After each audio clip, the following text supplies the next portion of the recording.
Well, good morning, everyone. To Jerry's point, I'm very glad that you're spending the time with us those past 2 days and today. Yesterday and today, um, instead of perpetually refreshing whatever map that doesn't refresh. So thank you so much for being with us. Yesterday was great. It was a long day. Lots of good information. You can see the sort of work that we've been working on for the past 2 years. A lot of it is informing really how we think about the future. And today is really a think about the future and thinking about this last year of our effort when we put together our mitigation strategies.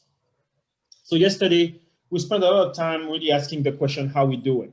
And there were some good things, there were some bad things, but we heard about how our ecosystems are doing, how our land is doing, how our economy is doing, how our communities are doing, how our infrastructure and the services that they provide, how they're doing.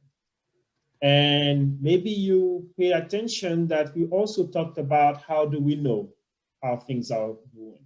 And that's really important. That goes back to the data that we use and our colleague used to make their assessments. And we also got a lot of input from you stakeholders. The maps and the models and the assessments, that we do from our desk is telling us something, but it doesn't tell us everything. So really having people, the exercise we did yesterday when we did this mapping exercise was really useful to really highlight the fact that, it's you, your colleagues, your friend, your family who live, day to day in the Virgin Islands who can know what's going on and really help us sort of know how we're doing. We also know how we're doing because, as you also saw yesterday, we are paying attention. We're looking at the systems around us. We know that the drainage guts are helping us move the water away from the streets and into the ocean, but we look at how they're doing, how they're functioning. We are, every time I drive, we are paying attention to what's around us. And this really helps inform our sense of how we're doing. And it forms our sense of how we're doing and what to do about it. In terms of really thinking about, how to increase the robustness of what we have, make things build stronger, build better material, follow the code, follow the standards, but also thinking about procedures, the operation side of things. Everybody knows what they're supposed to be doing to take care of what we have, to ensure that what we have function. But by paying attention, by sensing what's going on, we can also start to anticipate, adapt, but also learn about what we have around us and keep improving. The more we pay attention, the more we act upon what we have, the more we learn about how they work, and the more we are better positioned to know what to do when things go a little bit off. Especially when we have events that we were not anticipating, the surprises. And yesterday, you guys mentioned a lot of surprises. The pandemic was a surprise, but Dorian was a surprise. I went to bed thinking that Dorian was just a little bit of rain, and lo and behold, I wake up in the morning with a Category 1 hurricane at my door. But I knew what to do, and I bet a lot of you guys had a lot of reflex built in because of your experience during the 2017 hurricane. You were able to adapt because you've learned a lot from the past. So this concept of resilience, robustness, building better, redundancy, being able to resist the impact is very important. But the ability to sense the system and how they function, the ability to anticipate based on what we're sensing, adapting, and at the end of the day, going back together and learning. We shared a lot post-hurricane, where we shared our experience so we together can learn. And this doesn't happen in isolation. It's various people together, getting together, talking about their various experience that together make us stronger as the Virgin Islanders. And the interaction between different sectors was very obvious yesterday. We started to talk about the health sector, but somehow ended up talking about transportation. logistics, telecommunication. But if we talk about transportation, we can also talk about others such as drainage and, you know, managing the water to allow us to use our transportation infrastructure. And that was our colleagues from the Naval Postgraduate School telling us how, you know, flooding can really prevent us from moving something from one place to another because roads are closed. Telecommunication, being able to communicate for health or family, and how, you know, our telecommunication system can be robust in the sense that they built better all of the antennas to better standards, but still we have regions that are only served by one antenna. So if something, whatever happens, it can be that the antenna is broken, or as you saw during the hurricane, if power to those antennas is cut off, then you still cannot communicate. So we start to see the interaction and interdependence between all those systems. So what we're doing at the HMP is really, and what we showed yesterday, is that we are trying to build as comprehensive as possible a sense of how we're doing as a community and how things work. And so what we're going to try to start doing today is sort of think about, what do we want from all of that? What is it that we want to the Virgin Islands to be? There was a great discussion yesterday about, do we need to get the latest and greatest of everything? Because that comes at a cost. It comes at a financial cost, but it also comes at a cost in terms of we have to now maintain, we have to upgrade, we have to do all those things. But, you know, what do we want, you know? And so we're going to start thinking about this today, and we're going to start continuing thinking about this for the rest of the year. And so today, what we're going to do is we're going to sort of start maybe recapping a little bit what we've heard. So that's going to be our friend from the Naval Postgraduate School are going to sort of give us a higher level view of this concept of risk management and resilience. And then our friends from FEMA is going to talk a little bit about infrastructure and how to think about infrastructure investment. And then yesterday we talked a lot about the strength of the nonprofit sector. So our friend from New York is going to talk about, you know, what is it, how can we think about, you know, providing the services that we need? Because at the end of the day, that's what we care about. It doesn't matter if it's 4G, 5G, or AM or ham. As long as you can communicate, we're good. So our friend from New York, Ilya, is going to talk about, you know, the need for various actors to be part of the conversation to help us get the services that we need, and really think about, you know, what type of services do we need, and is it always better to have the best of everything? So then we're going to take a little break and have a breakout session that will be, I think, as exciting as the one yesterday. And that will sort of help us sort of gel some of the concept that we heard. But we're going to start hearing from you of what you want. What are the type of solutions you want for, you know, all the service that, you know, we have here in the Virgin Islands, ensuring that everybody has what they need to live a happy life. So we're going to start some of that discussion. And then we continue this afternoon to hear from good things happening on the ground, because there are good things happening on the ground. And then we're going to end the day with sort of taking everything we heard and start imagining the future. So I'm really excited about this last exercise.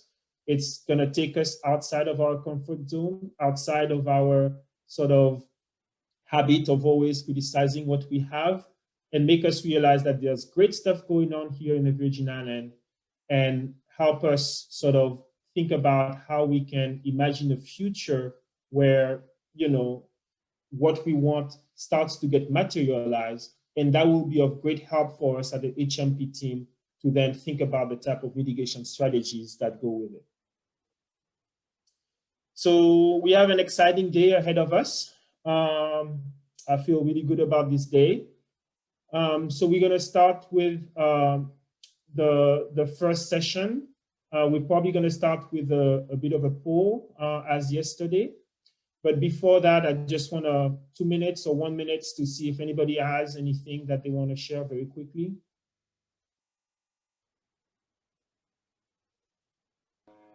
Okay. All right, so let's start the first session. Abigail, maybe you can put up the first poll question.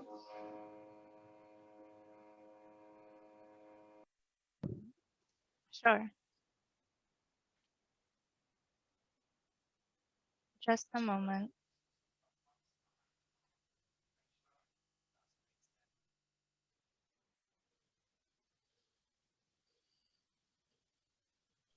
Okay, so I launched the poll. The question is, what are the top 3 priorities to reduce risk in the VI?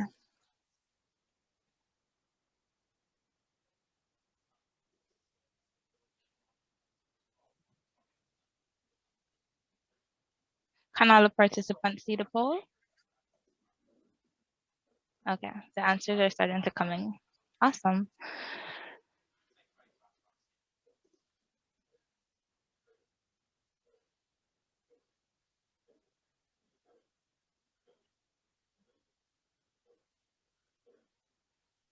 Okay, about 25 of you have answered already. Still coming in.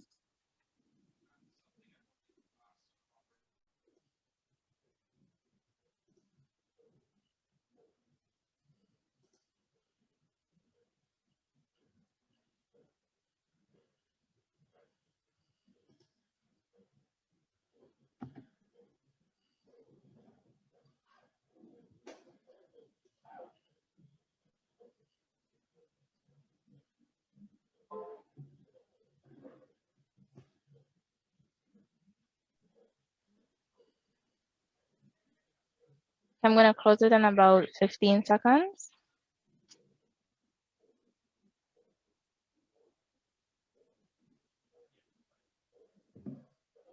All right. The poll has ended. I'm going to share the results.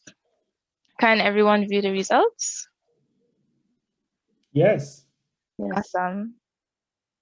Greg, do you want to read the results, or do you want me to continue? Yeah, no, I think most of you can see, but the first one is to fix the school and hospital and other critical infrastructure or facilities. So that goes to really having buildings that meets the standard. So this is exciting. The second one is to establish a land water use plan, and we talked about some of that yesterday, the importance of that yesterday. So that's exciting to see it. Third is to fix the road and the transportation network. But a great surprise is number 4, to maintain the existing infrastructure. So that's a good third, good fourth showing, and we will be hearing about that today. So this is really exciting. So I'm going to close this, and I'm going to do one quick exercise like we did yesterday, and that's a bit of a warm up for the talks that we're going to see. So what I'm going to ask you is to go to menti.com, menti.com, and enter the code 5434051. And the question is, what is your definition of resilience? One word. You can enter as many as you want, but one word each time. So you can enter, 6 different answers, but try to keep it to 1, 2 max.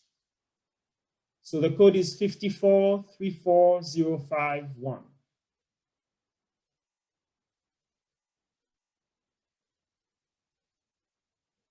Bouncing back, yes. Recovery, interesting, nice. Action, doing something. Adaptability. Greg, would you put the code in the chat, please? Can I put the code? Yes. Abigail, can you put the code in the chat? Sure, I'm working on it. It's 5434051. I'm going to write it.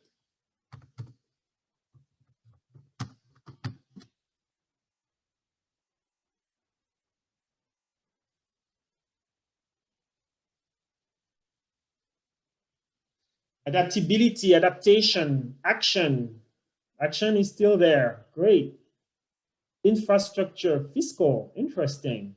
Strength, personal strength.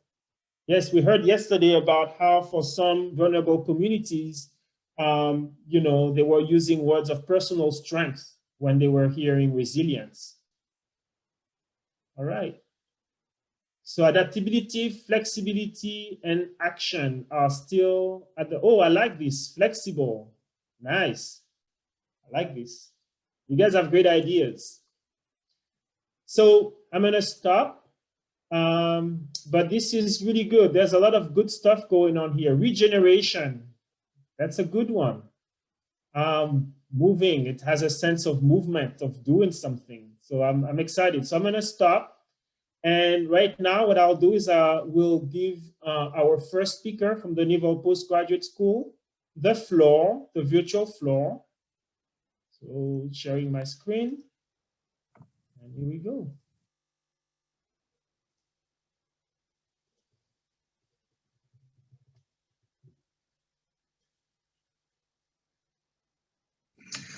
All right, good morning, everyone. Welcome to day 2. It's early in California, so it's a good thing that we recorded this in advance. I'm Dave Alderson, Director of the Center for Infrastructure Defense at the Naval Postgraduate School. You heard from me yesterday. And I'm Dan Eisenberg, joining Dave. You also heard from me yesterday. I'm the Deputy Director for the Center for Infrastructure Defense at the Naval Postgraduate School. Okay, and today we're going to talk about risk and resilience and how we use it to help plan for tomorrow. So yesterday we talked about how are we doing, where we focused on system function and vulnerability. Today we're going to talk about where we're going. That is risk and resilience. What do we want and what do we need to do? And so as a start to that, we need to spend a little time talking about risk in its traditional sense. So next slide. Right, so risk has been studied for a long time. What you're seeing here is a process for how to identify, analyze, and prioritize decision-making in a risk-based context. This is an image from Department of Homeland Security, but it follows the standard practices that are used in industry, that are used by NIST, that are used in other organizations as well. And kind of in a simplified way, this means that you start by identifying scenarios, threats, and events. You then look at the potential likelihoods and the impacts of those events, and then that allows you to evaluate the risks associated with it, whether they be in terms of average losses or potential scores, and then decide how you want to deal with that, whether you want to try to avoid those risks, mitigate them, transfer them, let's say through insurance, or just retain those risks. Now, one of the challenges with a traditional risk-based view, next slide, is that you cannot predefine all threats. You will be surprised. And so one of the key messages and takeaways is that we will be plan. And so a risk-based view is fundamentally insufficient for mitigating all the kinds of threats and hazards that we ultimately do face. Next slide. So what do we want? If risk is not enough, what's the thing then? Well, the thing, at least over the last 10 years, has been resilience. As promoted by NIST and by FEMA and by others, this is the way that resilience is often drawn, and it follows the definition that we're showing here, right? So in many contexts, resilience is defined as the ability to prepare for anticipated hazards, adapt to changing conditions, and withstand or absorb and recover rapidly from disruptions. And the way that this is often described is in terms of this figure here, which is sometimes called the critical function curve. And the idea is that you've got some system that's functioning at some level until there is some event that happens. And when that happens, the function of the system degrades for some period of time, and then back to its original level of function, or maybe even does even better if it adapts. And this kind of picture a lot of emergency planning and response: plan and repair, absorb, recover, adapt. And with this notion of resilience in mind, folks often like to measure resilience in terms of sort of the area under the curve, or the amount of water that gets filled in this bathtub, less being better. So you would prefer that systems do not degrade as much and that they come back faster. However, this view is ultimately quite limited because, number one, it's retrospective. It only helps us to understand things after the fact in terms of what happened. And it doesn't generally help us to understand either what was done or what we need to do. And so rather than just focusing on what happens in the past through this, what we'll say is a fairly limited view, we want to take a perspective that allows us to focus on and address the things that we need to do to become more resilient, to allow us to adapt. And so these traditional views of risk and resilience we find to be very limited and limiting.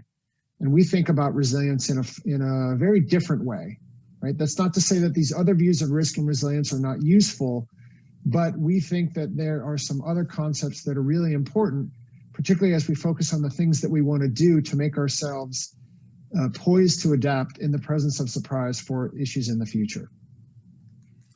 So our group, the Center for Infrastructure Defense, has been working closely with the folks at the University of the Virgin Islands and FEMA to think through a slightly different variation on these definitions of risk and resilience, and think of a new way of applying resilience and how what we think is far more operational and potentially more useful for the Virgin Islands.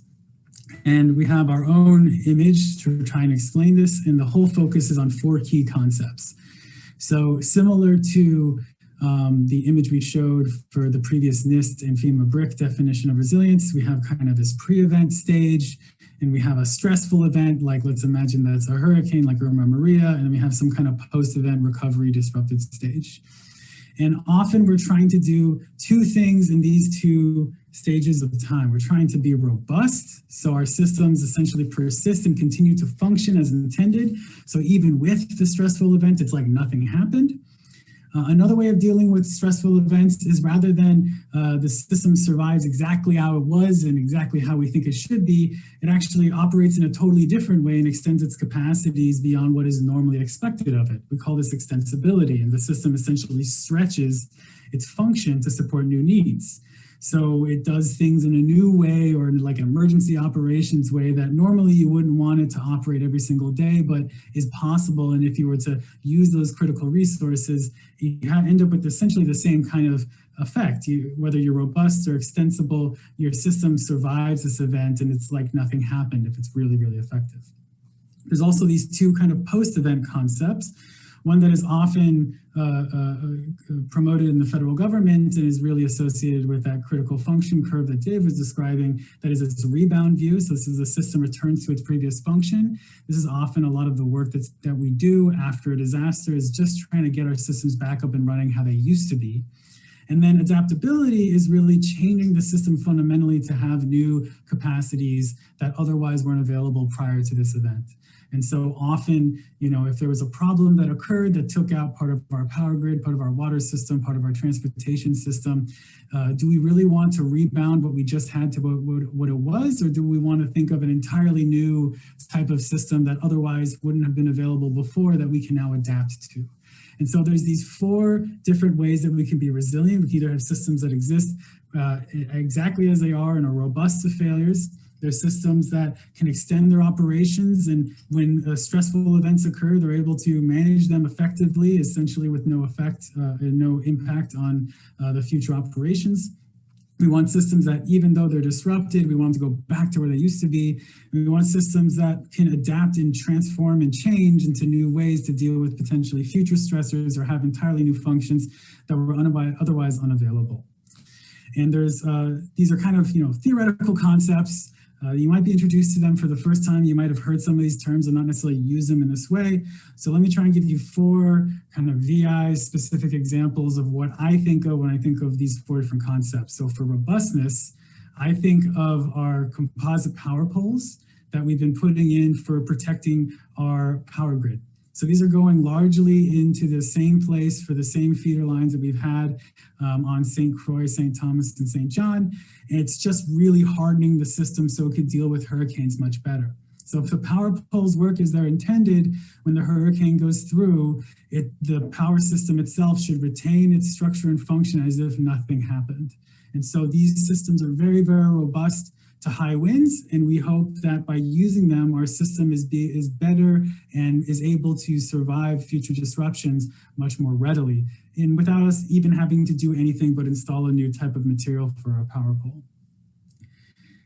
In contrast, extensibility might be provided by an entirely different kind of power infrastructure. So, emergency generators or backup generators that you could have for your critical assets and facilities, whether it's for, water distribution systems, transportation systems, or just for your home.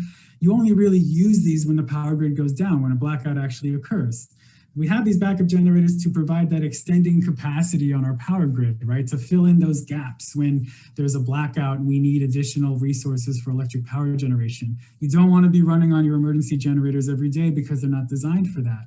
But having emergency generators allows for extensibility and allows our power system to operate in situations that it otherwise wouldn't have and might have not been able to predict before the event, and things that we just aren't necessarily thinking about in the future. So backup generators provide this extensibility, or composite power poles provide this robustness. On the other side of that stressful event, when we think about rebound, one thing that you might want to think about are these like deployable line crews, or these trucks that go around and put the power lines back up and put the power poles back up that got ripped out after the hurricanes. So we wanted, rather than redesigning and making a whole new power grid from scratch, we're just going to put the power grid back up that we used to have. And so, and often, wooden power poles were one of the things we were using before the storm that was potentially vulnerable. And we put wooden power poles back because that's what we had and that's what we had available. So rebound is essentially having these resources like these line crews, these crewmen to go out there and build our power grid back to what it used to be, pretty much exactly what it was, so it could provide power services again. In contrast, adaptability might be, rather than spending time putting a bunch of power lines back in, what if we were to put solar panels on everyone's roof and take an entirely different route? So a lot of the work that's going on in energy transitions in the territory falls within this adaptability view, where we recognize that the power grid as is might still be vulnerable to certain kinds of hazards, or might not necessarily work as we wanted into the future. So we're trying to move to potentially a more renewable and distributed resource. And that new system has new vulnerabilities and new functions that make it potentially better for different kinds of threats, or worse for different kinds of threats into the future. And so we have these 4 different ways to think about resilience: robustness, extensibility, rebound, adaptability. And we have kind of characteristic ways that we could plan for robustness, extensibility, rebound, adaptability by thinking about these different resources for our power systems or otherwise, and making our infrastructure and having these plans and practices in place so our infrastructure can potentially deal with any threat rather than focusing specifically on hurricanes or specifically on a particular hazard. And that brings us to this other side of resilience that we also want to really emphasize, is that even with the best plans, even if we think through all these different concepts of resilience, the no battle plan survives contact with the enemy is a famous quote that comes from the 1800s from a German army captain. But I remember at the last HMRP, we had Adrian Williams from ODR essentially telling us, if you fail to plan, you plan to fail. Like, plans are going to work for us and they're really, really helpful, but we still need to have some form of adaptive capacity for those surprises that we just didn't think about. And so we actually have a theory for how we think about surprises that we think is helpful for thinking through the ways in which we need to develop our adaptive capacity to territory. So even if we have these best plans for our power system or otherwise, we're able to take and manage these potentially unknowable future hazards that might affect the territory. And so there's 2 ways that we like to think about surprise and the things that surprise us. And these are delineated by cognitive scientists. One's called situational surprise, the second's called fundamental surprise. Situational surprises are things that are compatible with our previous beliefs. Essentially, the failures in system responses are things that are well modeled and measurable, which essentially means if we have perfect information about the future, if we have perfect information about the hurricane that's coming, we just need to update our understanding of our power grid. We just need to update our understanding of our systems, and we should be able to handle them. Think of situational surprise as the highly unlikely event, but it's something that we plan for. It's the Category 5 hurricane that follows 2 weeks after another Category 5 hurricane.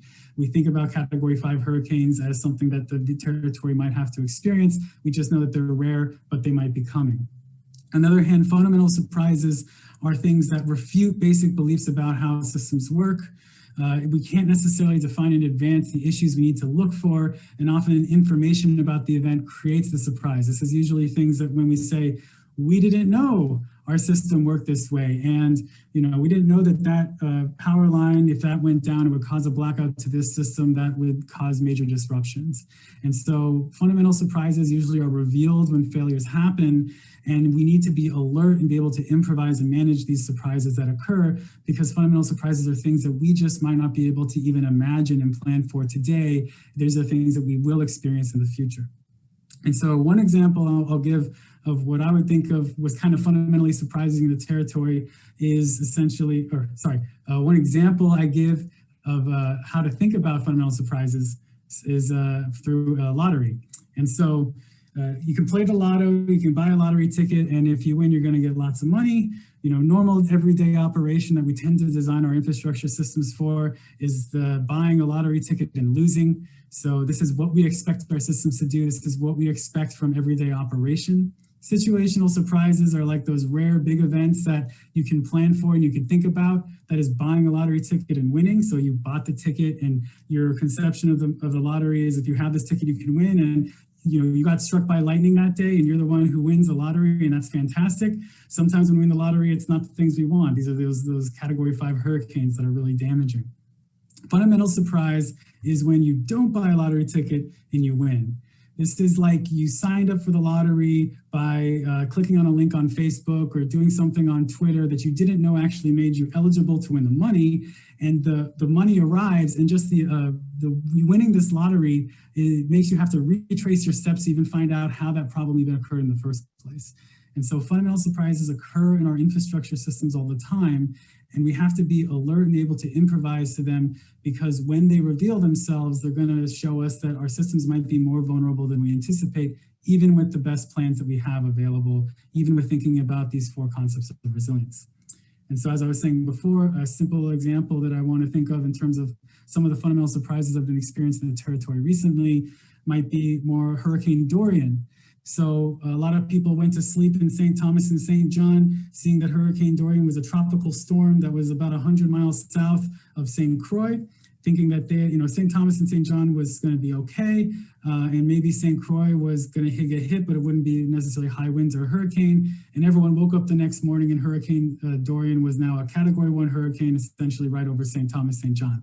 And so people didn't know that they were playing the lottery that day in the northern part of the territory. And guess what? They won the lottery, even though they didn't think they were playing. And when it came to the infrastructure systems, we still have this also apply in electric power. We had some composite power poles on St. John, but one of the composite power poles failed and led to a blackout, even though these things are meant for Category 5 storms, even though Hurricane Dorian was only Category 1. It's because a tree hit the pole and took it out, which is kind of like a freak event that we weren't necessarily thinking of before, or not necessarily planning before. So we can try and have these mitigations built into our system. We can try and think of these different resilience concepts, but even the best laid plans might not work out, and they might not work out in situations where you wouldn't necessarily expect them. We expect our power poles meant for Category 5 storms to work in Category 1 storms, and it turns out that might not necessarily be true all the time. And so we have to be alert, and we have to be prepared to improvise and manage these events, even if we have the best resilience plans in place. And so this emphasizes that it's not just about being robust, extensible, rebound, and adaptable. We have to think of resilience not just about these infrastructures that we have, it's about what we do. We don't care so much about the backup generator. We care that the backup generator works when we need it to. And so that doing, that action, that resilience is a verb kind of thinking, we like to think through in terms of improvisation and adapting to surprise. And we think of it through these 4 different processes: sensing, anticipating, adapting, and learning. And so there's kind of simple definitions of these and much more complicated ones that we use out in the literature. But sensing is essentially system stresses are incorporated into our understanding. This is how we collect data, how we make sense of those failures as they occur. The blackout happening during a Category 1 storm when you have composite power poles, collecting that information and making sense of that blackout. Anticipating is foreseeing possibilities. What are our options for replacing those power poles? What are our options for managing that blackout? Adapting are the actual responses that we take. So these are the actual decisions that we make. This is us taking money and buying infrastructure to replace that power pole. This is us going out and telling the community, hey, this is how long it's going to take to fix this. This is sending the line crews out to fix the infrastructure.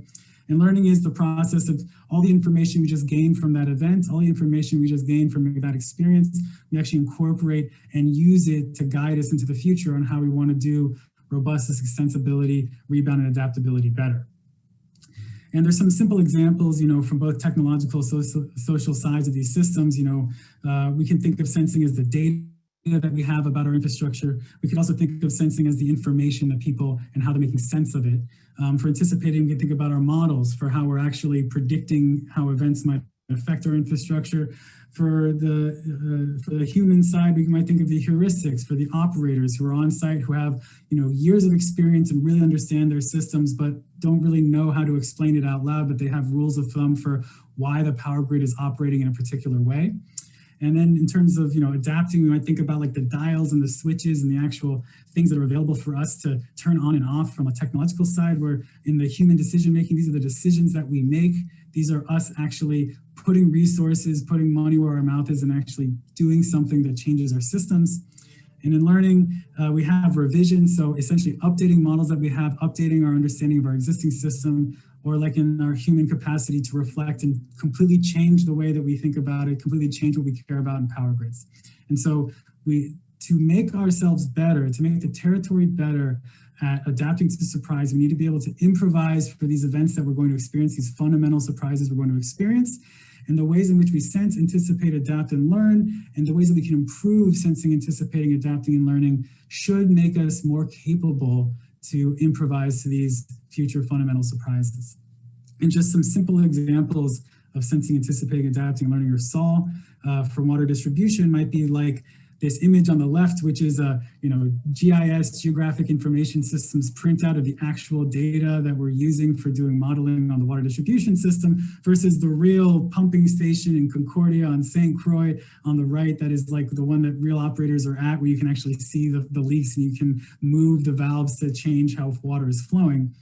When we talk about sensing, anticipating, adapting, and learning on one side, we might be talking about data collection, curation, the modeling that everyone's doing to try and guide the hazard mitigation resilience planning, the actual plans that we're developing and how we implement them and who's involved and what decision makers are involved, and then how we update and reassess them over time.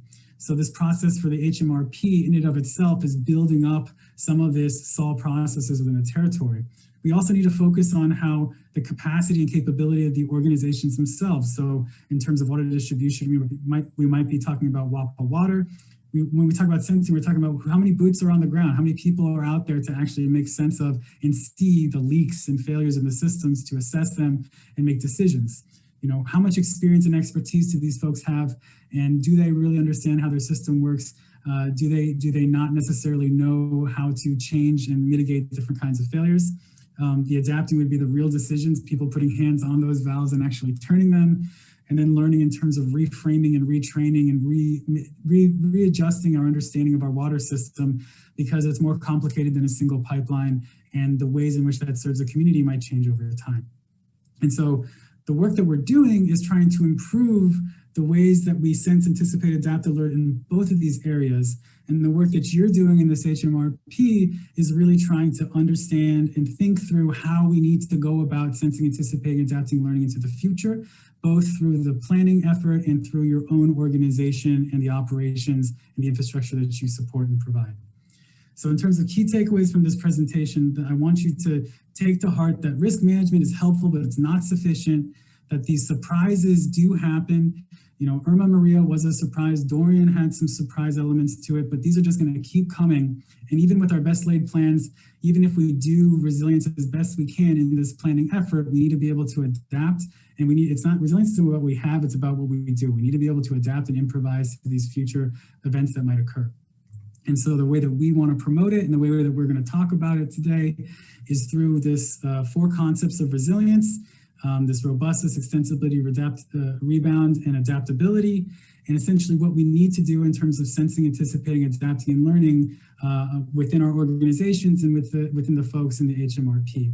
And so the question that we're posing to you and that we hope you're thinking about after this discussion and amongst all the different talks is essentially, how do we understand and improve resilience and adaptive processes? You know, this applies not just for you yourself, but for your organization, for your community, for the entire territory or otherwise.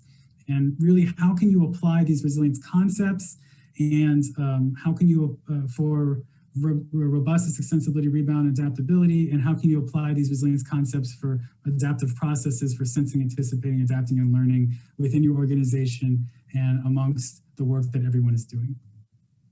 And so the whole goal for this is essentially what we want is resilience, and what we need to do are these processes to make sure that we can improvise in the future. We use this information from yesterday, like what our systems function and vulnerability really is, to help guide these decisions. But really your input today and the work that you're doing will be extremely helpful for determining how we make the systems more resilient into the future. And with that, both Dave and I will be around to answer any questions you might have about this presentation, and we'll be joining in our discussions. And please reach out or visit us at our website, either email or our website, for learning more about our work and learning more about how we're approaching resilience.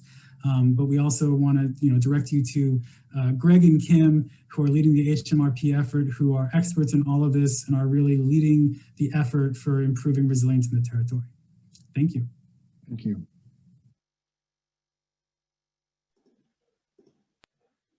All right. Well, that was great. Thank you so much, Dave and Dan. Great presentation. See, there was a lot of discussion in the chat. We have time for maybe 1 or 2 questions.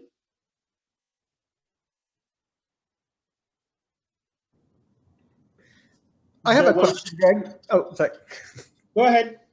So last time when I was at the last resilience meeting, I heard some grumblings as if there were certain tensions between these potential different elements of resilience. I heard some people mention that a push towards renewable energy like solar panels might underfund or might take away from the resources or from public buy-in from, let's say, the power grid of WAPA. So I was wondering if our presenters could address whether they feel that there might be certain tensions. So we would have a tension here between adaptability and robustness. Do you know what you see what I'm getting at here? That some people might propose we need to go solar in the aftermath of the hurricanes to build resilience, and then other people might, but that's going to take away from the robustness of the system. Do you see? Am I right in thinking that those tensions do exist? And how are you imagining getting around these tensions and working with them?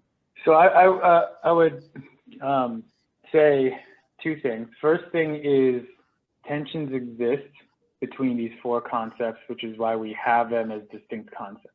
So using the examples from the presentation, a composite power pole, we all know, is, I don't know, on the order of hundreds of times more expensive than a single wooden power pole, maybe thousands. So when that single power pole breaks, it's extremely expensive. It's much cheaper to replace a whole bunch of wooden power poles. So when we try and make systems more robust, we might be reducing potentially our adaptability or one of these other, our ability to rebound effectively, because it's so expensive to try and get these same systems back to where they used to be. So there's direct tension between what we want. Do we want like a really effective but expensive and difficult to maintain hazard mitigation, or do we want a grid that we know will get ripped out of the ground when a Category 3 hurricane comes through, which is relatively common. Mm-hmm. And so part of the discussions we want to have today is, what do the people in the territory, what do the folks want to see out of their systems, and what do they expect out of them? Because that'll lead us down a path of which direction the HMRP would want to be recommending solutions.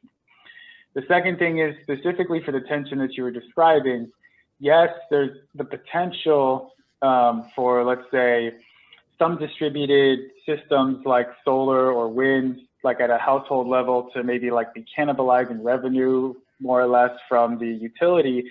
But that's largely an impact associated with the policies that were in place that have actually been updated very recently. So the folks at DOE specifically Jen DeCicero, who's leading a lot of the effort coordinating with WAPA, and folks at Lawrence Berkeley National Labs have been developing kind of new rates for how you can deal with people putting new solar on the grid and how WAPA will be charging those customers. And so the models for how people make money can work out and support each other if they're done with this kind of pre-planning concept to know that we want the grid to go into this distributed way, and we want to have both a centralized system and potentially some folks with solar and backup power in their own generation. So there's tensions, yes, like some recommendations, some technologies, some plans and operations kind of push us down potentially one path for maybe robustness versus rebound or something like that. But there's ways of having kind of these combined systems and that enable both and support each other, where the main reason for that cannibalization of kind of revenue was due to like the rules that were dictating how WAPA could charge customers that have officially changed. So as long as we have this kind of long view, and as long as they're putting in the effort like they did on the power side in terms of, let's say, solar, then there's an opportunity to kind of get the best of both worlds as much as possible. Dave, go ahead, quick answer.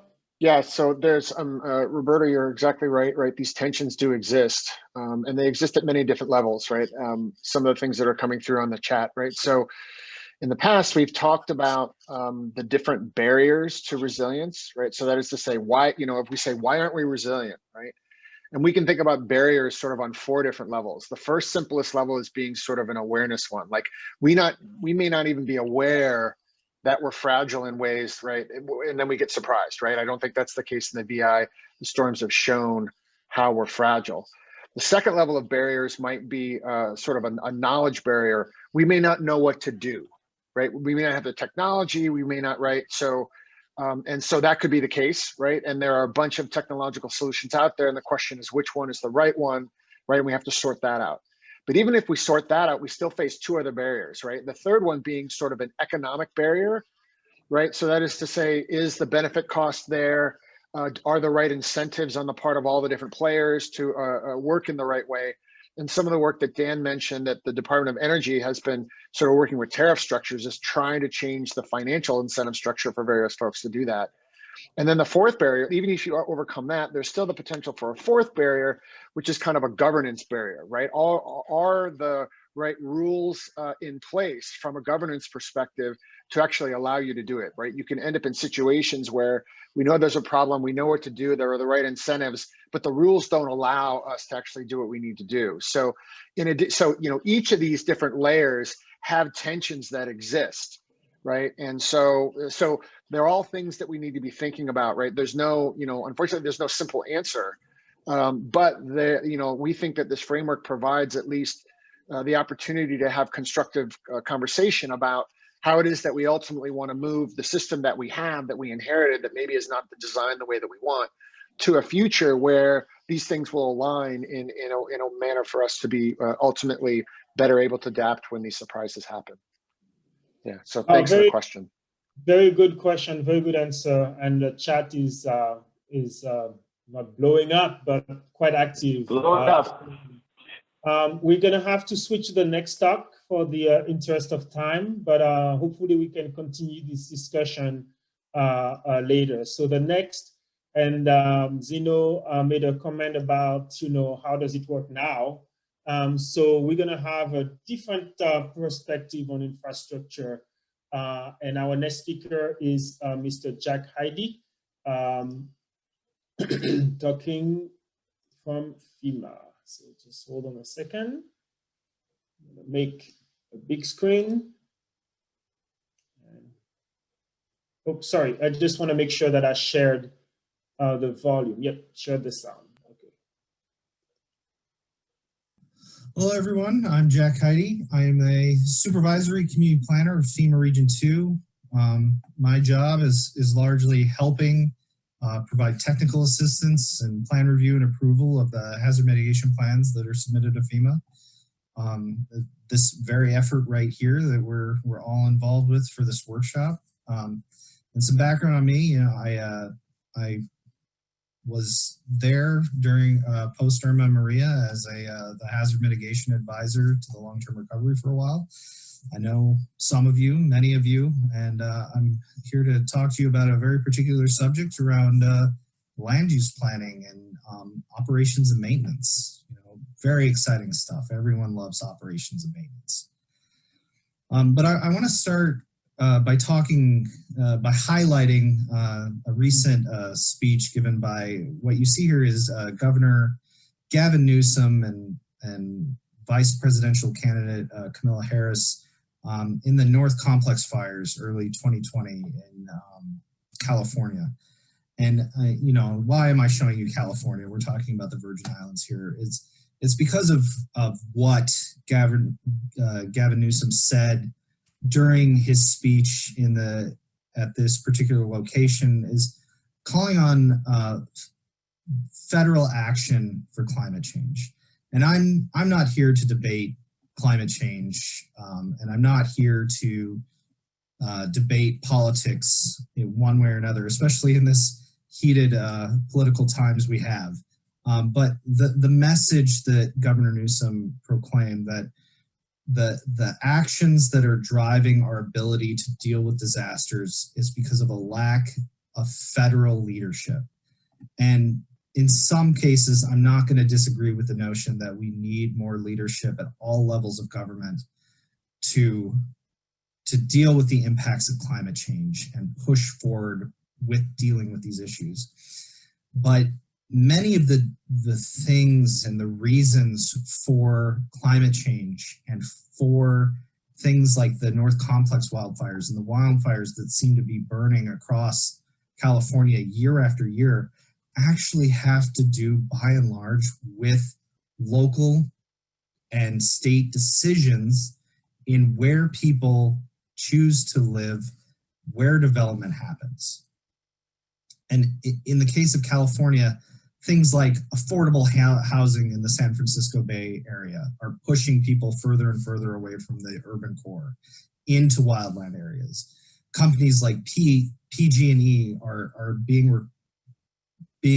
having to develop their infrastructure farther and farther into wildland areas where a couple things are happening. One, they're in areas that are prone to wildfire, in addition to pushing electric power into areas where it has not been before, and it also having consequences for possibly having a risk to start fires as well.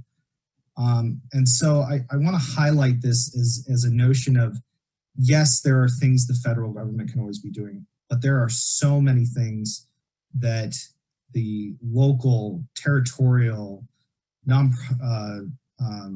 local agencies could be doing to drive decisions to not eliminate the risk from climate change, not eliminate the risks from natural hazards, but to reduce them in meaningful ways. And so I thought I'd spend some time just looking here at St. Thomas, because I think it's an interesting sort of juxtaposition of some of the things many of the presenters have been talking about yesterday and today. And what you see here is you see the economy, you see people living, you see massive amounts of infrastructure, both territorial, federal, public, private. It goes across the board, right? What we see here is the promotion of the tourist industry, which is, as noted yesterday, is one of the sole drivers of the economy besides the government within the USVI. You can see the ecological nature surrounding St. Thomas and Charlotte Amalie here. And you can see the road networks, you can see the ports, and then you inherently know that with all these houses you see, there is also electric power, road networks, water networks in some cases, telecommunications up on the mountainside. There's a lot of infrastructure going on. And if we look at land use analysis that's been done through the USVI planning efforts, we see that there's been a lot of change over time. And a lot of that change has occurred without proper land use planning, without the implementation of proper building codes. floodplain, limited floodplain management. So when you start taking into consideration how we've developed, how we've moved, you've also got a consideration that just maintaining what you just see in this photo, let's not even talk about building resilience around these things. Let's just talk about maintaining what we have. It's a lot of money, both public and private, to make sure that this level of infrastructure is properly operated and maintained. And so when we don't properly operate and maintain it, bad things happen in disasters. This is near Windward Passage, the flooding. I believe this is Hurricane Dorian. You also see all the infrastructure supporting it, and you see a road network that's immediately next to the ocean, which is prone to storm surge and flooding. And you also see things in this photo like drainage infrastructure, which is clearly not doing its job in this case, and maybe because it came overwhelmed because it wasn't to the proper size, or possibly because it's not been properly scoured over the years. This is just to say that all of these things have a particular maintenance cost. And when we choose to build in certain places, no matter where we build, poses certain risks. And what we also have to consider within photos like this is we allowed things to build here. Do we collect the revenue sources to support this long-term during surprises, during disasters, in our risk management? There's a lot of infrastructure here. There's a lot going on. And we know, because operations and maintenance is probably, I think it could probably go hand in hand with mitigation as not being the sexiest topic. And when we talk about budgetary cuts, when we talk about the impacts of the pandemic, when they highlight yesterday the debt the Virgin Islands is in, and compared to places like Puerto Rico, 1 and 2 on the list of debt. One of the first things that gets cut is operations and maintenance. And then when we get these disasters, there's a whole flood, no pun intended, of federal funding that comes in. And we get excited about it, and we think about the possibility of the projects we're going to develop. And we look at the impacts we've seen, and we can talk about all the really great things we want to do. Like, here is a perfect example of, we brought up the idea that there's the cost of energy in the VI is much higher than it is in a lot of other places. And so we want to do things to reduce the costs, like put in solar. But then we talk about the enforcement of building code and the proper maintenance of the solar fields. If these things had been built the right way in the first place, considering our natural hazards, maybe these would still be standing, and it would have helped bridge that divide in costs to the average person in the VI. And so whenever we talk about operations and maintenance, it has to be a conversation and a priority in everything we do. Because in many ways, we don't necessarily have the finances and the funding, and this goes even beyond the VI. The VI is just in a more precarious place when it comes to its financing, but a lot of communities across the country are not properly prioritizing long-term operations and maintenance. And when we talk about mitigating these, and we talk about mitigating them with things like composite poles, we talk about wood poles versus composite poles. Well, wood poles cost $300 to $750 a piece, and composite poles cost anywhere between $5,000 to $50,000 a piece. And so when you think about the long-term maintenance and operations of that, you have to think about poles break, even composite poles. Composite poles are great in a wind event. I believe they can withstand Cat 4 hurricane winds indefinitely, and even to an extent Cat 5 hurricanes. But what is their status against earthquakes? What is their status against being hit by a car? So you have to build in the idea that all of our mitigation is not a simple put in place and walk away. It carries an operations and maintenance piece to it for the lifetime of its infrastructure. And so when we look back at a picture like this, and we think about all the investments we want to make, we have to also consider, is all the investment we want to make, even with the billions of dollars coming in for the feds, which has no cost associated from the federal side in some cases. There is a cost share for some things, but it's at a much reduced rate compared to the billions that the VI and other places the post-disaster are getting. Is when you build it, even when it's free initially, are you generating the revenue across the board that's going to help you maintain it and maintain your resilience? Because when operations and maintenance are put aside and are not prioritized, it actually can put us at higher risk to disasters down the road. And in fact, organizations like FEMA, and I'm sure many of you have come across this, when it's clear that public infrastructure has not been properly operated and maintained, and even if it gets damaged, that deferred maintenance piece can have drastic impacts on FEMA's ability to provide funding and respond and recover in the way you need us to. Because deferred maintenance is an automatic red flag for FEMA. We don't want to pay to fix things that weren't properly maintained in the first place. So you have to take these things into consideration when you're building any of these infrastructure, any of these projects. What is your long-term revenue source? Have you prioritized operations and maintenance into the budget? And, are all projects and risks that you're facing appropriate for the VI? You have to weigh and balance all these decisions, and you have to do it not in a immediate time frame of we have to recover and bounce back to where we were before. These infrastructures we're talking about have life cycles of anywhere to a couple years to 100 years. There's infrastructure in the VI that's been around for a couple hundred years that's still somewhat functioning and working.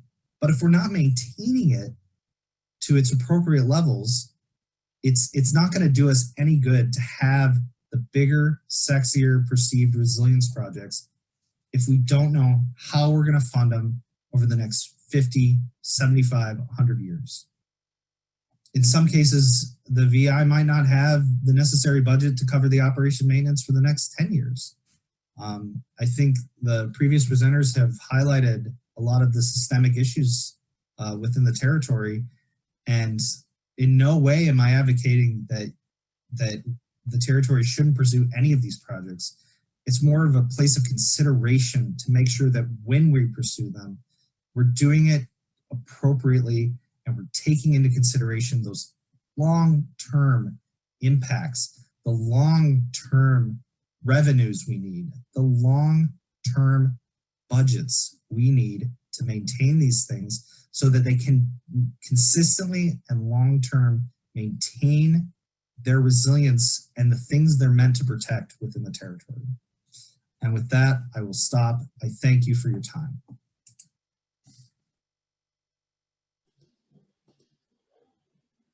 Thank you. We have some questions for Jack. Maybe 1 or 2 questions max for Jack. Jack, if you don't mind turning your camera on. Any question for Jack?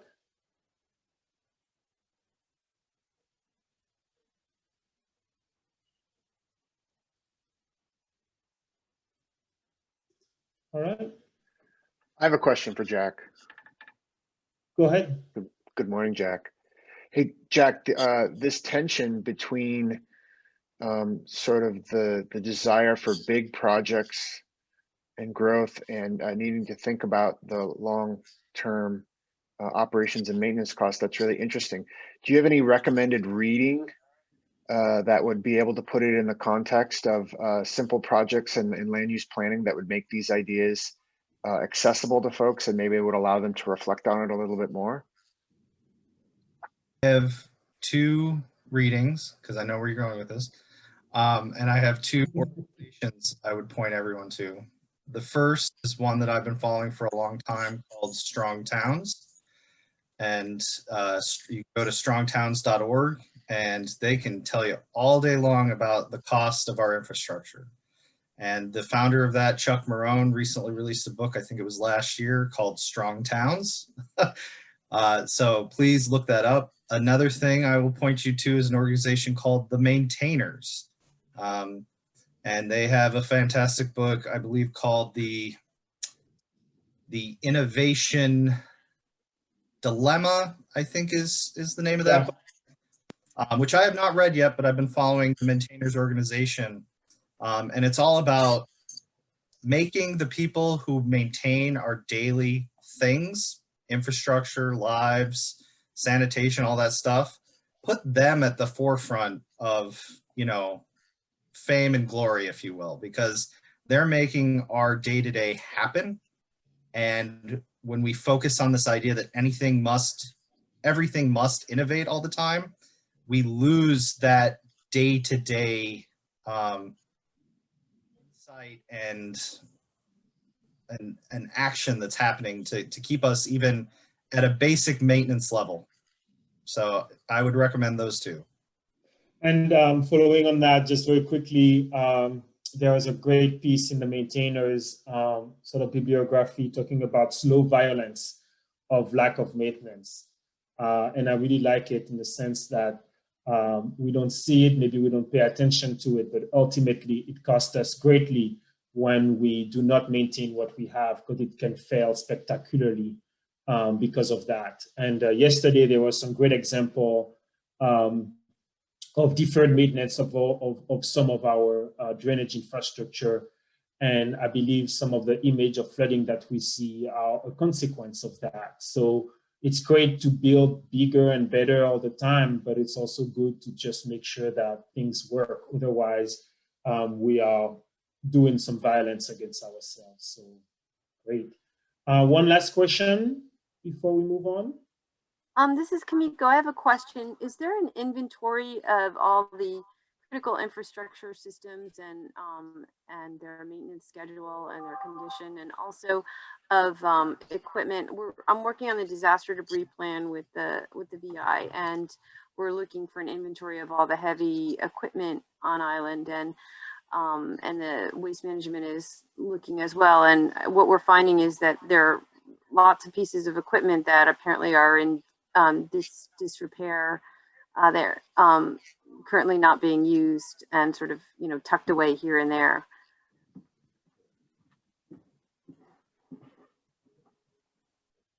No, you're making a good point, Kimiko. And I think through our working with Waste Management Authority, we'll try to address this. But I believe it's valid for a lot of agencies. You know, trying to get something great today, and then, as Jack mentioned, it's important to think about can we pay for it long term, and we do that, you know, on a personal basis all the time. So it's important that agencies, nonprofit, everything we do for the public, that they also ask the question. Great, I'm going to buy a BMW today, but the tires are expensive, the light bulbs are expensive, and so sometimes it's best to think about a Corolla. So we're just going to do a quick break with a little poll. So Abigail, would you mind putting the poll question? And these poll questions are a little bit following the talks that we heard today, and a bit, you know, sort of thinking about the talks that we're going to have later today. They are meant, Abigail? Yes, I'm getting ready to launch. Oh, okay. So go ahead. So I have launched the poll. You should see it on your screen.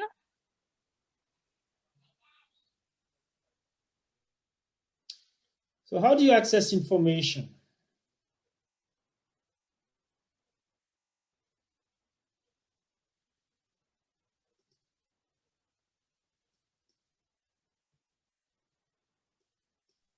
Awesome, the answers are rolling in. We're about 50% of everyone answered.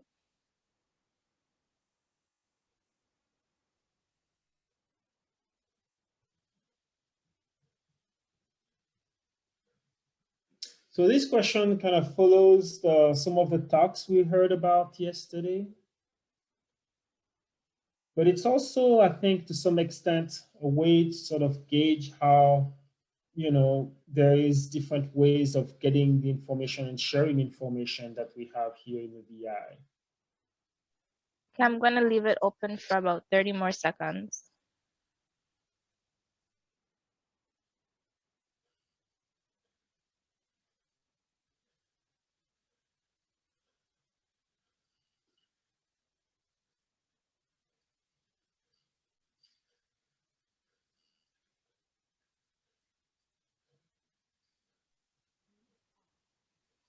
Okay, I'm ending the poll.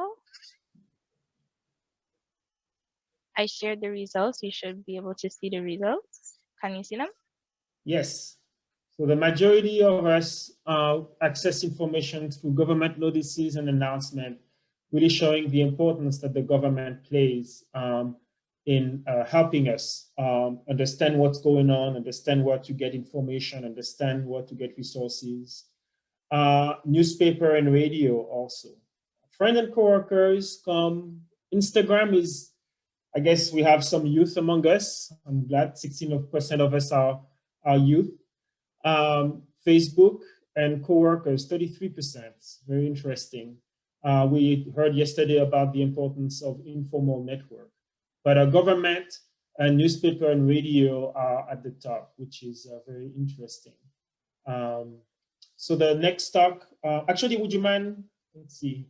No, I think we're gonna move on to the next talk because of time, but the next talk is gonna talk about the role of different actors to be able to do what we want to do and what we want to achieve as a community. So the next talk is given by Mr. Azaroff, who is an architect in New York.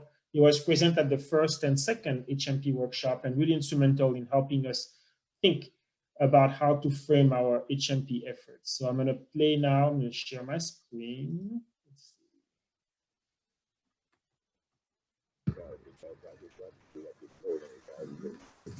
Okay.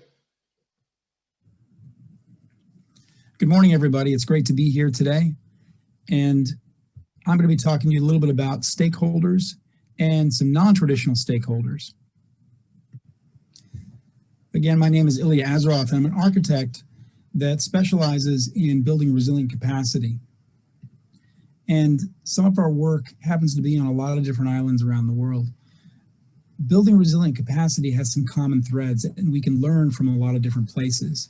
The commonalities that I have seen have brought me to this place where I can advise you and several of your colleagues on some potential better ways to identify gaps and bring in resources. So I'm going to tell you about a few of those today. Before we get started, I want to say that resilient communities are adaptive communities. And to really get at this, you have to think of resilience as a great collaborative effort and look beyond what you traditionally think of as a project delivery team or even a governing entity. So for resilience, in my opinion, has 4 dimensions to it. The things you need to think about happen to be scale, where adaptation is not just the buildings, it's a whole complex series of networks. In addition, that location is always in a state of change. It's always in the state of becoming something else. And you also have to look at all hazards, not just the ones that you have experienced in the past year or 2 or in recent memory. Understand all hazards. And then, of course, projecting forward for time. And that's why I appreciate today's discussion. So my agenda today is really to talk about building for tomorrow. We're going to identify gaps, identify goals, take a look at prioritizing needs. What are your mission critical functions so you can keep operations? Also describe the relationship of governance in this entire movement to build resilient capacity. Partners, actors, NGOs, small scale and large scale case studies. So first and foremost, defining community resilience, you need to identify your gaps. And with that is creating a study of what your threats and hazards are, understanding your assets and capabilities. And within understanding those, you'll see that there are capacity gaps as well as capabilities of aligning risk profiles. And what that means is you become better aware of what you need when you're building your projects or building your community. So when I say critical functions, making a list of mission critical functions that keeps you operating daily before, during, and after the disaster. So prioritizing those needs, such as what supports daily livelihood in the community, or what supports my business, or what supports my house and household.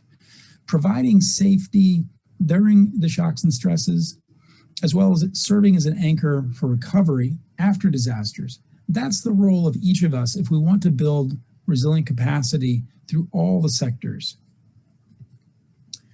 So with that, this brings me to governance.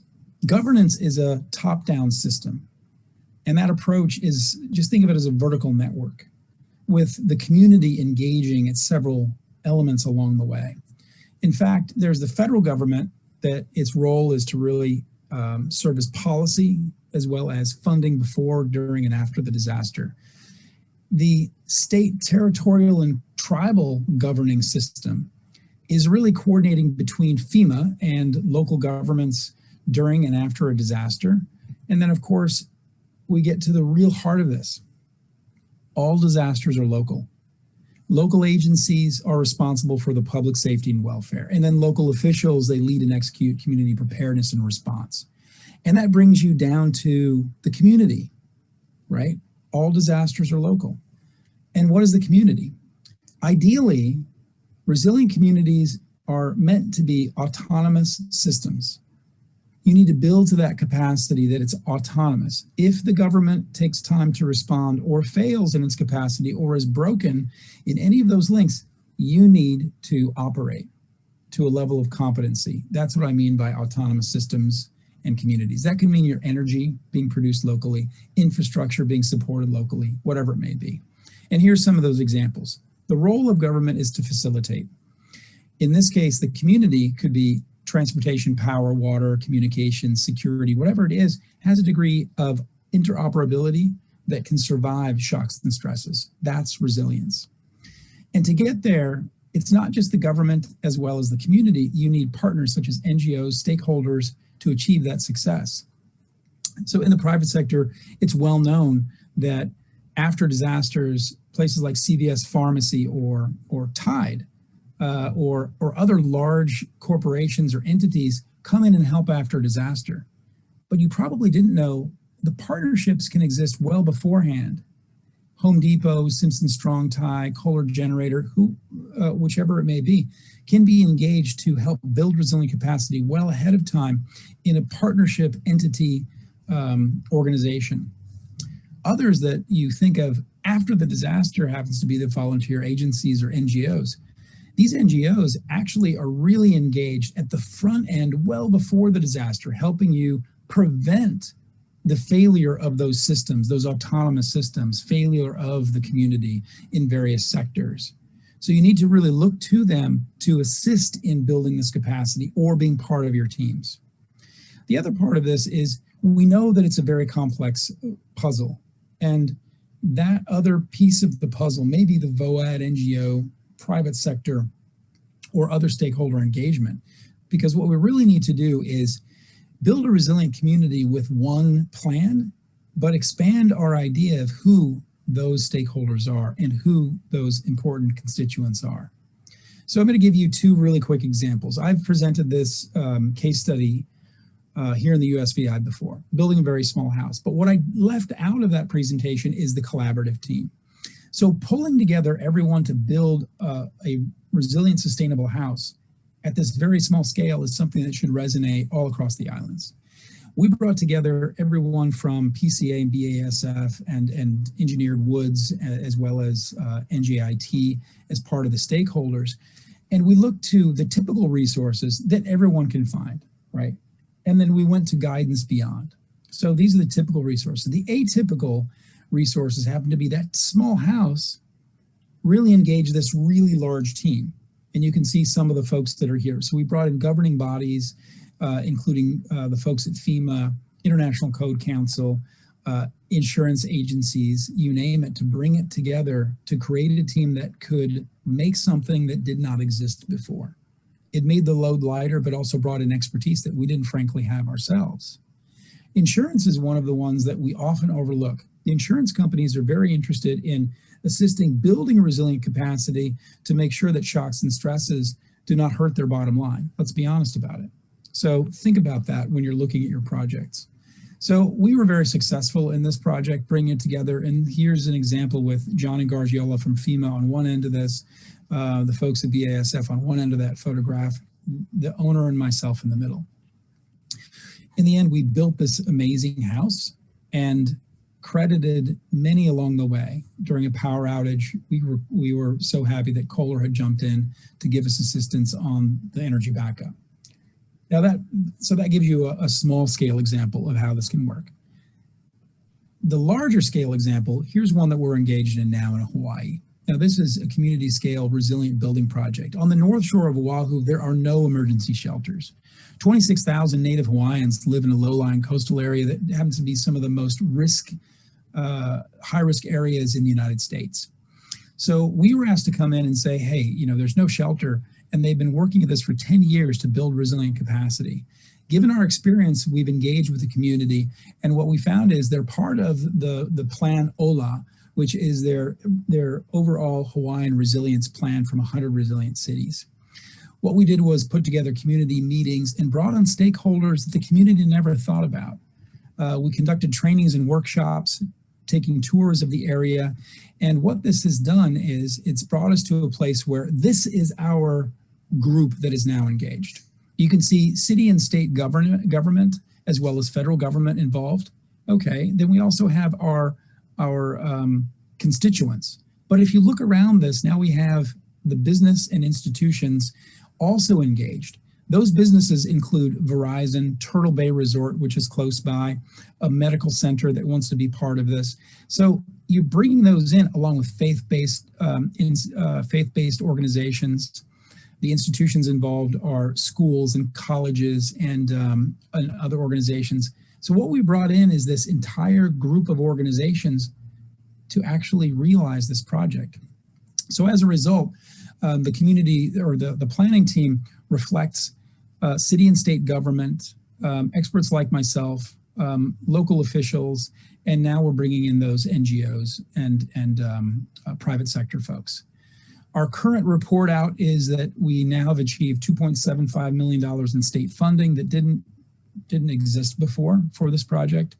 We've received $350,000 in CARES Act funding to do community resilience training, so people have a greater understanding of how to protect themselves and then how to move this forward. We're also going after BRIC funding, and those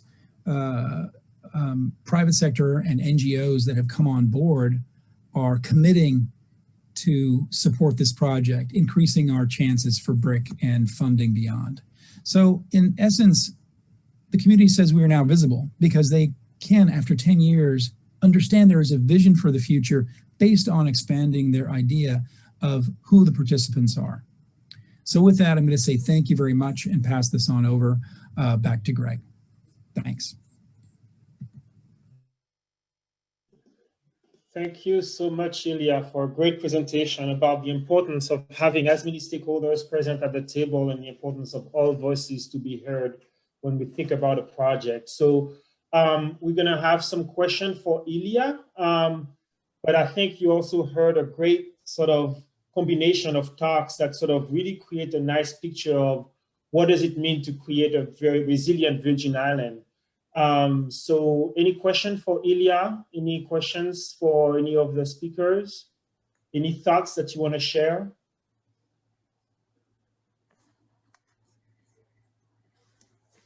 Hi, this is Kamiko. I was just wondering if, I don't know what currently exists. I've tried to poke around and do a little bit of research myself about what exists on island in terms of technical training. And I was wondering if the hazard mitigation plan has a workforce development component. Could be some of that element be used to try and develop a infrastructure and equipment maintenance and repair curriculum on island? That's a good question, Kimiko. We do not have funding to do this type of training. It's very much talked about, and I think Department of Labor is talking about it for a while, about creating vocational school. And I think some plans are underway to do that in St. Croix.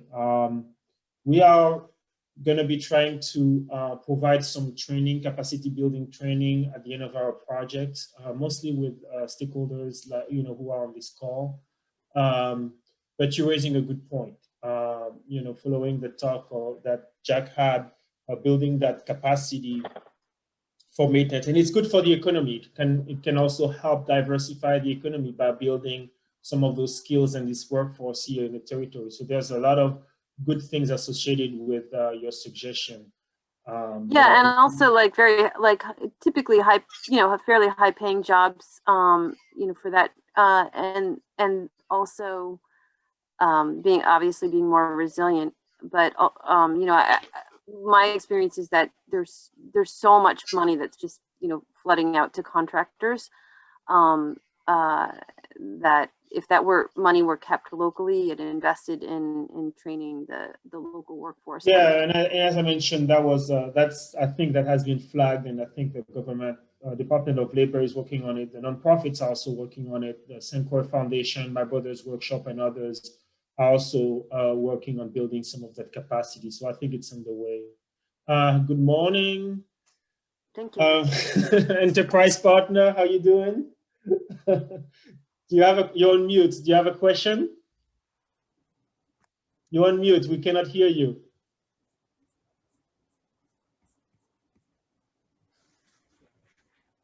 We still cannot hear you.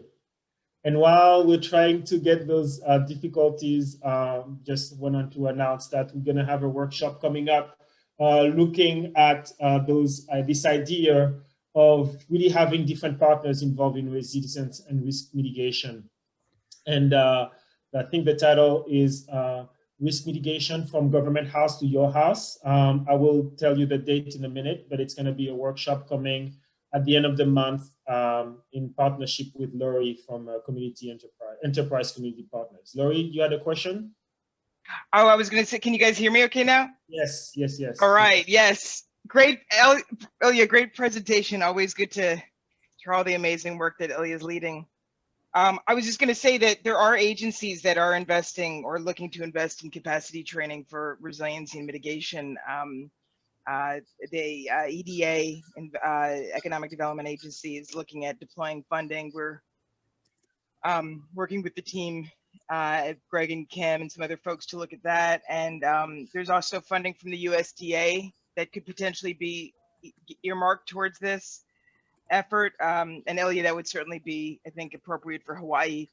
In addition to the DR MIT funding coming in from HUD. And then, of course, the FEMA BRIC program is a program that really would support planning and training if it's something that anyone's interested in setting up. But that's all good money for this work.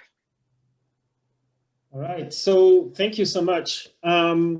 So we're gonna go into our break. And so I just wanna share that after the break, we're gonna come and do a little breakout session.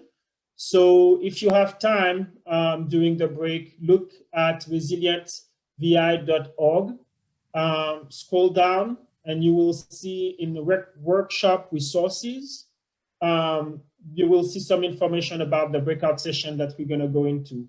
And it's gonna be similar to what we had yesterday. We're gonna be broken into different groups, smaller groups. And then here, what we're gonna do is we're gonna sort of ask the question, what is needed for the infrastructure to be robust?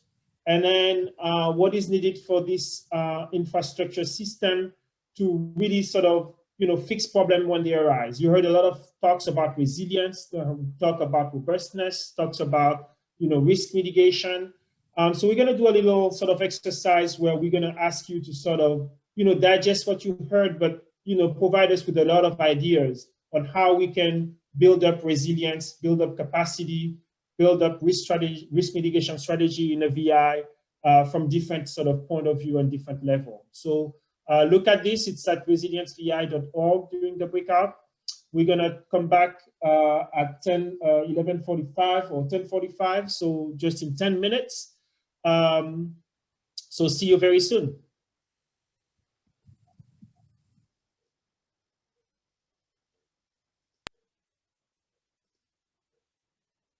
Abigail, would you mind putting a clock for 10 minutes and share your screen? Sure, not a problem. See you all in 10 minutes.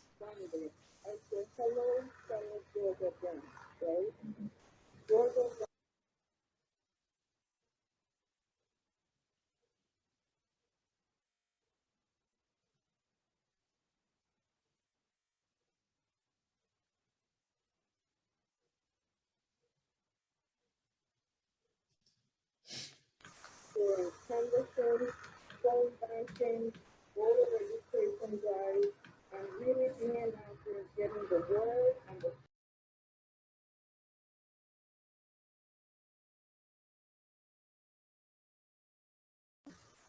but I remember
Hey, Greg.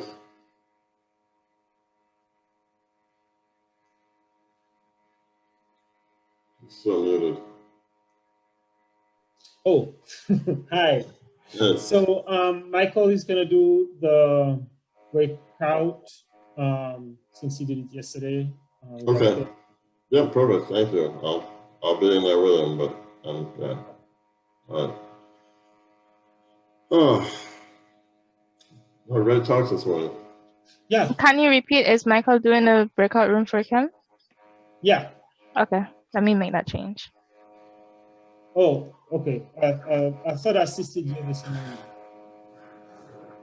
Good morning, Greg and Kim. You guys are rocking it again. Thank you. Thanks. Well, it's 90% Greg, and I'm just trying to fill in the gaps where I can. But anyway, it's been a good meeting. I was nervous 30 hours ago. So. I have a question. So in the chat's going so fast, and there are so many really great points. I wonder if there's an opportunity to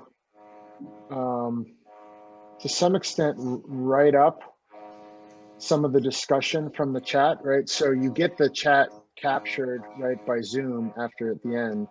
Mm-hmm. But I wonder if there's a way to kind of post-process and moderate some of the discussion. So for example, questions posed to Dan or me, we could, after the fact, sort of respond a little bit more thoughtfully and write some things up. I've got a question for Ilya that I'd like him to comment on, and I think would be interesting for everybody. But it's the kind of thing where, he'd probably want to think about it a little bit and maybe write a little something up. But if we could write that up and make it part of the website or something after the fact, kind of a curated, moderated discussion, I think that would be a really interesting thing. Mm-hmm. And I don't know what exactly the right medium for doing that is. Sometimes at conferences or kind of things, you might actually write it up in some kind of a journal article or, some kind of a thing. I'm not suggesting we need to do that, but some way of capturing the interactions here, to the extent that makes sense, I think would be interesting. And I'd be happy to contribute to that to the extent that, some of the conversation is on things that are related to the topics that we presented. Just something to think about. That's a good point. It is, and I think that there is great content there. And to your point, some questions. I think we could shrink it considerably, and be fairly heavy-handed. Create a digest, right? Yeah. Yeah, digest it down. But I think no, I think you're right, because I'm not as gifted a multitasker as some. It's like you either listen to the talks and then you see these comments flying, but there's value in both. But anyway, we'll take a look at it once we're wrapping things up, and and we'll sit down and sort of walk through some of these. And I think you're right. I think there's something there to share and to build on. I think participants have been great, providing awesome input. So really, thank you everyone for your participation.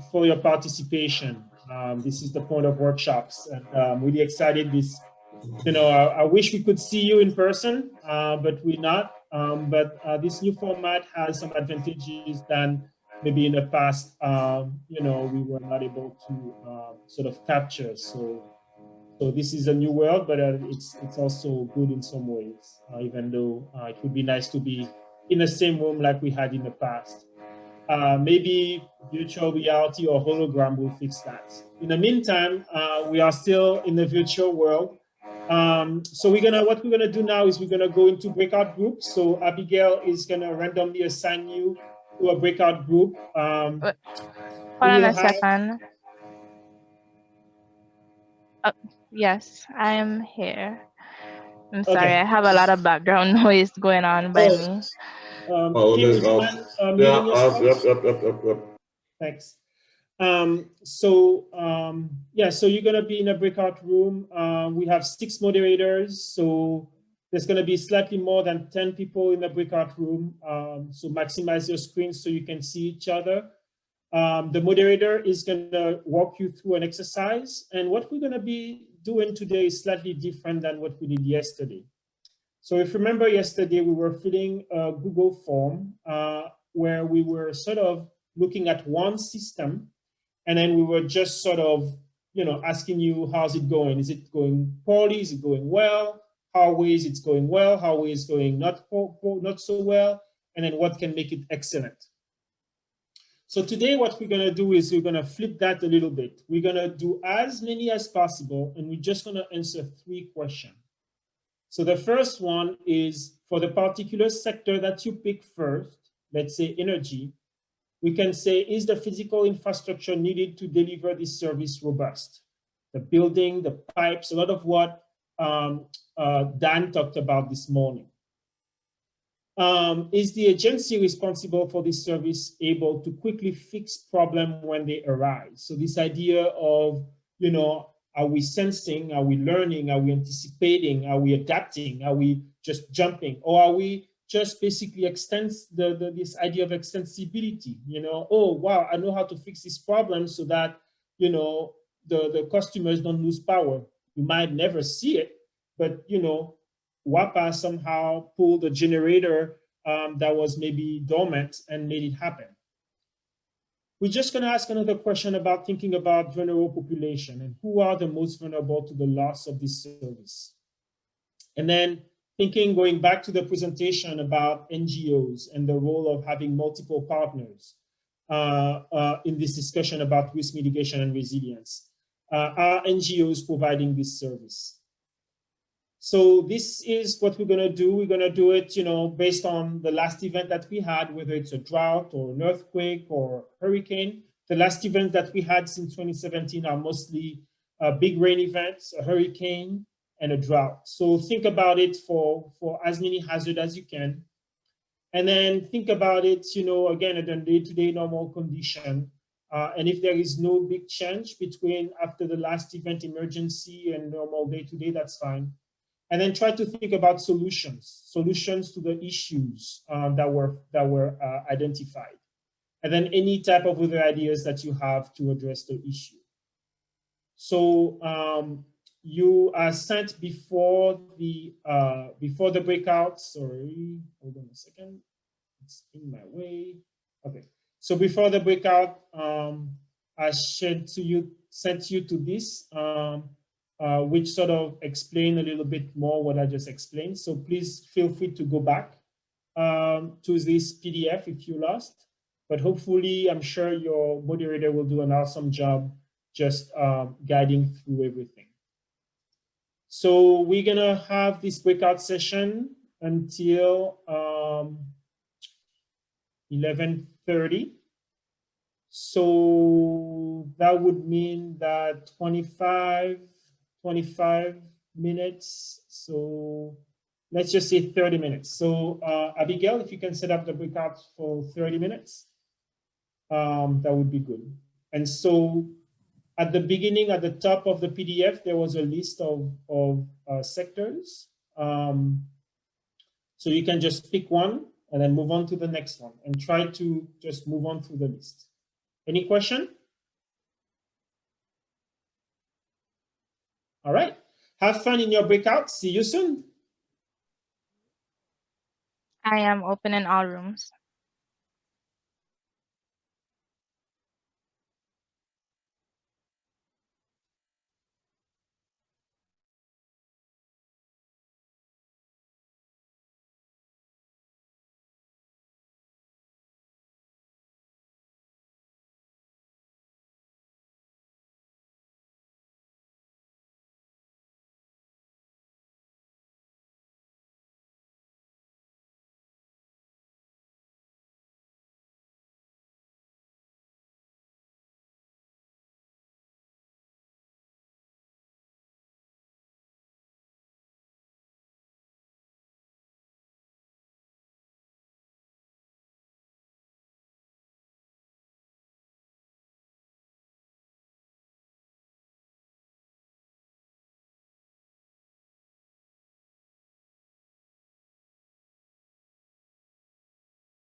Hi everyone, is everything okay? Did you receive a request to join the breakout rooms?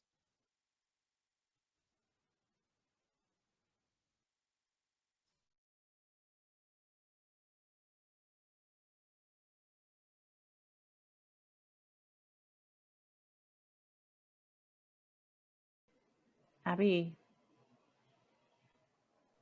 Yes. I'm here taking care of our situation. Thank you.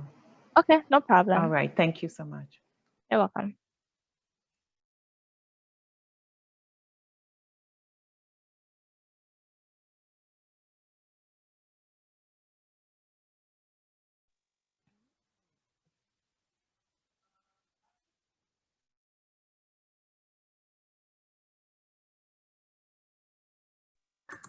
Hi everyone, would you like to join our breakout room? Yes. Abigail, good morning. My name Yes. is Lisa. Mm-hmm.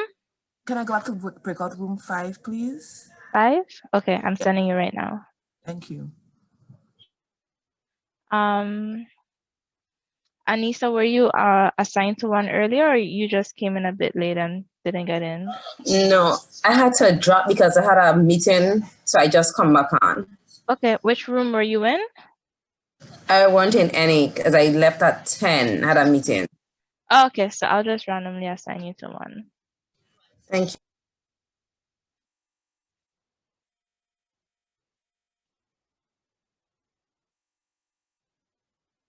Johanna, is there a room that you were in earlier, or can I randomly assign you?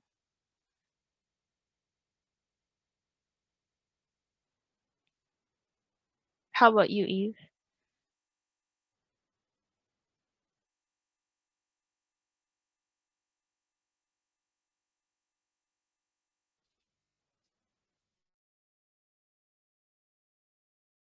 No, this is the first time I'm hearing this. I usually just log in and listen. Okay, so everyone are in breakout rooms. Would you like to join, or well, they're gonna be in the breakout sessions for at least the next 25 minutes. So I can send you in one so you can participate. Is that Beautiful. That was great. Thank you. okay? You're I welcome. won't join any of the breakout groups, but I really would like to listen. Can you repeat? I don't need to join any of the breakout groups, but I would very much like to listen to the presenters. Okay, so are you gonna wait here until everyone rejoins for the main session? What I'll do is I'll check back in. Okay, no problem. Thank you so much. You're welcome.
Hi, Leah. Would you like to join a breakout group or are you going to wait in the main session?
Hello, everyone. Would you like to join a breakout room?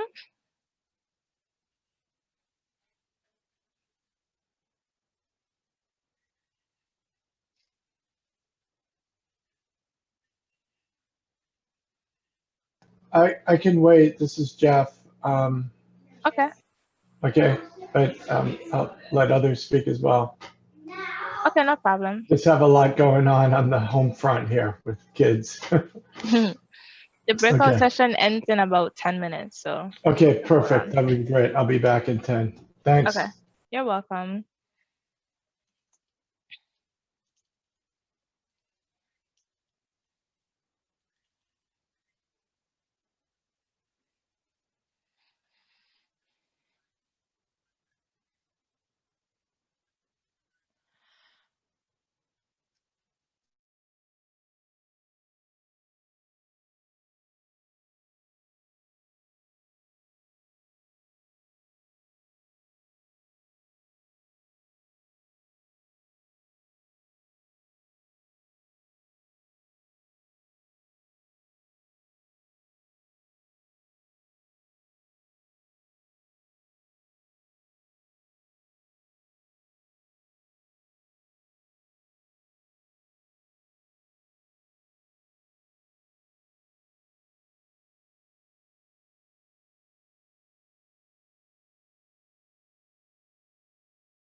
focused on in water is how cisterns provide backup.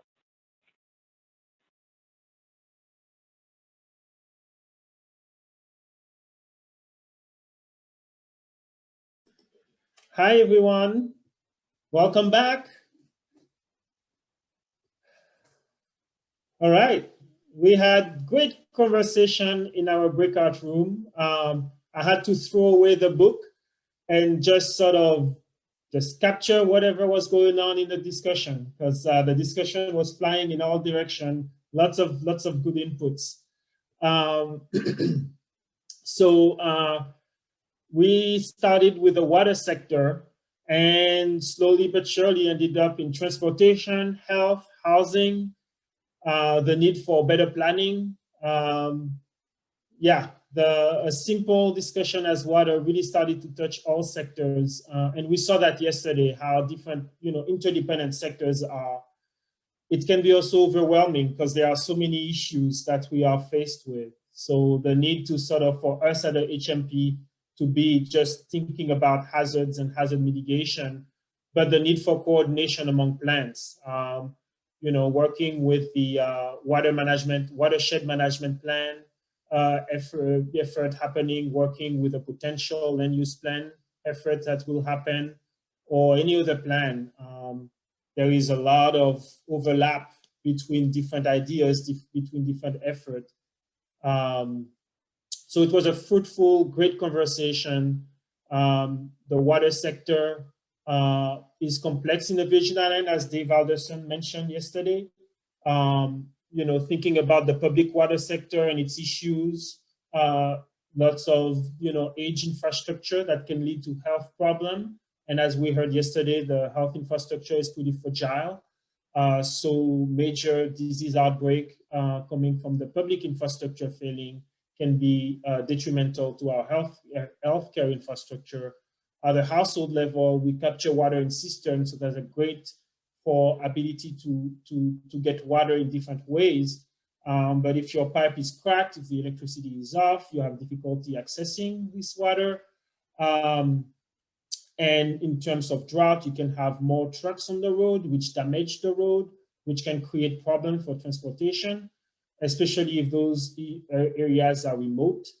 So remote communities being very vulnerable to drought impact, very vulnerable to transportation impact of the trucks, water trucks. So anyways, a lot of great conversation, starts to get a little bit complex.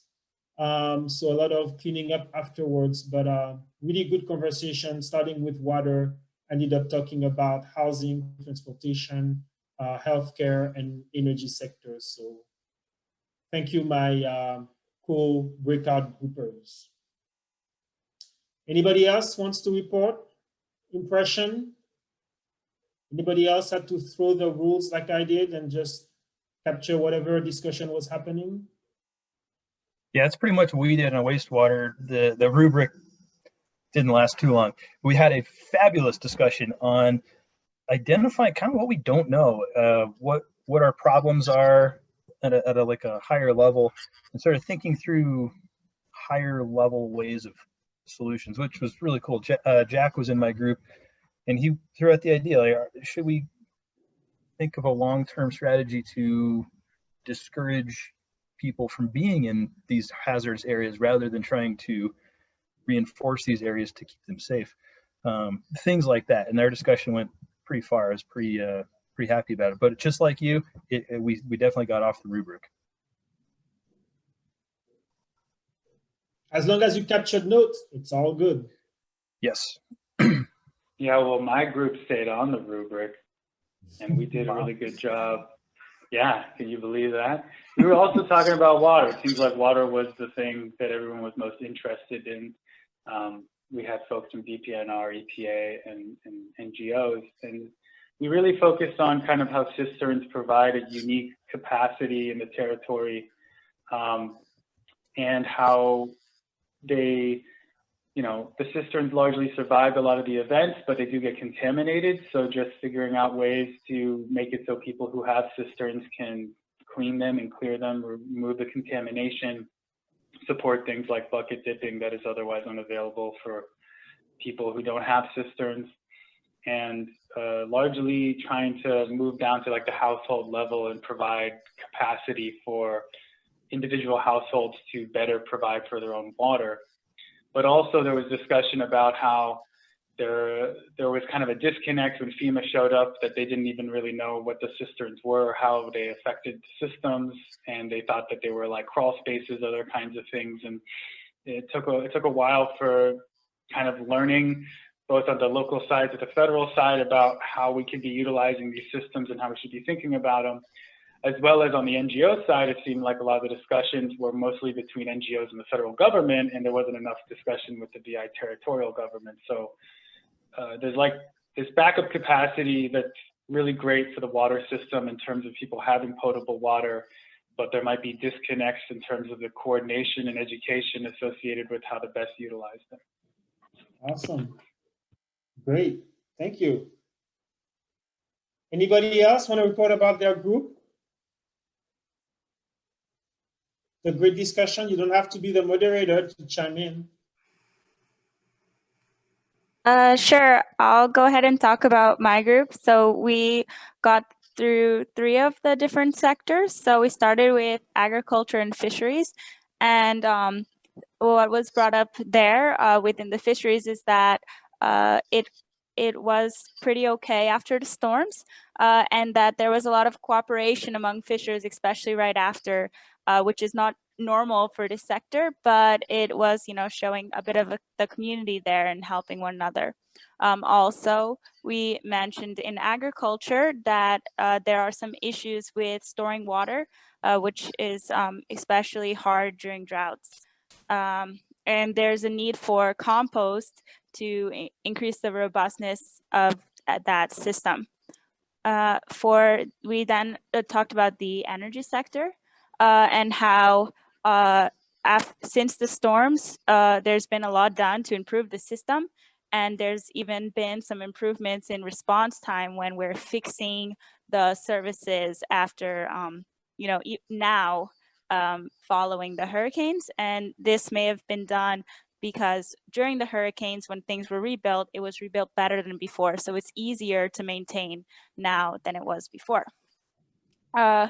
We also talked about how NGOs very much helped after the storms with providing generators to people and kind of matching donations with those in need and vulnerable populations, and sharing information about who needs different assets or what can help. And then the last sector we talked about was road transportation and logistics. And this was quite interesting. Most people said that residents were the main road clearers, especially for immediate response. And beyond that, also private services, like people who had these equipment available because the government didn't always have the services, the equipment, and it was also damaged during the storms. And so some issues that happened with that is that the funds then for repair, because people were not left, without roads or without access because they did it themselves, they were then ineligible for those funding because they, didn't have any suffering. So that was a big issue that may need to be addressed in the future. And then finally, we talked about that there is kind of an asset mapping going on in the territory to understand what capacity the private organizations and NGOs have to help after these events. Yes, good. And we're going to talk about some of that this afternoon from IU. So yes, awesome. We are ready for lunch break. Any last comments before the lunch break? All right, so during your lunch break, I just want to bring your attention to, if you're looking for something cool to look at during your lunch break, go to our website, resiliencevi.org. At the top, you will see a tab that says, what does resilience look like? And what we did is we interviewed different folks from Megan's Bay Department of Education, WAPA, the hospital, the Port Authority about, what does resilience look like for them? So really cool interviews, really cool perspective about different managers of very important systems here in the territory. So during your lunch break, please look at this website and look at those videos if you have the time. You can also look at our agenda. So we are supposed to come back at 12:30. So in an hour, maybe 50 minutes from now. Please come back. We're gonna have some great talks talking about what's happening now. During your talk, there was a lot, the breakout group, there was a lot of energy about how we can fix things, the solutions. Let's stay on this positive note and sort of hear from Ms. Rivera about, the good stuff happening in the territory since the hurricane, example for what's going on in the VI, example for how we are, dealing with this drought problem, and then this data need and capacity building effort. And so after that, we're gonna have a wonderful afternoon closeout thinking about sustainable development, because all of this that we're doing here right now, all this talk about risk mitigation, it's all about staying alive, having a good life here in the Virgin Islands. So it's all about sustainable development. So great afternoon coming up, have a great lunch, and see you in an hour. And Abigail, if you can put a timer for, so I would believe that's 55 minutes. Sure. See you in 55 minutes, everyone.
Good afternoon, everyone. 10 more seconds and we will start.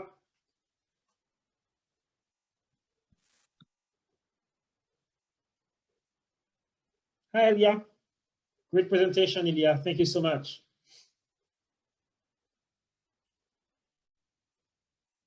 All right. Good afternoon, everyone. I hope you had a wonderful lunch, break, whatever you did the last hour. So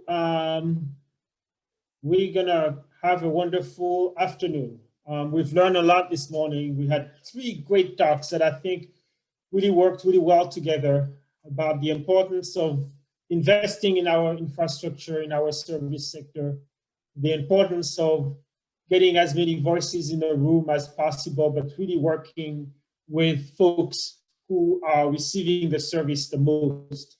As Steve Kaufman said, really ask, what do we want, and from that sort of think about, what is it that we need to do? So, great talk this morning from friends from NPS, friend from FEMA, and friend from Lab Plus or Plus Lab.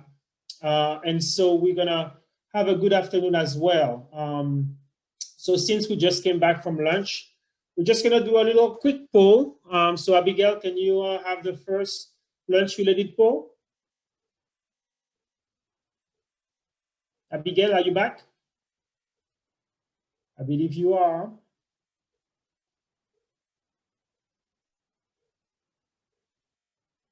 I'm not sure what's happening with Abigail. I'm gonna call her. I had some tech difficulties. I'm ready. Are you ready for the icebreaker? Yes. All right.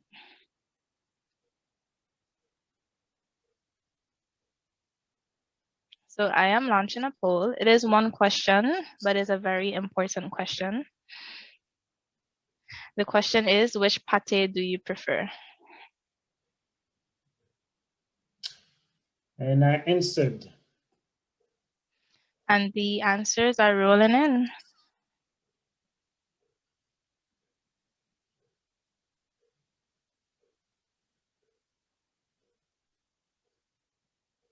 I'm sorry, there isn't a vegan option. You can eat around the meat.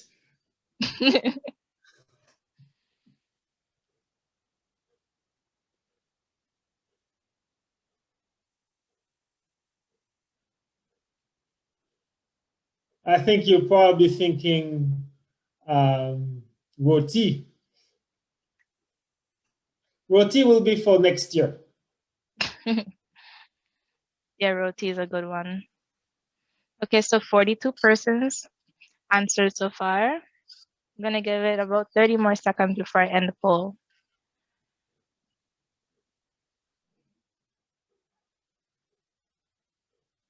I think there's a question of what is saltfish.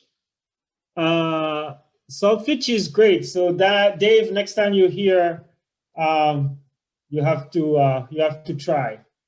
I don't think they do lionfish pates, but I think Kim is probably working on that. He has an army of researchers just like okay, I'm ending the poll now. I'm ending the poll. Wow. Yes.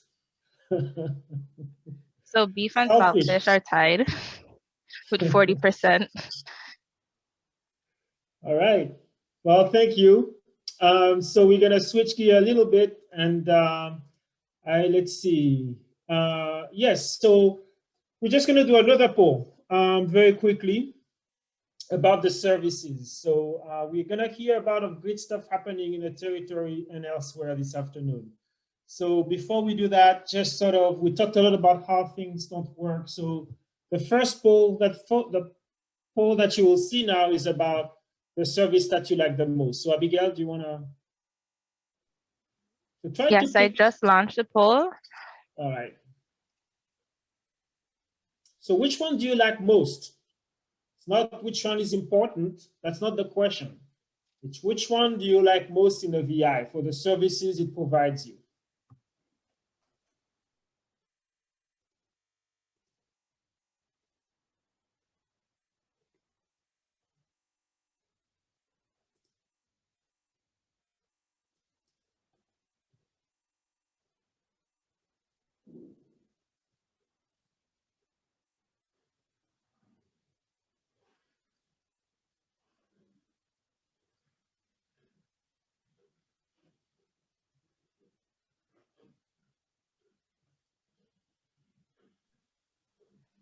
Just over 50% of the participants answered. This seems like a tough one. The answers aren't coming in as fast.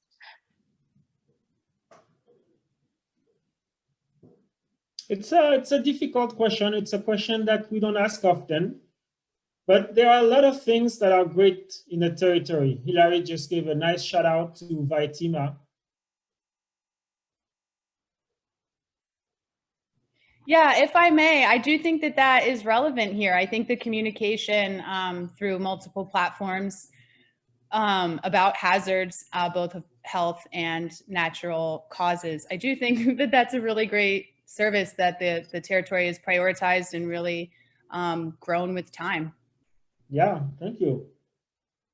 We had some limits. We had to cut some, so we cut telecommunication, but good shout out and good point, Hilary. Thank you.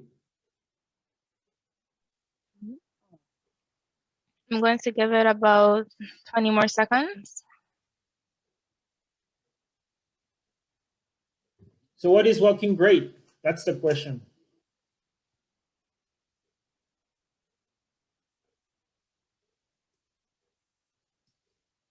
Okay, I'm ending the poll now. And here are the results.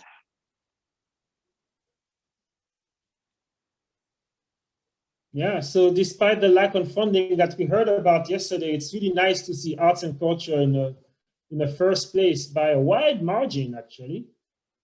Agriculture, great. And then after that, I think it's all a bit of a pack. Energy, I'm glad that you hear energy is going well. Solid waste is going well. I think solid waste is going well, relatively speaking, compared to other islands. You know, garbage is picked up. Streets are clean, relatively speaking. So there's a lot of good stuff going on in the territory. Thank you. All right. So let's see. We're gonna start the talk. So the first talk is gonna be from Ms. Rivera, talking about all the good efforts that the Vaitima and Office of Disaster Recovery and other partners in the government have been doing. It's a great segue from what the nice shout out from Hilary. So I'm going to share my screen.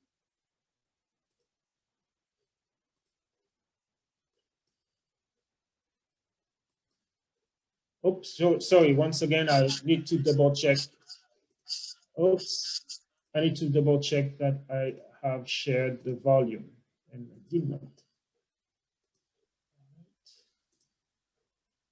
Mitigation officer. Start from the beginning. Good afternoon. My name is Graciela Rivera, and I'm the Territorial Hazard Mitigation Officer. On behalf of the Hazard Mitigation Team, Vaitima, and the Office of Disaster Recovery, I would like to say thank you to everyone for attending the 3rd Annual Hazard Mitigation Resilience Plan Workshop. Today, Hazard Mitigation would like to talk about reducing risk and building a stronger Virgin Islands.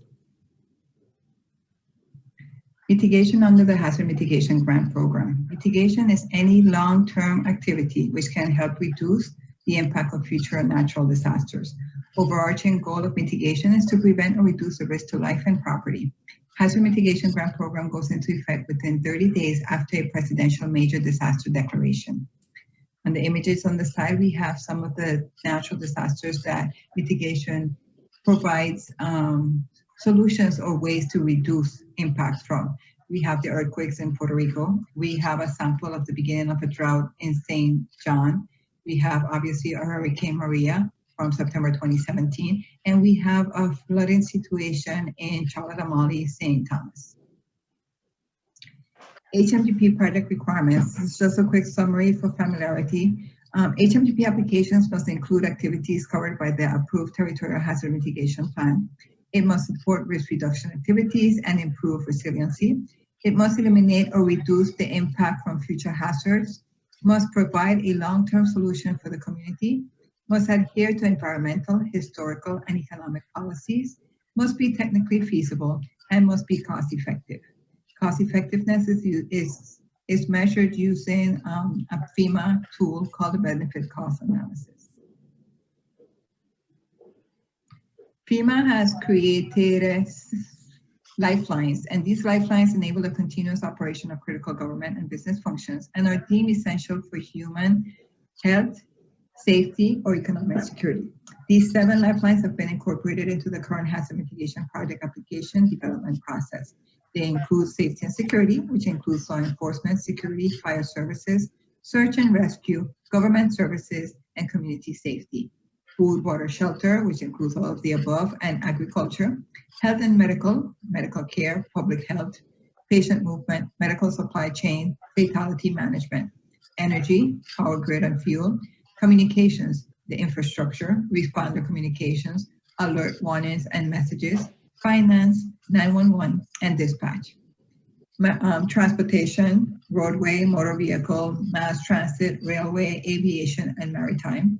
Hazardous materials, facilities, hazmat, pollutants, and contaminants. Hazard mitigation activities and goals. Our goals are to lessen response and recovery resource requirements after any disaster, reduce the vulnerability of our community to disaster and their effects, promote individual and community safety and the ability to rapidly recover from disruptions, examine ways to reduce vulnerability of existing buildings and infrastructures, take steps to reduce the vulnerability of natural resources, incorporate the protection of cultural properties. Disaster mitigation can incorporate both structural and non-structural solutions. And last but not least, results in safer communities that are less reliant on external financial assistance. Some of the projects that we currently have in place that will help reduce vulnerabilities are, we have 2 projects with the Department of Planning and Natural Resources. We have a post-disaster code enforcement, and we have the floodplain regulation and NFIP post-disaster. It was proven after Hurricane Irma and Maria that the changes that were made to the code post-Marilyn and the homes that were repaired or reconstructed after that storm did hold better with the sustained winds and the impact from Hurricane Irma and Maria. With the Department of Public Works, we do have 2 projects territory-wide. One is a culvert improvement and another one is a slope stabilization. The initial part of these projects are for us to identify the locations that most require mitigation and what type of mitigation activity would best serve the community. We have 2 projects with the Water and Power Authority for energy. One is a St. Thomas microgrid in Bogoni area, and the other one is on St. Croix in Adventure. The goal for this is to create additional reliance when it comes to power restoration and activation after a disaster. We have a project that we're looking at buying out properties that are in special flood hazard areas. And this will ensure that we incorporate green space and develop ways to help minimize any additional impact to surrounding areas from flooding. The VITEMA, we have the Emergency Operations Center Wind Retrofit and Safe Room. This facility will provide a safe environment for key critical agencies and VITEMA and 911 to be able to shelter in place during any disaster.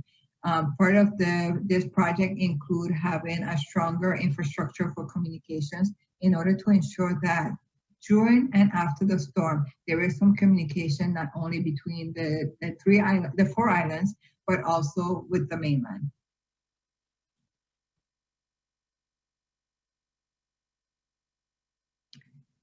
Projects that improve drainage and minimize flooding impacts across the island of St. Croix. We currently have multiple projects with the Department of Public Works on St. Croix. We have the Gallows Bay drainage improvement. We have the Hannah's Rest drainage improvement, which also incorporates some potential land acquisition. We have the North Side drainage project improvement and the Mahogany Road drainage improvement. All these projects will probably have additional elements with other grants such as the CBDGDR. The focus from the hazard mitigation is more on the reduction of flood and drainage improvements. The Spring Gut Watershed Green Space Acquisition, Phase 1 is approved, and that is with the VI Trail Alliance. That will incorporate the purchase of 50 acres for green space in perpetuity. And the second phase, if approved, will also result in some additional features being added to minimize flooding affecting the surrounding neighborhoods and also the Gallows Bay area. Projects that will improve drainage and minimize flooding in St. Thomas, St. John. We have the Dono Bypass Drainage Improvement Project. We have the St. Thomas East End Reserve. We have the Smith Bay Stormwater Mitigation Project, and all of those are done with the Department of Public Works. With the Coral Bay Community Council on the island of St. John, we have the Ironwood Road Stabilization and Drainage Improvement Project. And also in St. John with the Estate Fish Bay Owners Association, we have the Fish Bay Road Improvement Project. Sheltering projects. We do have some sheltering projects under the Hazard Mitigation Grant Program. We have the Canigata Community Center Wind Retrofit and Safe Room. That is an approved project being worked on through the Department of Sports, Park and Recreation. We have with the Department of Human Services, the former St. Dunstan Episcopal School Wind Retrofit and Safe Room. With the St. Croix Community Foundation, we have the Alexander Theater Wind Retrofit and Safe Room. This project also incorporates the protection of cultural property. So this shows a project where we try to combine multiple guidelines and guidances for mitigation. We have the UVI Multipurpose Complex and Safe Room that has been submitted, and this would be a joint project with the CBTGDR and HUD. This is with the University of the Virgin Islands. And we have with the Department of Sports, Park and Recreation, the St. John Community Center Wind Retrofit and Safe Room. Project promoting safety by providing backup power. Most of the safe room applications that we have in HMGP include generators for facilities with no generator currently on site. We do have some additional generator projects for the Sugar Estate Head Start and the Anna's Retreat Senior Center. Those are done by the Department of Human Services. And with the Department of Health, we have the Elder Schultz Bryant Mental Health Facility. We are also working on a project for enclosure for the existing generator at Mars Hill Head Start. Mars Hill is a shelter site. They do have a functional generator, but it is currently in the elements. So this enclosure will ensure that it has longevity and it works during the time of a disaster. We do have some projects where we are hardening critical facilities throughout the territory. We have a few fire service stations. We have the Charles Tappy Seals and Grove Place.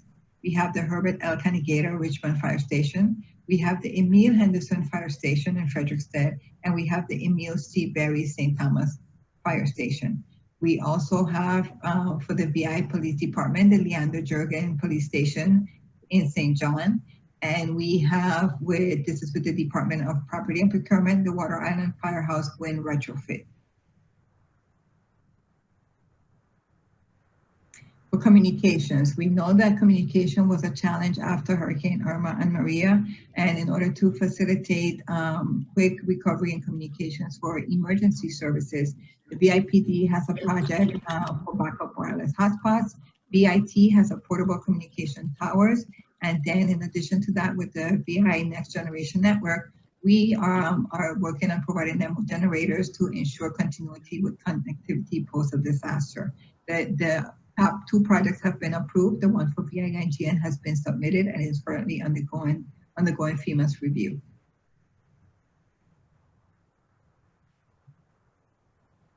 Some examples of projects that are non-structural solution projects. We have a project with the Department of Planning and Natural Resources that is a watershed management studies. A total of 8 watersheds in the islands of St. Croix and St. Thomas will be part of this study. With the University of the Virgin Islands, we have the Living Shoreline Database. We have with the Nature Conservancy, the Coral Reef Flooding Reduction and Cost Effectiveness Mapping. And with the Coral Bay Community Council, we have the Coral Bay H&H study. These and similar projects will provide very key, valuable information that will be useful in the development of future mitigation projects. These projects will also provide information that may be used by the various agencies for future planning of construction projects or even policy development. Safer communities and lesser reliance on external financial assistance. Mitigation tends to lessen the financial impact on the territory and reduces the reliance on federal assistance. The frequency of natural disasters throughout the U.S. is an important consideration. As more and more disasters take place, the funding then becomes limited. So anything that we can do proactively before a disaster to minimize impact and damage would be helpful. Successful implementation of mitigation projects have been proven to minimize the amount of time for communities to resume regular activities, which is a positive for the community and the economy.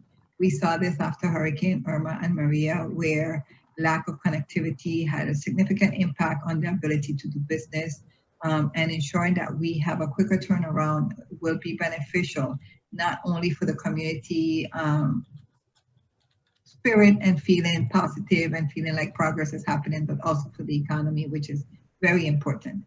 Natural hazard mitigation has been proven to save $6 on an average for every dollar spent, according to the analytics by the National Institute of Building Science. Additional HMGP updates and lessons learned. HMGP updates. The hazard mitigation current application period expired on September 30th, 2020. But we received confirmation just today, November 4th, 2020, that our request for extension through March 6, 2020 has been approved. We currently have 31 active projects under Hurricane Maria, disaster 4340, and 15 active projects under Hurricane Irma, disaster 4335. Lessons learned. One of the key lessons learned is the need to move very quickly once project approval has been received. There are many competing priorities and very limited resources, and that is a challenge. So ensuring that our projects are out there front and center quicker will be more beneficial for these projects to be completed in a more timely fashion. Policies can change very quickly and have a significant impact, and the hazard mitigation team needs to be very aware and prepare proactively for those changes. There were a lot of changes within FEMA. Most of them were very beneficial for the territory, but they did have an impact on some of the hazard mitigation projects and still have an impact. They do require some additional coordination and some additional steps that lengthen the process a bit. But we are currently moving forward with that much needed coordination. The lessons learned is an ongoing process. The hazard mitigation teams needs to rapidly incorporate the lessons learned into our existing processes and communicate them to subrecipients to better assist them with moving their projects along. The contact information, Graciela Rivera, my information is there. I believe that UBI will be sharing the slides. Mr. Ozzy Bradshaw is the Deputy Hazard Mitigation Officer in the St. Thomas St. John District. His information will also be available on the slide. If anyone has any questions that you think of after this presentation and the workshop is over, please feel free to reach out to us, and we will provide assistance and support and answers as needed. Thank you so much. All right, thank you so much. Thank you so much, Graciela, for this presentation. Any question to Graciela?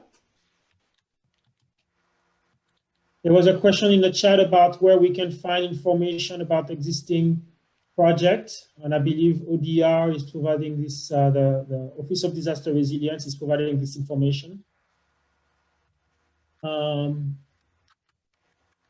Graciela, you want to say something? No, I'm sorry, I was just responding to some of the items on the chat. Okay. All right, well. I have a question.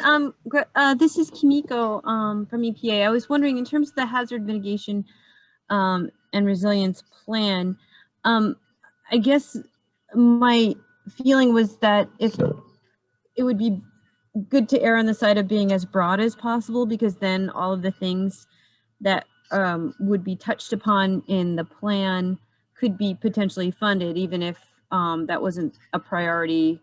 That eventually it would be eligible for, could potentially be eligible for funding, but if it weren't in the plan, then it wouldn't be eligible. So is it safe to assume that, like, you know, just it might be a good idea to just throw everything in there, including the kitchen sink, in terms of what could be potentially possible? We do try to be as broad as possible in the target areas, and we do also have to manage what is eligible under the different hazard mitigation programs. In my presentation, I focus more on the hazard mitigation grant program, which is the one tied to the disaster recovery. But there's also the BRIC, which used to be PDM, and there's also the flood mitigation assistance. So we do try to be as broad as possible. We have to be careful about adding everything on the kitchen sink because it does have some clear definitions and defined guidelines that we have to follow. But yes, we do try to be broad just because of that. You never know as you go forward what other potential projects could develop. Yeah, and I guess from us in the HMP team, the idea of the kitchen sink makes us very nervous because we have to clean those dishes. So as we need to be as orderly as we can and stay focused. So we can't throw everything, but we can be judicious about what we want to throw in. And then the other thing is FEMA, we're not just looking at FEMA. There are other agencies, and Dave Alderson in his intro yesterday provided just a slide with all the different agencies, EPA included, that are working on recovery efforts in the VI. So funding is available beyond just FEMA, so we're looking at that. But we try not to be too comprehensive because otherwise the task becomes impossible. And Greg, oh, sorry. Go ahead, Jack. Sorry. I was just going to add, Graciela, and I think this is important for everyone to know, from the FEMA level, when we're talking about FEMA grants, just because a project is not in the plan does not preclude it necessarily from seeking FEMA funding. The way the HMA guidance is written is more of are projects in line and consistent with the plan, not required to actually necessarily 100% of the time be in the plan. Thank you. Right. Thank you for that. And I was going to add, I'm glad Jack chimed in because Jack worked on a very important resource that outlines funding sources, federal funding sources, non-traditional funding sources for different types of mitigation projects. So that's an important resource for the Virgin Islands. And then just to piggyback on Greg's statement too, is that, as we've demonstrated throughout this workshop, we're broadening the view of kind of the traditional like infrastructural focus or fixedness focus on hazard mitigation to be more holistic. And so in doing that, yeah, there is a tendency to throw the long pass down the field and the kitchen sink, as you say, but we also have to be very cognizant of the capacity and capabilities of the different sectors to implement projects and be cautious on defining pathways for the implementation. So as we've seen today, it's on a house construction, as Ilya showed, it takes multiple stakeholders and it takes a lot of work to coordinate efforts if we're truly going to put mitigation and hazard risk reduction on the territory's agenda. Yeah, thanks for that. And Jeff or Jack, if you can put this resource of funding, I believe it's a PDF, I think it's online. If you can put the link in chat, that would be great. All right, so we're gonna now look to our next door neighbor, Ms. Dawei from the British Virgin Islands is gonna provide an update on all the great work that they have been doing since the hurricanes. They wowed us last year with a lot of great updates and a lot of thinking that they sort of implemented. So we're gonna get a further update this year. So I'm gonna share my screen with the sound, and it's Ms. Dawei from the British Virgin Islands Emergency Management Agency.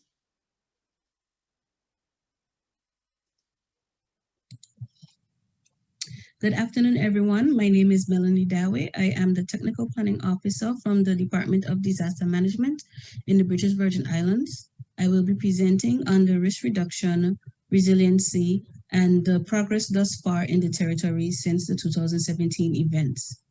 The topics I will be discussing in this presentation is the National Disaster Management Program, lessons learned from 2017 events, and applying resiliency lessons and improving the DM program. The comprehensive disaster management policy within the DM framework addresses the entire disaster management cycle. The Disaster Management Act provides the legislative framework for disaster management in the BVI. The CDM strategy aids in the territory's capability to understand, manage, and reduce disaster risk by providing a foundation for achieving the elements of the Virgin Islands resilience model, which incorporates risk and crisis management components. This DM framework allows the territory to achieve EMAP accreditations for continuous improvement for the disaster management program. The Virgin Islands CDM strategy for the period of 2019 to 2025 provides a blueprint for what is needed to achieve safer, healthier, and greener communities in the BVI. The strategic framework was developed using the result-based monitoring and evaluation approach, which focuses on the development targets and the use of data to improve decision-making. It is expected that at the end of this next 7-year period, the following objective results would be achieved.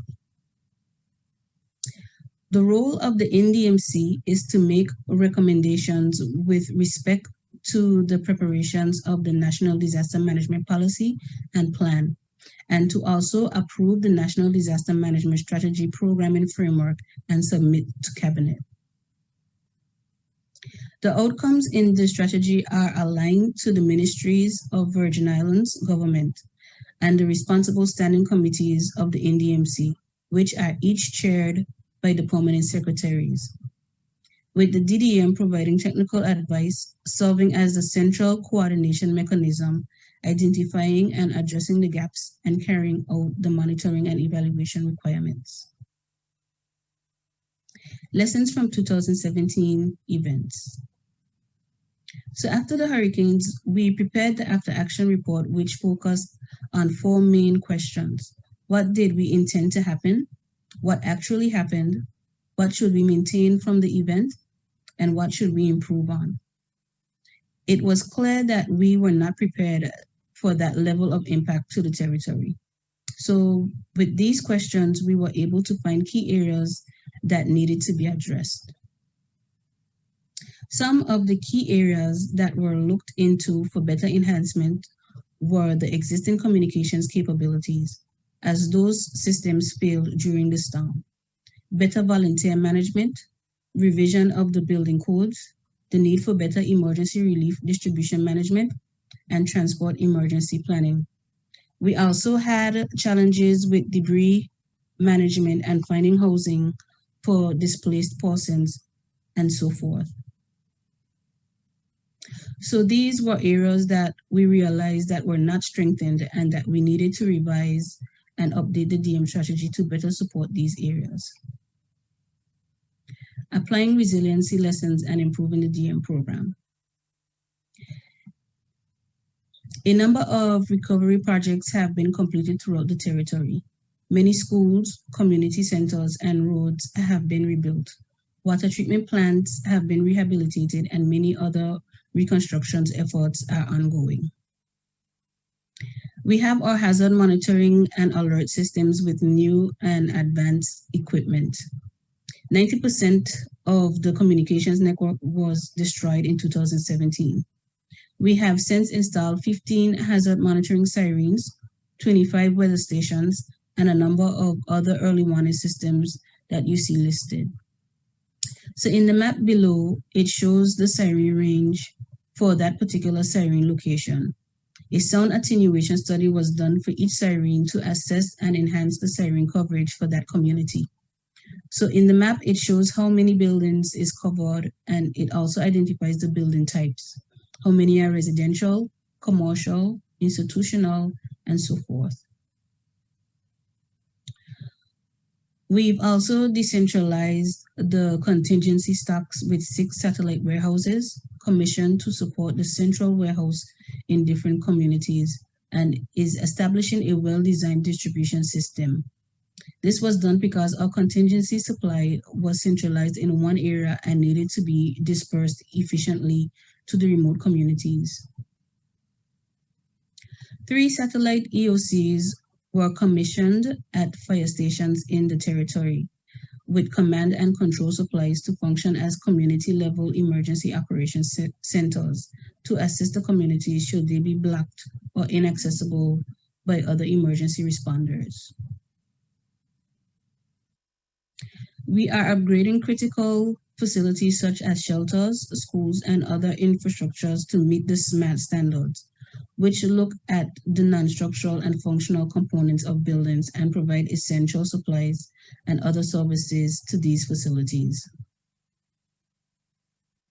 The Rapid Readiness Assessment is an assessment that all government and private sectors conduct to evaluate their status in disaster preparations.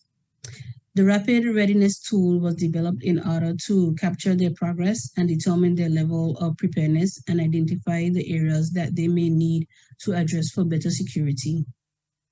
The non-structural and functional assessment looks at the territory's critical facilities. The tool was designed for evaluating the level of vulnerability of a building towards various hazards which the territory is susceptible to. The hazard vulnerability assessment identifies hazards that a site for new development is susceptible to as well. For example, if a property is located on a steep slope, the assessment should determine if that area is prone to landslide. Or if a property is in a low-lying area located near a gut, we would be able to determine if that area is prone to flooding. We would then provide a report which includes hazard maps and recommendations to mitigate against those hazards for a safer and better development of that property. So public awareness, we developed simple graphics which presented the specific measures relevant to all hazards that impact the BVI. The aim of these graphics is to highlight those measures that homeowners can take to reduce the hazard-related risk inside their properties to make it safer for themselves. So for example, securing any loose structures and garden furniture during times of strong winds, or ensuring that any heavy or fragile items like glass or ornaments are securely stored within cabinets and removed from high shelves during earthquake activity, or elevating key services like generators, electronics, or anything of value above flood level, and using floodboards to prevent water from entering the building in the event of flooding.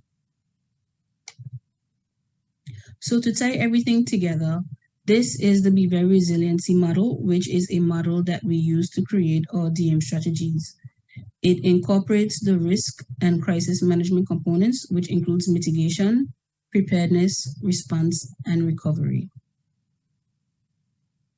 Thank you for your time, and special thanks to Dr. Waddell and Dr. Gano for having me once again. Thank you.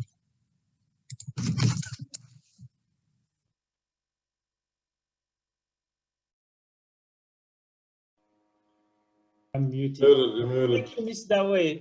That was a really, really good presentation. Any questions for Ms. Dawe? Yeah, this is Kimiko from EPA. I was just wondering what kind of coordination is happening between the BVI and the VI in terms of disaster response and recovery, as well as mitigation and resilience. I don't know if there's an agreement or type of cooperation between government. I know that the two governments are sharing resources on a variety of issues and sectors, but I'm not aware of any formal sort of agreement. We certainly are looking to what they're doing in order to, get ideas of what we can do here, in addition to other places. Yeah, we had the BVI on our Sustainable Materials Management speaker series, Islands SMM speaker series. I think it was Charlotte McDevitt from Green VI, and they're really, really amazing ideas that, again, we don't need to reinvent the wheel. We can just copycat what's working in other places and try it out. Any other question for Ms. Dawe? All right. Well, thank you so much, Melanie. And Looking forward to having you again next year to hear more about the progress that is going on in our sister islands. Or sister territory. So I'm gonna go, we heard a lot about, the good things that is happening. And one thing that Ms. Dawe talked about was the fact that they installed a lot of weather stations. I'm really interested to learn more about those weather stations. I know that for the VI, we've been trying to increase the amount of weather stations that we have just to sort of better understand what happens during big rainfall events, but also to better sense droughts. Yesterday, we heard about drought being this silent killer that sort of, we don't see it and then boom, it appears and it has very, very extremely devastating impacts if we don't have mitigation strategies in place. So right now, we're going to talk about all the good work that is happening in the VI to make us more resilient when it comes to the threat that is drought. So Miss Christina Chanes' presentation will be shared in a second. So I'm going to share my screen once again. And so Christina Chanes from UVI is going to talk about all the good work happening on the drought monitor.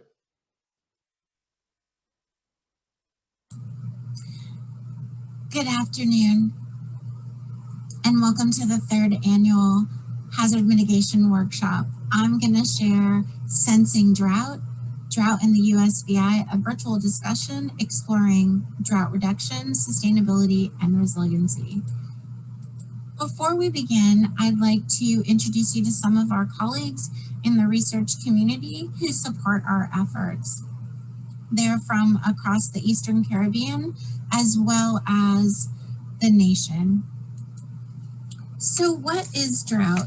Sensing drought is a way to identify it, and part of that is documenting it, and data is really important, and a photograph is a part of that data collection. Here is a cattle farm in St. Croix that shows soil cracking. Drought can impact every aspect of the USVI, and sensing drought is a way to identify what's happening so that we can plan to mitigate impacts. We can monitor the drought, we can evaluate historical data and collect current data. We can also acknowledge and document, such as this photograph, what the impacts are to our agricultural community and how that impacts food security across the territory so that we can plan for conservation and ways to mitigate risk. That is all dependent upon the volunteers who assist us. Here you can see Commissioner Nelson with his rain gauge. He is also a volunteer who helps us to collect data to document drought. In terms of sensing drought, the rain gauges give us on a daily basis what type of rain we're having each day. These require daily monitoring, and reporters do that between 6 and 9 a.m., 365 days a year, whereas a weather station is more technology-based and requires an internet cable. So what do we do with the information we collect? This is a photograph of the drought monitor, and this is of the Pacific Islands and the U.S. Virgin Islands. In 2019, we were included in this map. Prior to that, we were not on this map. So we've done a lot of work as researchers from 2015 to 2020 to collect enough data so that the drought monitors across the United States will include us in that. How do we do that? The most severe drought in the history of the Virgin Islands, as shared previously by my colleague, Dr. Neff. I'd like to draw your attention to line 2, January through March of 2019. You can see there was a severe drought. If you go down to 2015, March through May, we were able to get a drought declaration for the island of St. Croix, but in 2019, we didn't have enough documentation. So in that year, from 2019 to today, we've actually put a lot of effort into collecting even more data so that we are included. And this year, we were able to get on a drought declaration for the farmers in both St. Thomas, St. John, and St. Croix, because we're able to use rain gauges to collect information from individuals across the territory.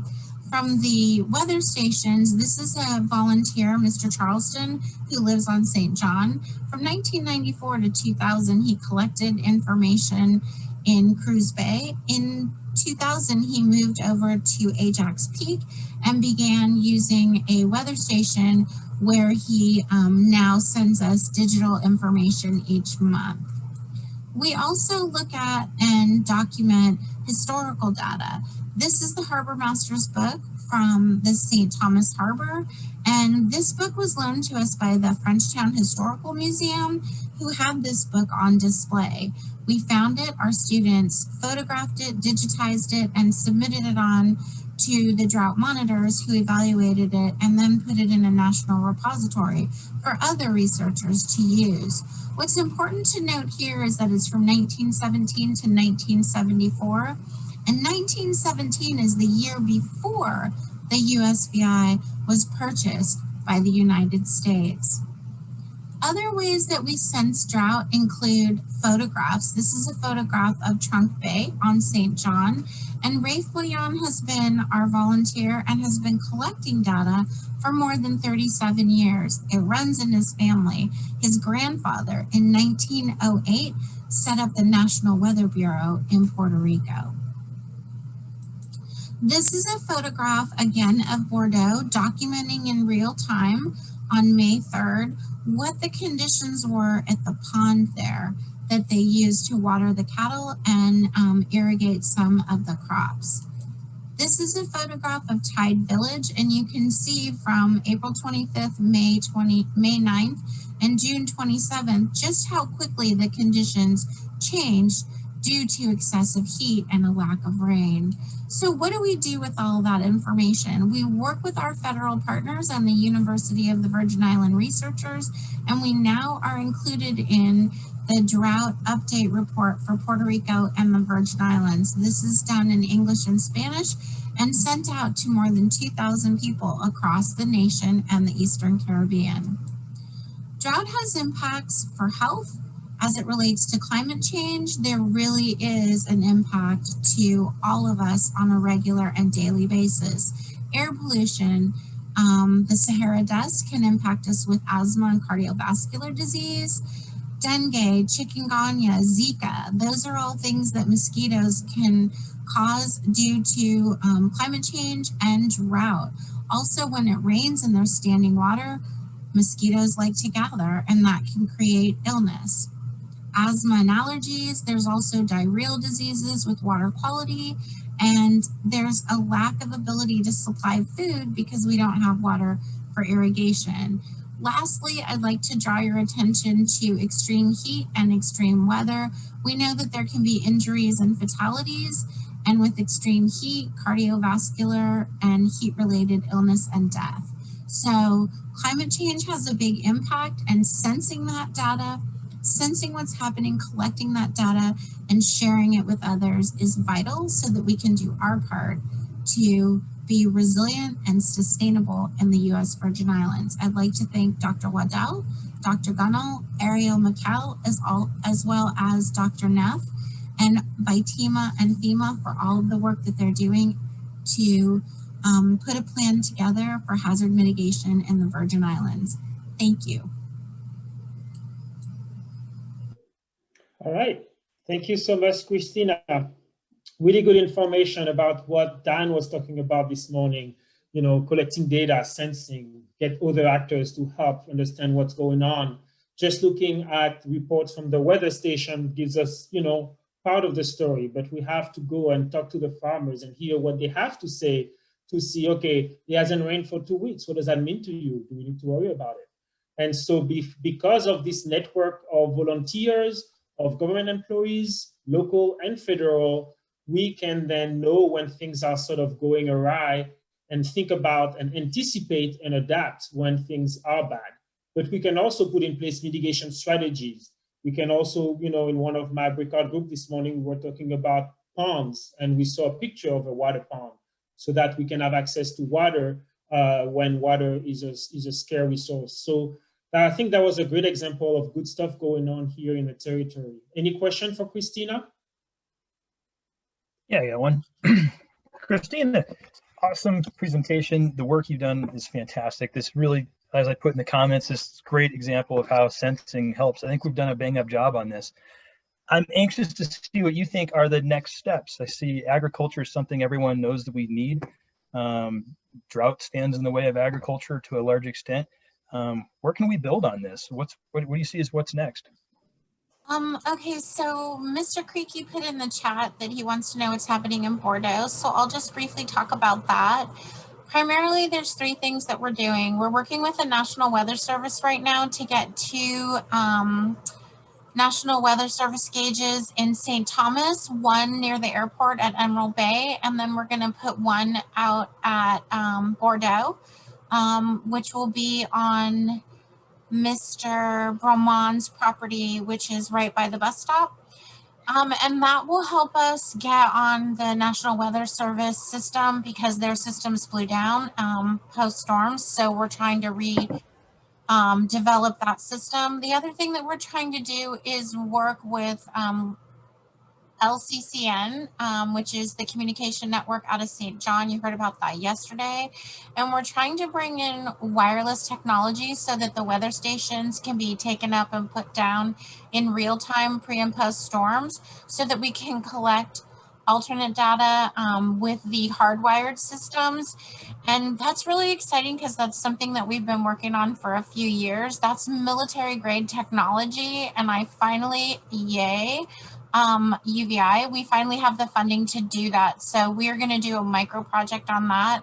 And then the third and final thing that I will say is that we, with the drought report and our work with Puerto Rico and our colleagues, our federal partners that you saw in that drought report, we are working to reinforce the COCORES systems, which are the rain gauge systems, so that we can begin studying the microclimates. So there's really amazing things going on as far as weather and climate. And someone else in the chat posted about connecting it to water.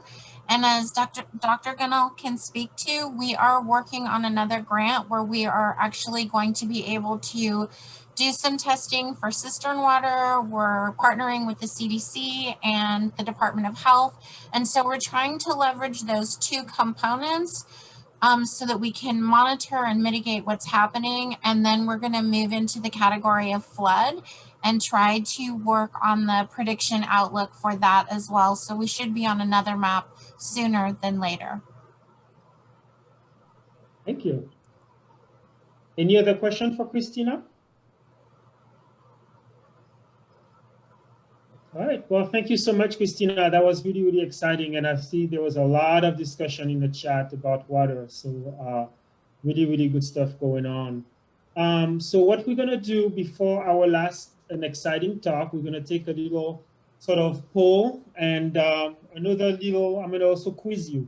So the first, we're gonna do a bit of a poll question because this last talk is about moving from what the government does, what government and private citizens do, to sort of thinking about crowdsourcing and providing information to people, but also people helping each other in terms of really getting what you need post-disaster. So our colleagues from Indiana University created a nifty tool that we want to showcase this afternoon. But before that, we just want to sort of ask you two different types of questions. So the first one is a poll. So Abigail, are you ready for the poll?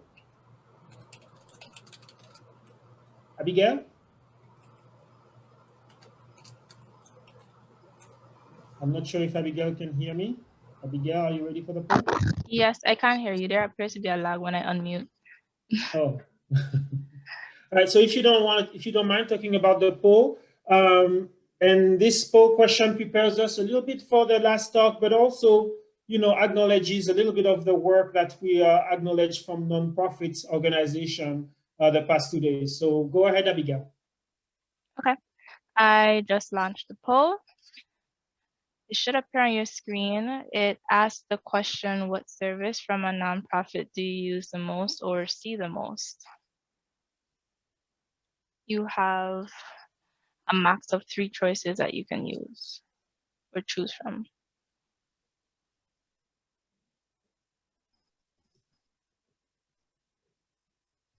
Volunteering is opportunity to volunteer.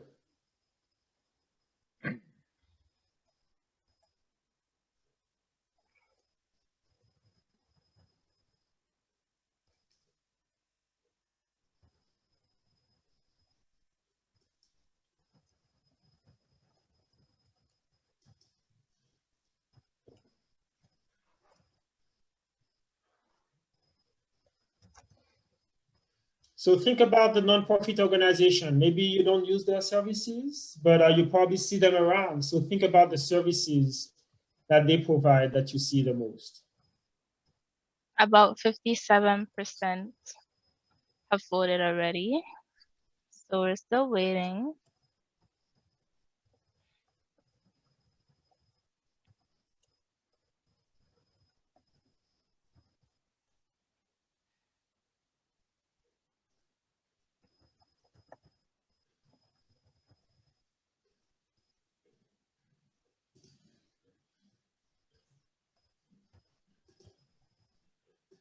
Okay, I'll give it about 30 more seconds.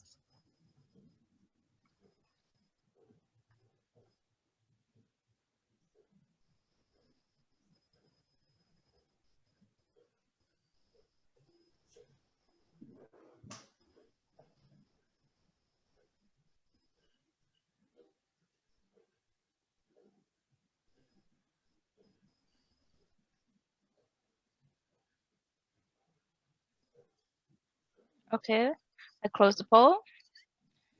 And here are the results.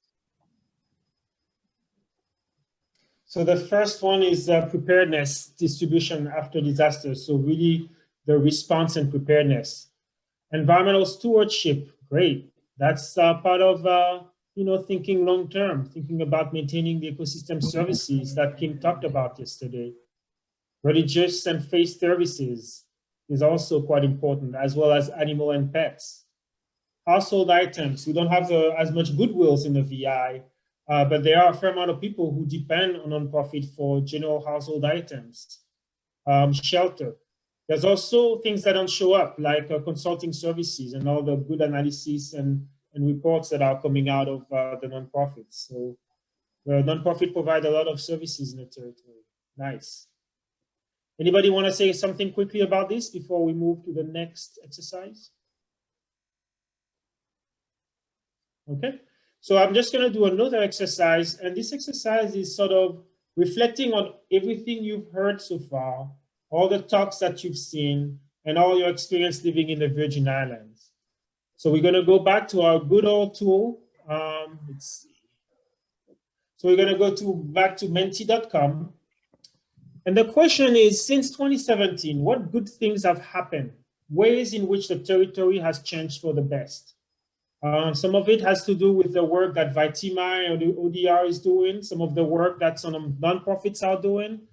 But since 2017, what good things you've seen have happened in the territory where we are moving in the right direction? So the code is 59 29 81 5 59 29 81 5. And just enter some answers. You can enter many answers. Try to keep it to one word. Don't try to write sentences. Good things that have happened in the territory since 2017. And think about hazards and hazard mitigation and resilience. Our ability to just bounce back better next time. Working together, data, analysis, yeah. And according to Graciela, more are coming. Federal funding, yes, thank you, Jack. More coordination, nice, adaptation.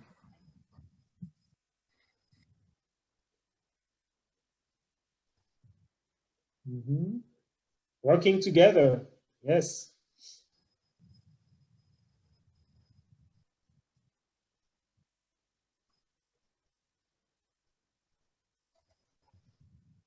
Lots of ideas, but information sharing, working together.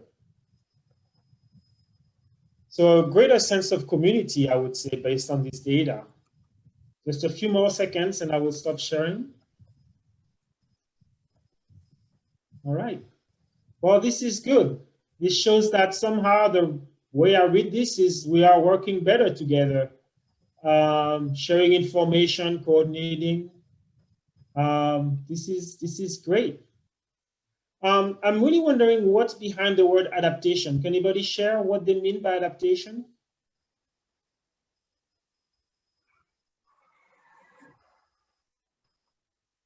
Anybody? No? Okay. All right. Well, we're going to go and have our last talk. So Mr. Park is going to represent the IU team. So I'm going to share my screen in a second.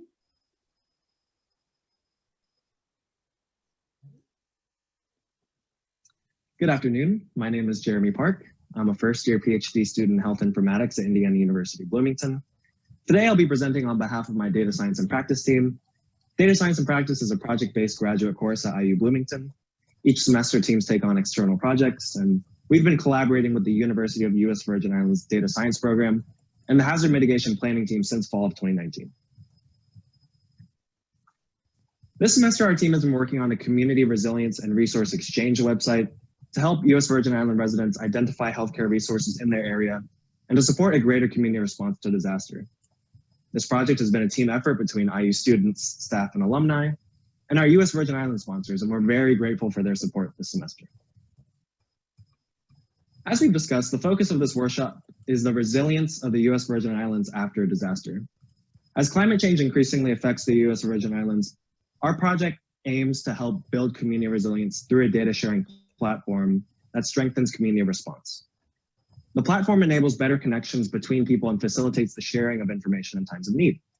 And that is why we are building this information sharing infrastructure before another hazard occurs. So this semester, our mission has been to help facilitate communication of resource distribution and hazard response. We want to help answer questions like, how do people get access to healthcare resources? How can we better share and update information on an ongoing basis? What happens when there's a tree in the middle of the road? How do healthcare providers communicate changes dynamically? And how does travel change during a disaster? So how are we going to do this? We've been working on a web application to facilitate communication for resource distribution and hazard response for the USVI population. Our team has already interviewed and surveyed many people in the field of public health and hazard mitigation. We've determined that a web service like the one we're proposing would be helpful. We still are in the initial phase of this project, and we've made significant progress and are working towards a finished product, but we're still in the prototype stage, so we need your help to design it. Ultimately, we want it to be your product, and we want to create it with you. So we need your help and feedback. So I ask you now to think, how do you want to design and leverage this application? We're looking for people to partner with us to help design this application in order to help the USVI become more resilient after a disaster. So I'm going to give a brief demonstration of the website. So this is a web application, and you can access it from your desktop or browser on your mobile phone. We currently don't have a mobile app, at least for this first iteration. We wanted to reduce the amount of overhead needed to use the app, and just using the browser offers some level of anonymity for people who are hesitant to share their personal information. And you can access this on your mobile phone too, simply by going to the website from any internet browser. To note, here's the IU logo in the top left, and we plan on adding the University of the Virgin Islands logo, as well as partnering organizations' logos to the website. So the website is based off of forms for finding healthcare resources, other resources, reporting hazards, requesting supplies in times of emergency, and updating healthcare provider information if you're a provider. Some functions are only available during a state of emergency, like requesting supplies and finding missing people and reporting your location if you were that missing person. So let's start with healthcare resources. This page is to help people locate healthcare facilities in their area. We start with some basic location information, including island and zip code. We have an option for I don't know, because we know that zip codes aren't always useful or known in the US Virgin Islands.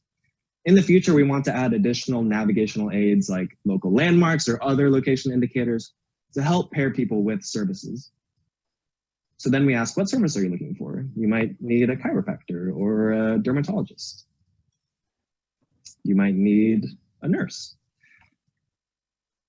These services actually come from directly a database of all the healthcare facilities and providers on the US Virgin Islands. These services correspond directly to the specialties for each facility. So when you select these services, what's returned to you are the services closest to you based off of your location. And we're working towards visualizing these results on a map.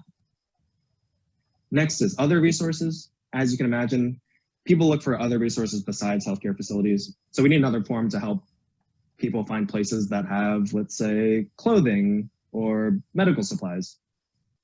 Same idea as the last form.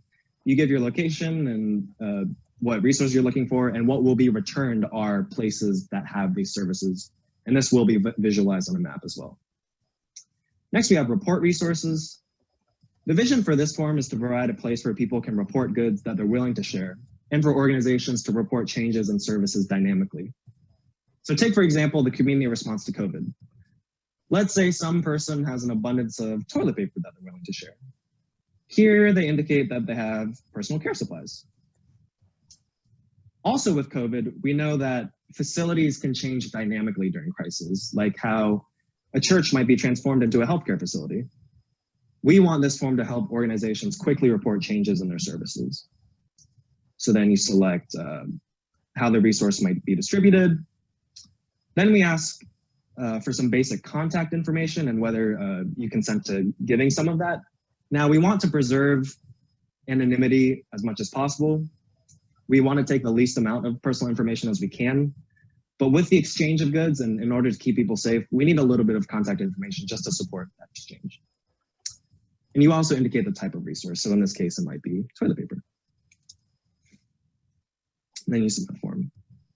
So next, we have reporting hazards. What happens in the instance that you're driving and there's a giant tree in the middle of the road? Here, you would indicate the roadway is blocked. You provide an address or a landmark that would help someone locate it, and maybe also a photo that would help the person visualize it. So with this form, we want to help accelerate the response time to hazards through crowdsourcing.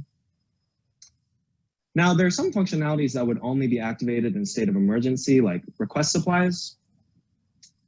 Again, with request supplies, we don't want people abusing the system and requesting supplies all the time.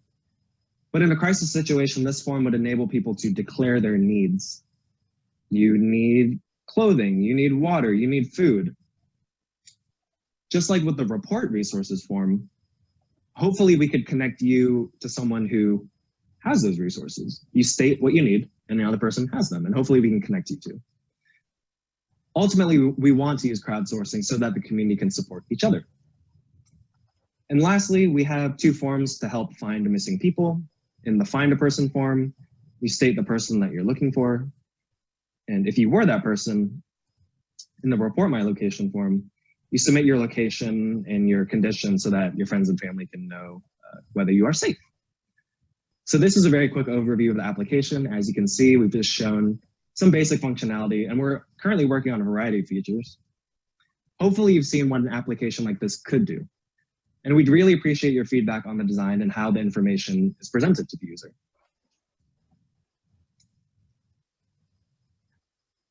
So what would we hope would be the impact of this application?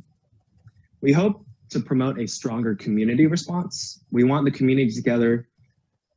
We want to connect the community together to provide a place where people can share their needs and support each other.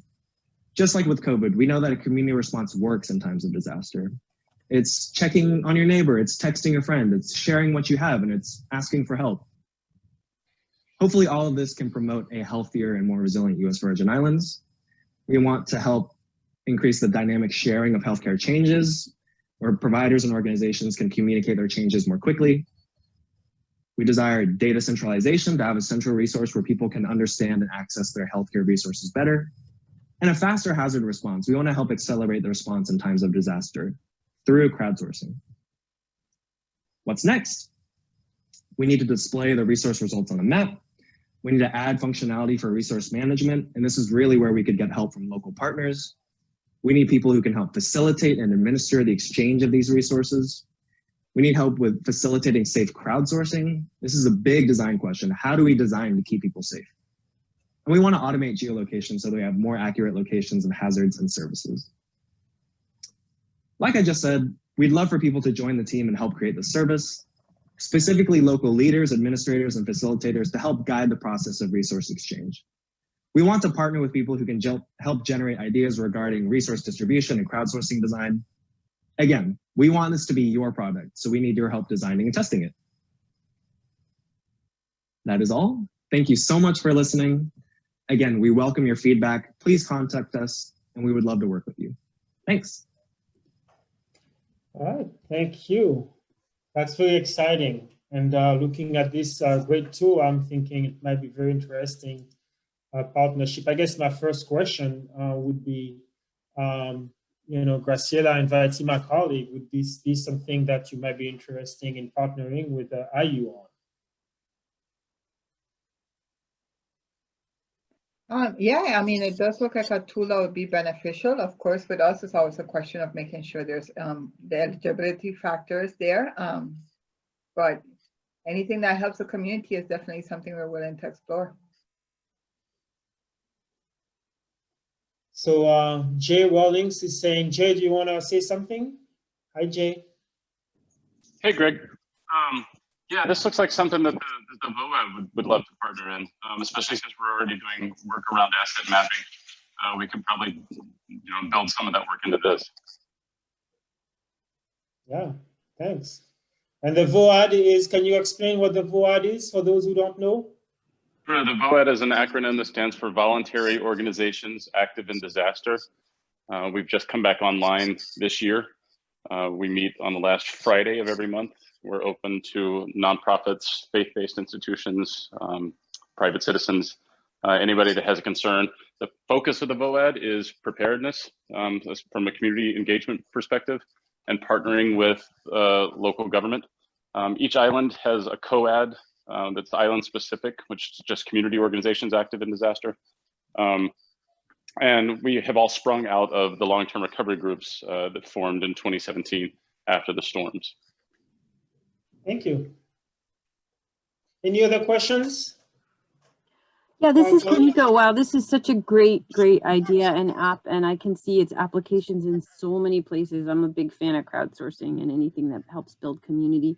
But we have something that we helped with for food waste to alert the community of available, not food waste, surplus food from like gleaning from farmers and whatnot. And I was wondering if, like, in terms of other applications for this, could it be such that it could be so broad that, you could kind of click through it on your phone and quickly get the information or the assistance that you need, whatever the category? That's the idea, yes.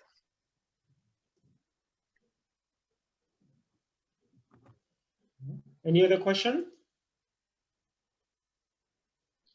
Yeah, this is Megan from Love City Strong. I had a question about the functionality of hazard reporting. How does the IU team sort of envision that would be an accountable system, and like in that, who's accountable for making sure that there is a response to a hazard that's reported, and then also how do you moderate that these are good hazards, valid hazards, I guess, that are being reported rather than just fluff, I guess.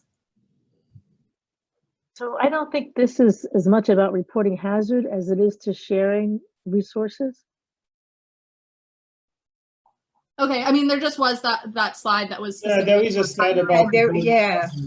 I'm sorry. Yeah, I was going to say there's a section that was one of the pieces that caught my attention, because right now one of the tools that we use is Facebook, and sometimes in Facebook somebody posts a picture, but you don't necessarily know where exactly that is, and you kind of have to spend some time figuring things out. So having consolidated data is one of the ongoing challenges that we identified after the disaster. So anything that helps us to get more data is definitely beneficial. Yeah, I'm with you on that. I believe that we can, Megan, to your point, we can address that issue by, asking people for comments. If they can take a picture, if they can provide some comments, we can sort of, discern if it's worth looking into further. But I also believe most people would be responsible.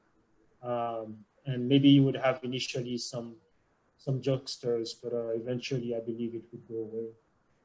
I guess my question was not necessarily predicated on people being, glib about it or sort of joking, but one of the things that we experience, and I know a lot of people have experienced in the field, is sometimes the relative priority of a hazard to somebody versus the priority in the grand scheme of a response are very, very different.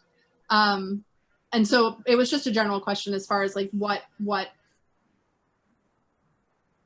I think that's a good question. I don't think there is an answer at the moment, or none that come to mind. But I think it would be interesting to actually see what happens and see what that distinction looks like. Because it might be that, because it's really depend on who sends the information. If you are an able-bodied person versus somebody with some form of disability, we're talking about different realities. So yeah, I think it would be very interesting to see what that looks like. I know in this is Andra speaking. Okay. And I just wanted to mention that one of the things that we were hoping to do would be to partner with some local organizations or government organizations to make this more feasible, and so that would be something that we would love to talk some more about, to get some people to coordinate with us to kind of vet some of the things that are coming through on these forms, and also coordinate the response to them. In addition to that, I know last week we spoke about reaching out to VITEMA, Department of Health and Human Services. So expect a call from us regarding using this tool. Thank you. Thank you, everybody. Yeah, and we have we're trying to use my colleague Paul Ferricelli and Kevin Kijanka are trying to use an app for citizen science for illegal dumping, for crowdsourcing information, things that may be hazardous, kind of in the bush, and we want to get it out of the public sphere and not to impact the water. So if we have something that we're already working on, or we have already like this food waste surplus food app, can we just send it and like somehow it'll, like we can work together to get it incorporated into this app? Because we don't have 5,000 apps. It would be nice to have one that just like does it all. Most definitely. That's great. Thank you. Okay, so thank you so much. Andra, thank you so much, colleagues from IU. We're going to take a little break and then come back for the last talk of this fantastic event that has been very rich in information. So Miss Alicia Harley is going to be talking about sustainable development. So the title of her talk is going to be Capacities for Sustainable Development in the USVI, from Imagination to Reality. So this talk is going to be really exciting for us, because really sort of put some boundaries in how we can think about sustainable development. What does it mean to think about sustainable development? And, as she says, what does it mean to take it from imagination to reality? So Alicia is going to provide a bit of is going to give us a talk live to explain more of those concepts and those capacities required for sustainable development. And then we're going to have a really exciting breakout session where we will be in each group sort of imagining what a future sustainable Virgin Island will look like. So please come back in 10 minutes at 2 o'clock or at the top of the hour. Abigail, if you can put a clock for 10 minutes, that would be good. See you very soon.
All right, welcome back, everyone. This is going to be the last stretch for this wonderful workshop. For the next hour, we're going to be talking about sustainable development.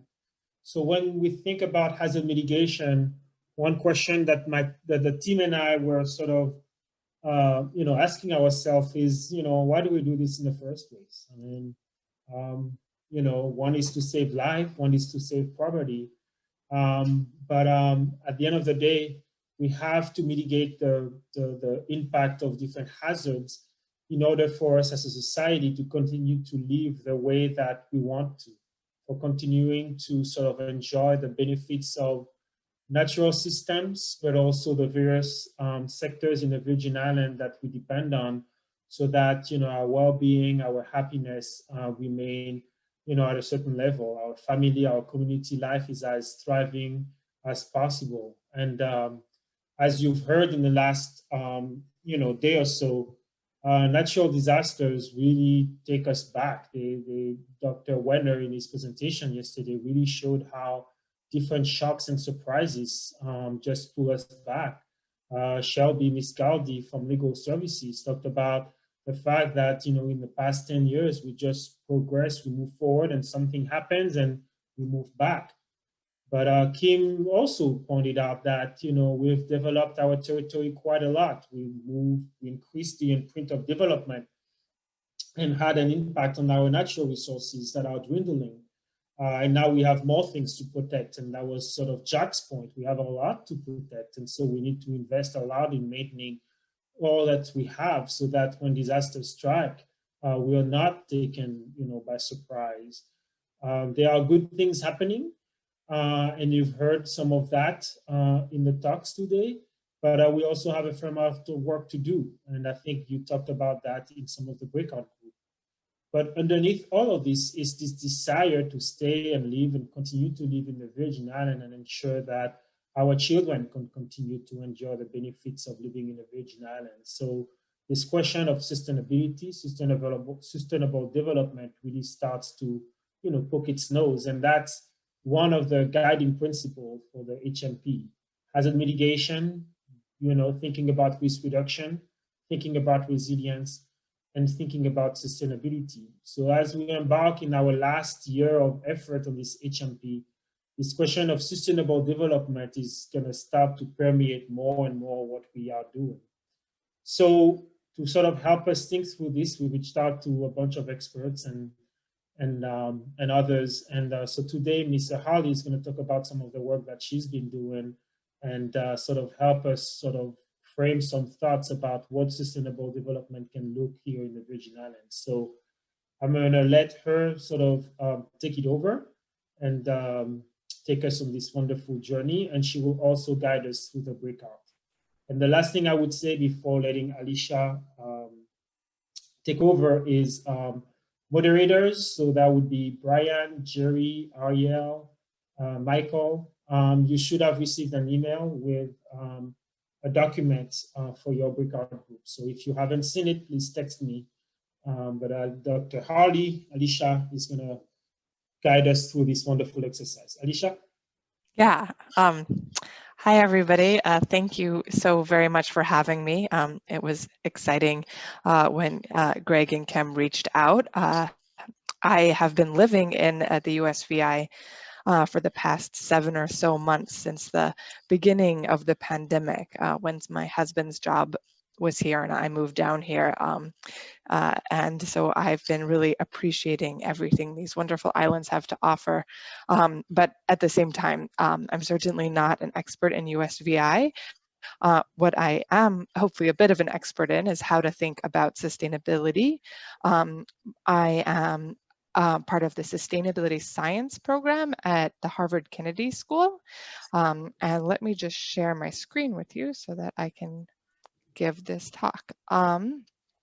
Okay, so let us get going.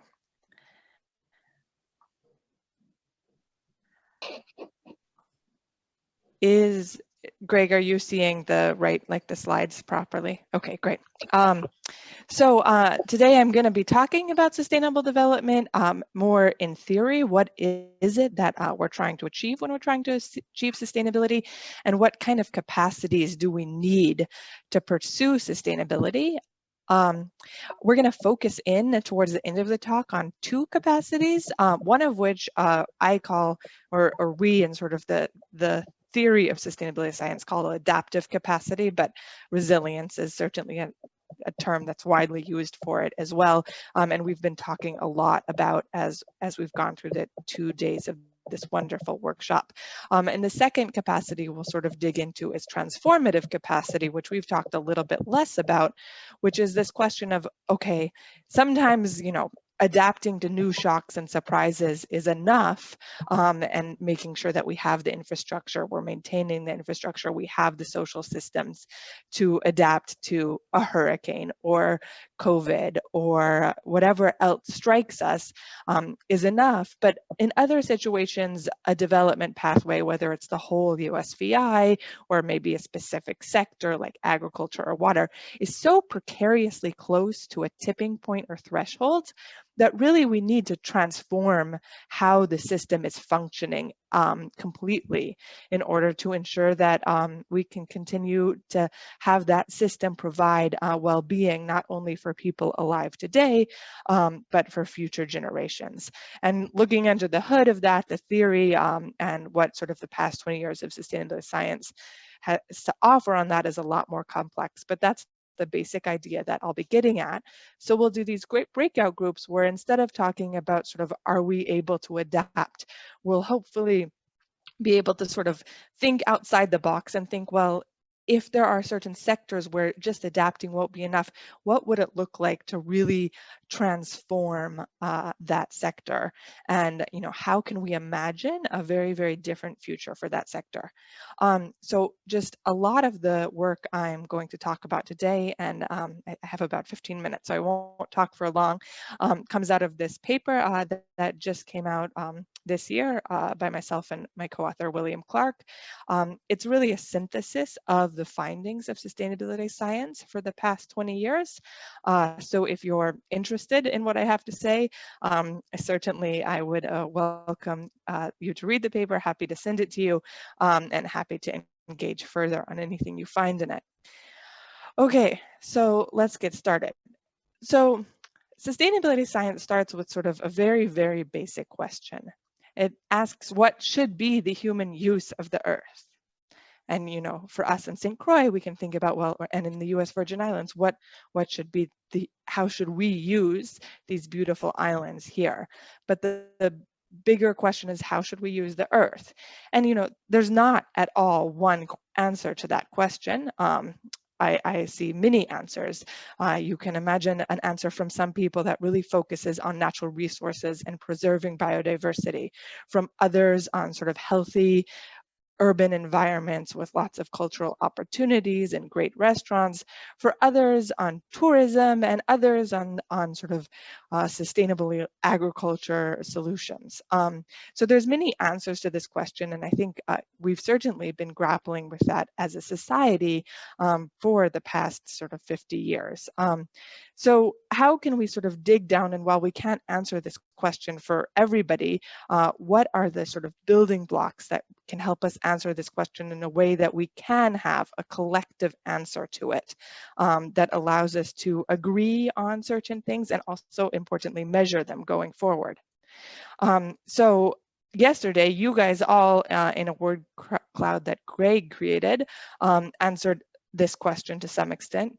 What is a good measure for how our communities here in the USVI are doing?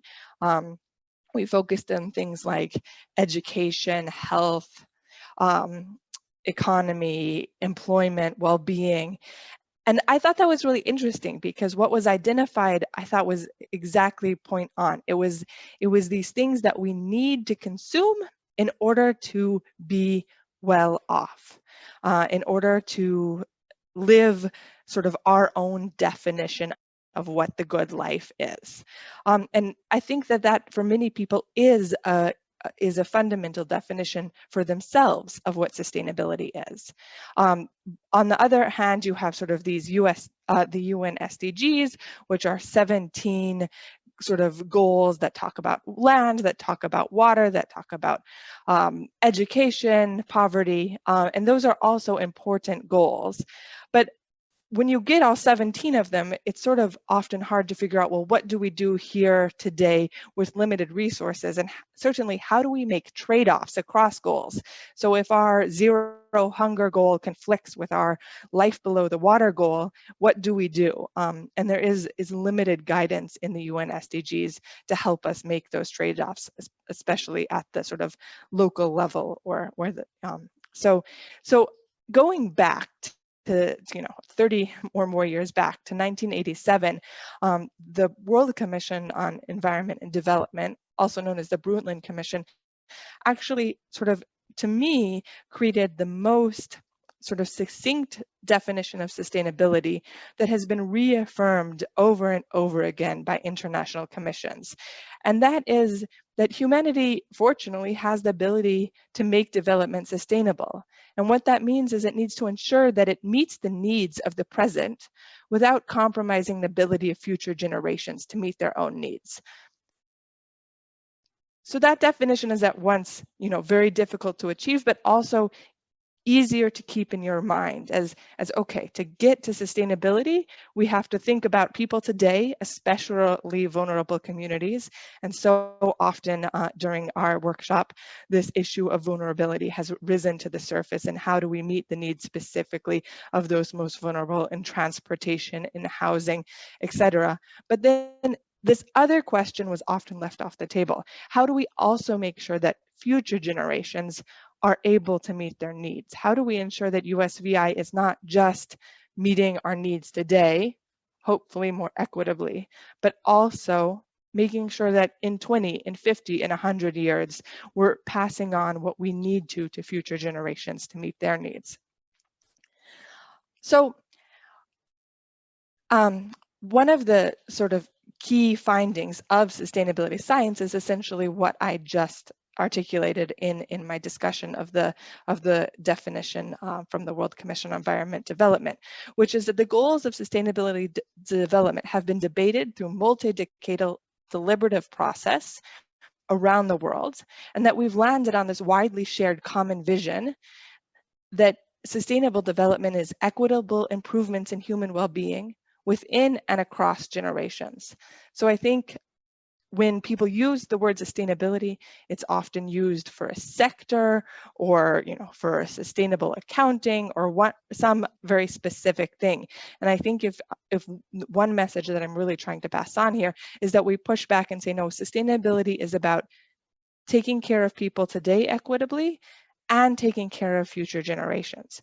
Well, what does it really mean to take care of future generations? And that is the second sort of what I would say is the most important finding of sustainability science over the past several decades, which is that the ultimate foundations or determinants of sustainable development are the natural and human resources on which people draw for what they need to consume. So we talked a lot in that word cloud about sort of what we need. We need education, we need healthcare, we need housing, we need access to water.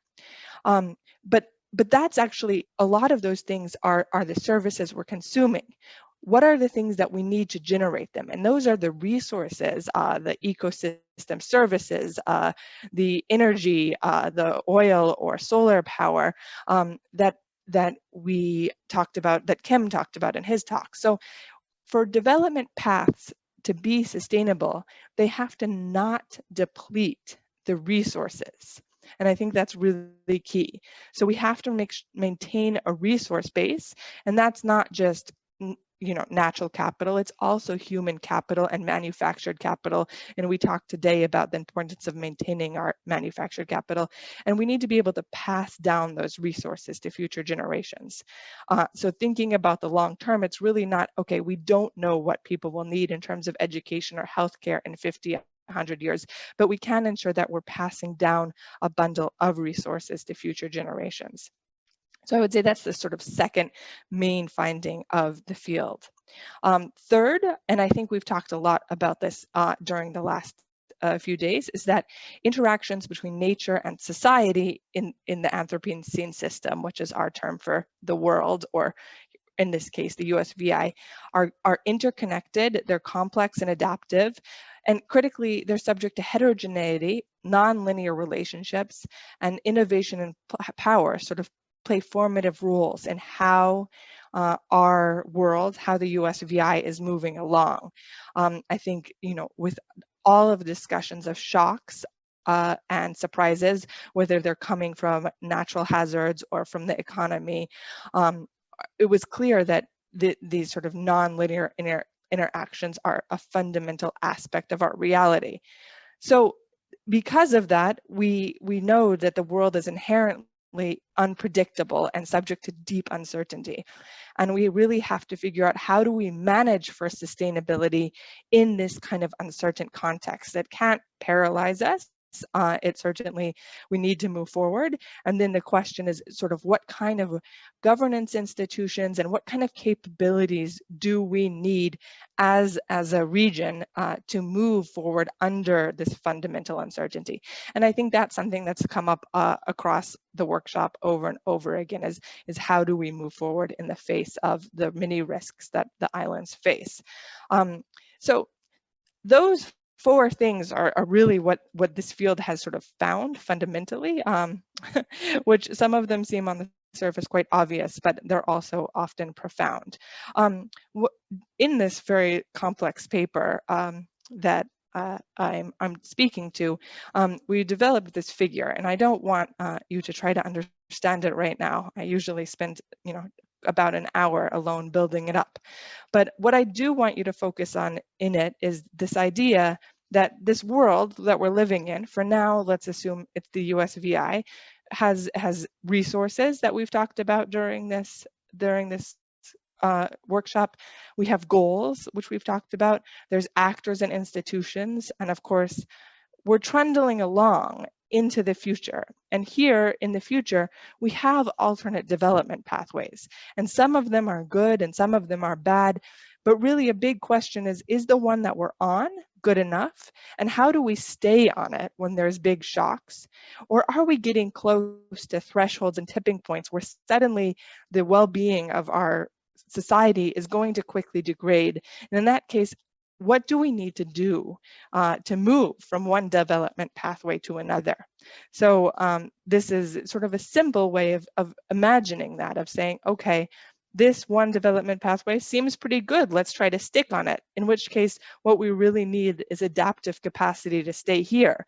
And this other development pathway, maybe it's just for one sector. Maybe it has to do with our water system and drought. Seems like we're getting really close to a threshold or a tipping point.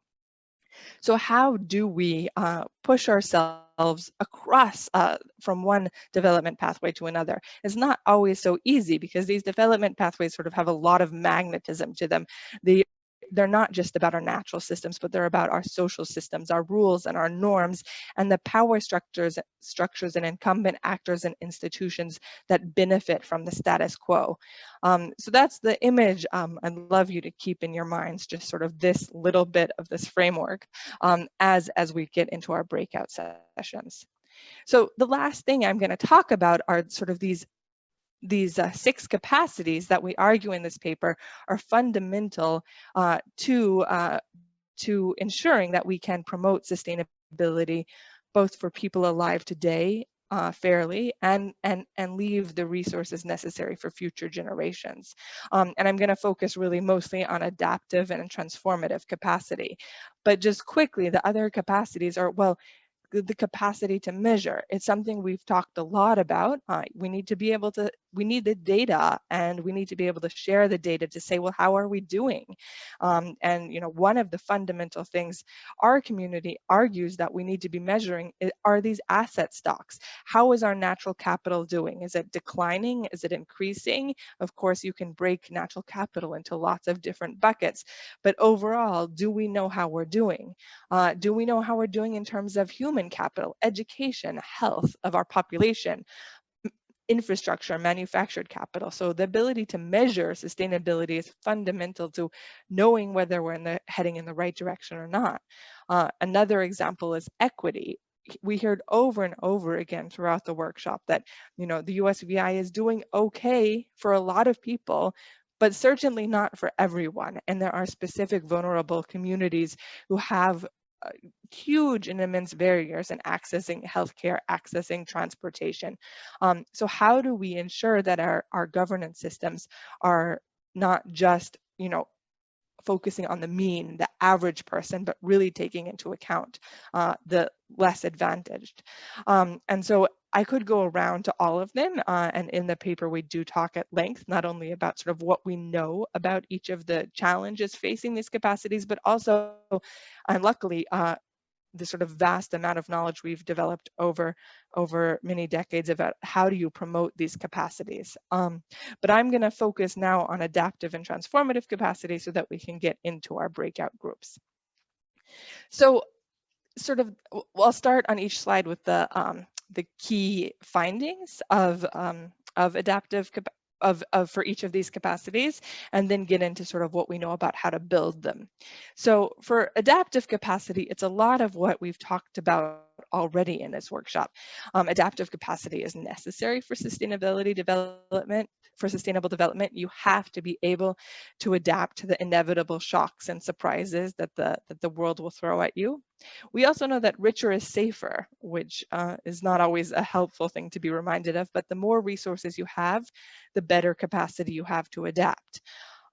We also know that adaptive capacity is dynamic, and I think this is really important to keep in mind. One adaptation impacts the whole system dynamic, and there's often sort of these adaptation cascades. So you have to keep that in mind as you think about one intervention or another for adaptive capacity. And then finally, and one key finding of the literature on adaptive capacity is that it often fails to reduce overall risk. Often when we try to adapt, we're actually just moving risk, and we often redistribute it towards more vulnerable populations. So when we think about adaptive capacity and what we want to do to build it, or resilience, paying attention to vulnerable groups and making sure that we're not harming them is so important. And then what do we know about how we build adaptive capacity?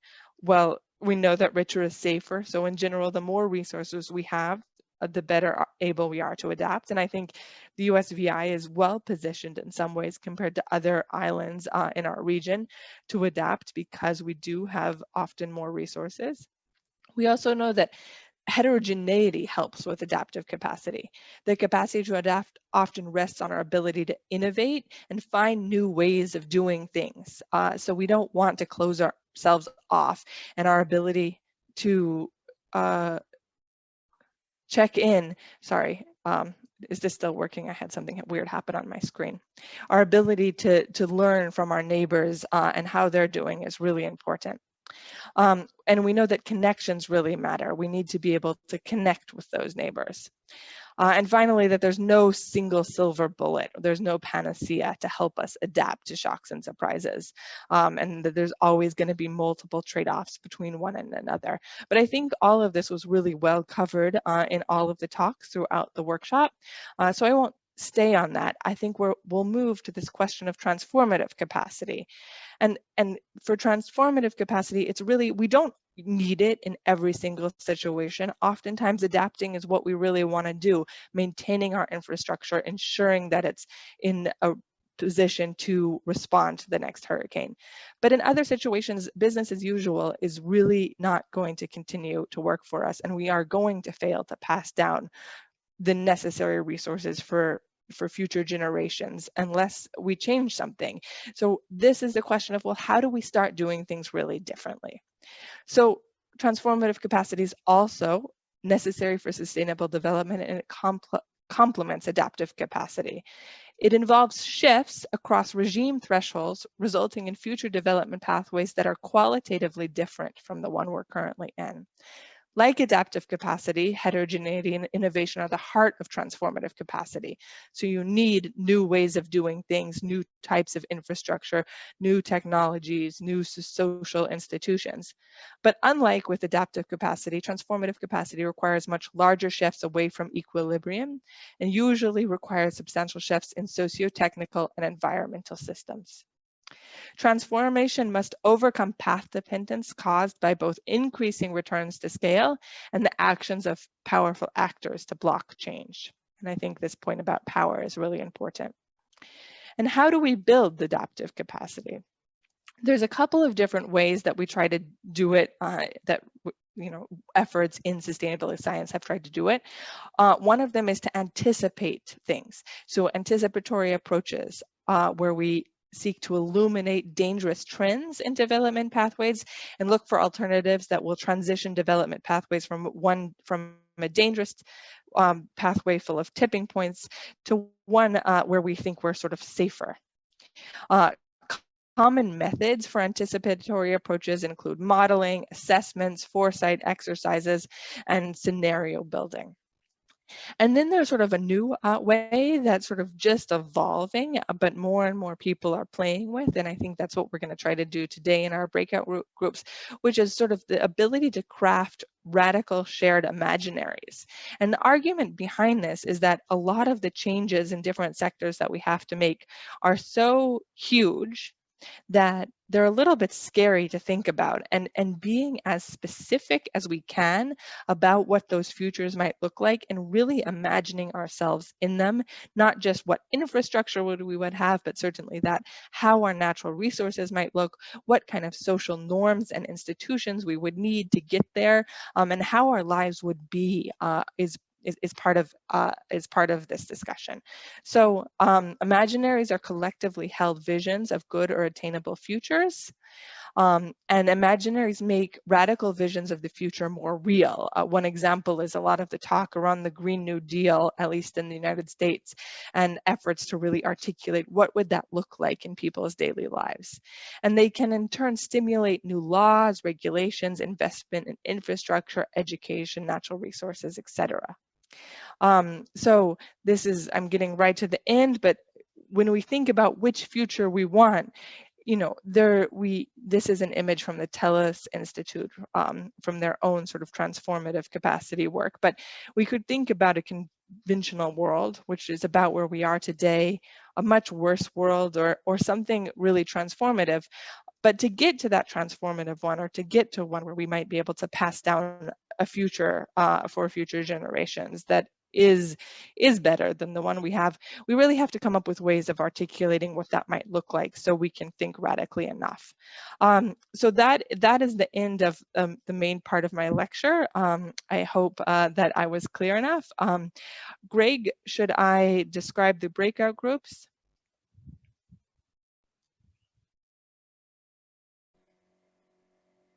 Yes, so if you don't mind, stop sharing your screen and then just describe the breakout group to everyone. Okay.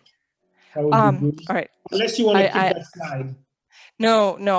So we're gonna go into breakout groups, and hopefully I encourage you in this last breakout group to sort of let go of too much convention, of constraints of the possible, and really have fun with it because it's our last breakout group. So why not? The goal of the breakout group is to imagine a radically different future. And what we're asking you guys to do in that breakout group is to pick one sector.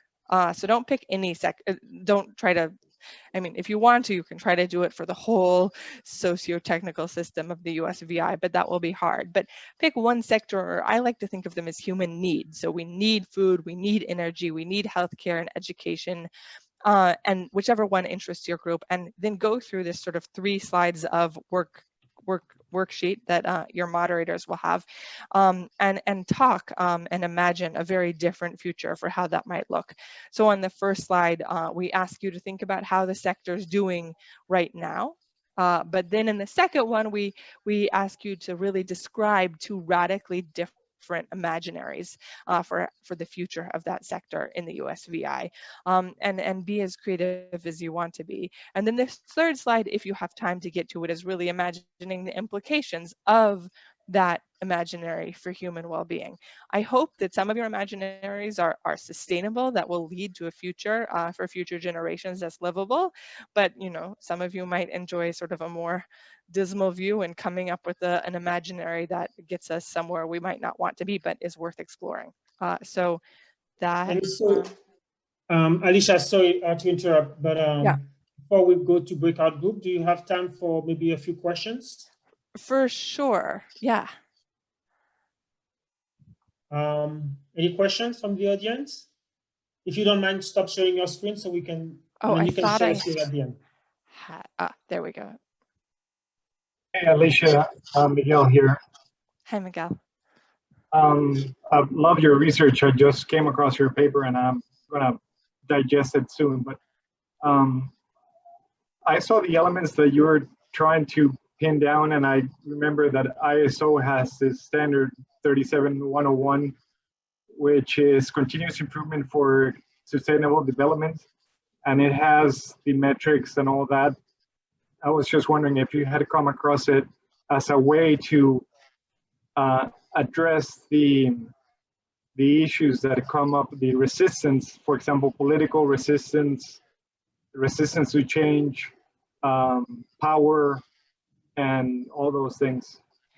I'm actually not familiar with those standards, so I'm going to have to look at them. If they do address sort of the power resistance issues, I'll be deeply impressed, because I think that mostly in the field, power and our understanding of power and equity have kind of been the last thing that we've sort of begun to grapple with. The field of sustainability science, many of you would know, started with a lot of ecologists really and natural resource people worrying about protecting their favorite critter, and grew out from there. And so dealing with this sort of challenges of power is a newer for us as a field, but fundamental. So I would be really happy to talk with you about it further if you think that these standards are a place to sort of explore power. Sorry, I don't have a better answer. Dan, Tim? Hi, Alicia, great talk, thank you. And I like where we're going. I think, I know you haven't been here that long, but I think based on what you heard today and yesterday, and perhaps what you're hearing and seeing in St. Croix, I love, whether it's utopian or ideal, visions, but we're not even at a stable situation here in the VI, and probably lots of the world is in the same situation, whether it's political unrest or what have you. But we have limited resources. In fact, we have massive debt. We have, some capacity challenges. All of these things pile up, and it's not even like we're at zero. We're already in a deficit on a number of fronts. And so, are there any examples or any success stories that you've seen in small, regardless of scale, where you've seen this kind of transformation take place? And is it incremental, or is there these big cosmic leaps that people make? I mean, I would just, just because I think, we can easily get stuck in knowing what we know and what's wrong, but how, to break free of that and move into this, to your point, this transformative, are there tools that people have used or examples? Yeah, so I think that's a really useful question and certainly valid. And I mean, this transformative change and exercise that we're doing, I certainly don't think it should drive out the need to really ensure that we're resilient and have adaptive capacity and have the ability to maintain the infrastructure that we're investing in. I think that's fundamental. But what we do know is that when in the sectors or where we do need radical change, we don't get there unless we begin to envision it. So just kind of like when you talk about advocacy and social movements, you're usually going to do something in the middle, but those people out on the far left or the far right are fundamental to at least opening up spaces for discussion. And so I think that's the goal of today. It's like, let's let go for just 30 minutes from these constraints and imagine it, and then we can bring all the constraints back and reality back. But if we don't at least have the discussions and begin to imagine where our worlds might be, there's no way we can get there, is one. And second is, I have seen both incremental changes, but also often, you know, I mean, the canonical example is the New Deal in the United States after the Great Depression, after the Dust Bowl.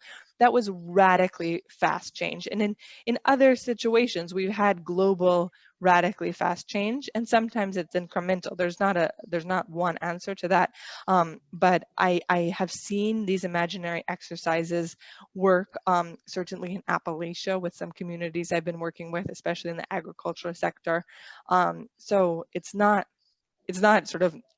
that no one's trying this, and there are around the world examples of communities that have managed to get on a more sustainable pathway. So, you know, I guess being in this field, you have to be an optimist.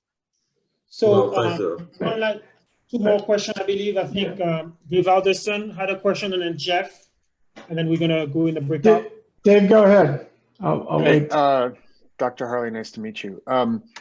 Really great talk. My question has to do, so I really enjoyed your articulation of sustainability. It was accessible in a way that I hadn't seen before. One thing that I didn't see in your framework was the tension between cooperation and competition that lives among all the actors, right? So to some extent, it's there in the sense that you've got these power actors who can exert influence.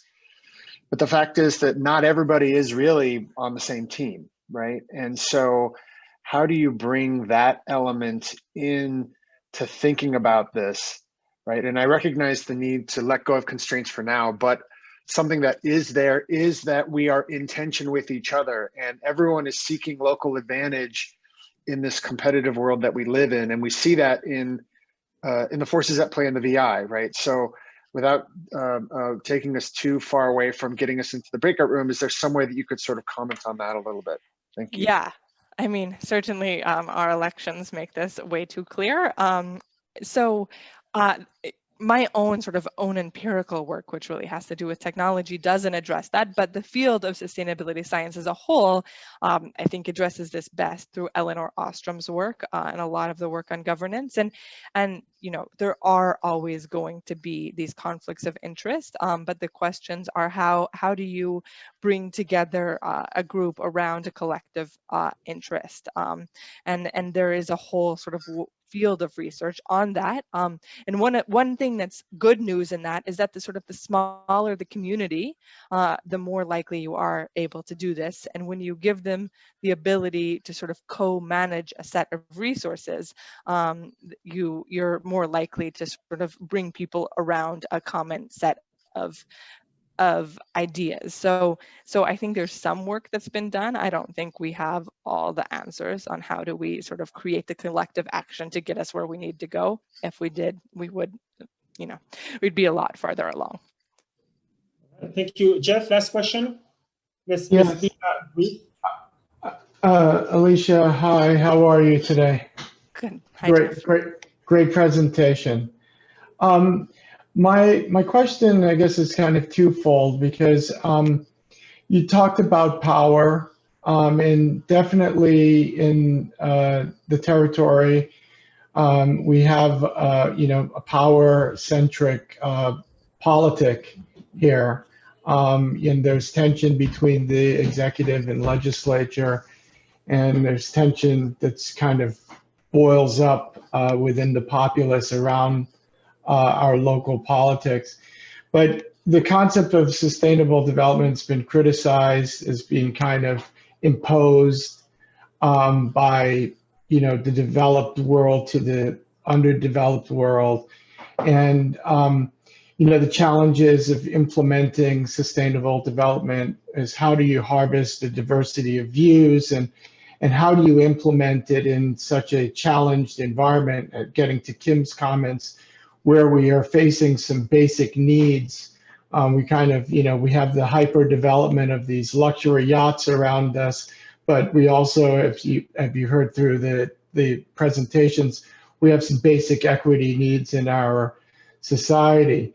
And so, to bring the concept of sustainability, when, how do you initiate that when within the power structure, high-ranking political officials, there's really a lack of awareness that the current pathway that we're on, development pathway we're on, is unsustainable in terms of our resources, our economy. And so how do you stimulate that, discussion or critical thought when it's actually really missing? And I think that talks, a little bit to David's question about actors. So if you could expound a little bit on that, and I hope my question was clear. It was absolutely clear, and there are no sort of clean answers. But what I would say is this workshop and the work that Kim and Greg and all of you are doing are kind of the beginning, or really not the beginning, quite far along the path towards doing this. And I would go back to the capacity to measure. Really, if we're not measuring the right things, if we're not measuring sustainability in a logically coherent way that we can communicate with leaders, how will they ever make these kinds of decisions, right? And so for so long, we've been answering the question, how are we doing, by saying, okay, this is our GDP, this is, what's happening in terms of exports and imports and tourism, but we haven't been answering questions about externalities. And we had a great talk on that yesterday. But if we can begin to track metrics, both in terms of our fundamental asset stocks, natural capital, manufactured capital, human capital, social capital, so that decision makers and our broader community know how we're doing and know what we're being able to pass on. And if we're able, and we certainly saw throughout this workshop, that we're collecting more and more indicators on how we're doing in terms of our ability to, equitably provide human needs to the people of the USVI today. But the more we're able to share that data, I think that's the first step. So I think what we're doing here, and I know that's not a full answer, but is a great start in that direction. All right, so we are a bit behind schedule, but I think those questions were really, really useful to help us understand some of the concepts that was shared. So what I propose is, Alicia, if you don't mind taking over the sort of final words before the breakout, and then Abigail, 30 minutes. Do you think 30 minutes is a good amount of time, Alicia? Okay. Yeah. So we're just going to break out for 30 minutes. So Alicia, go ahead and you tell Abigail to go put us in breakout when you're ready.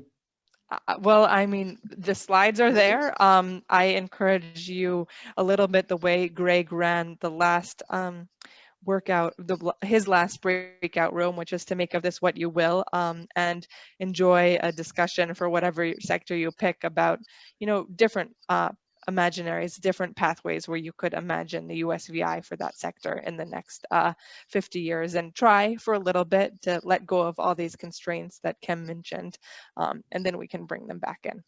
We certainly will when we get home tonight. Thank you. Thank you. So Abigail, 30 minutes. Sure, not a problem. I am opening all sessions right now.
Hi, Rachel. Would you like to be assigned to a breakout room?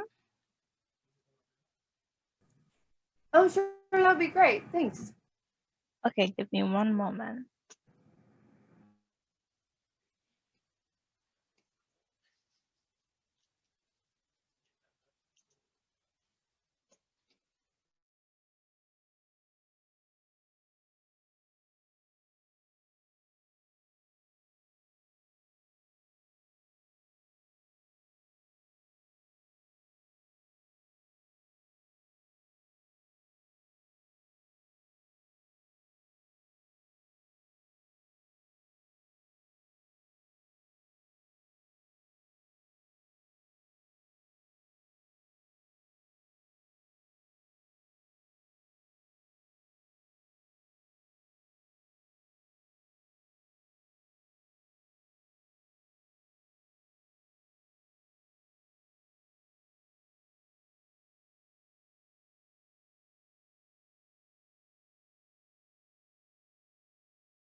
Hi, Sandra. Would you like to join our breakout room?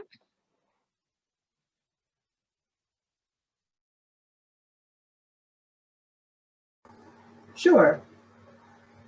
Okay. I'll assign you to one just now. There is about 15 minutes remaining in there. Okay, thank you.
Wonderful. Hi, this is Kimiko. I'm sorry I haven't been able to converse. I have chaos going on in my house, and there's all this noise outside, so I didn't want to subject anybody to all the racket. Thank you, Kimiko.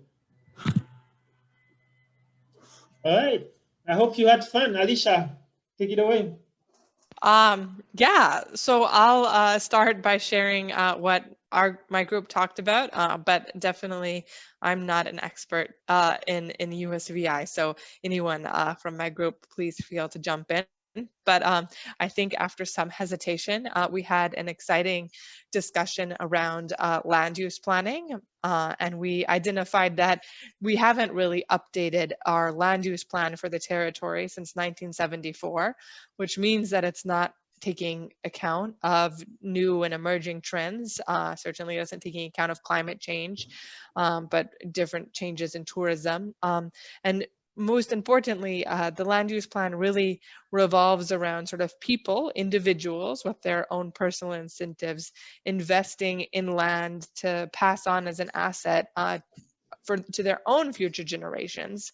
But that by doing that, we are not engaging in kind of a collective discussion of what should the greater land use plan of the USVI be, and what kind of zoning do we want to protect on more open spaces that are accessible for wide ranges of people. How do we protect agriculture? How do we ensure that our land use plan is protecting natural resources instead of leading to overbuilding, I think, especially in St. Thomas, and destruction of natural resources. And I think for most people in our discussion, kind of the vision for a land use plan is one that promotes much more access to the sort of natural wonders of the USVI. The nirvana was where everybody had access to mangoes everywhere, natural parks and natural beauty. But how to get there was really a question of, well, how do we get involved in the next land use plan and ensure that it's really a community land use plan that looks at trade-offs across different sectors, and encourages sort of a much more communal articulation of how property should be zoned and what we should do with it and what we want to make natural parks. Does anyone else from the group want to add anything?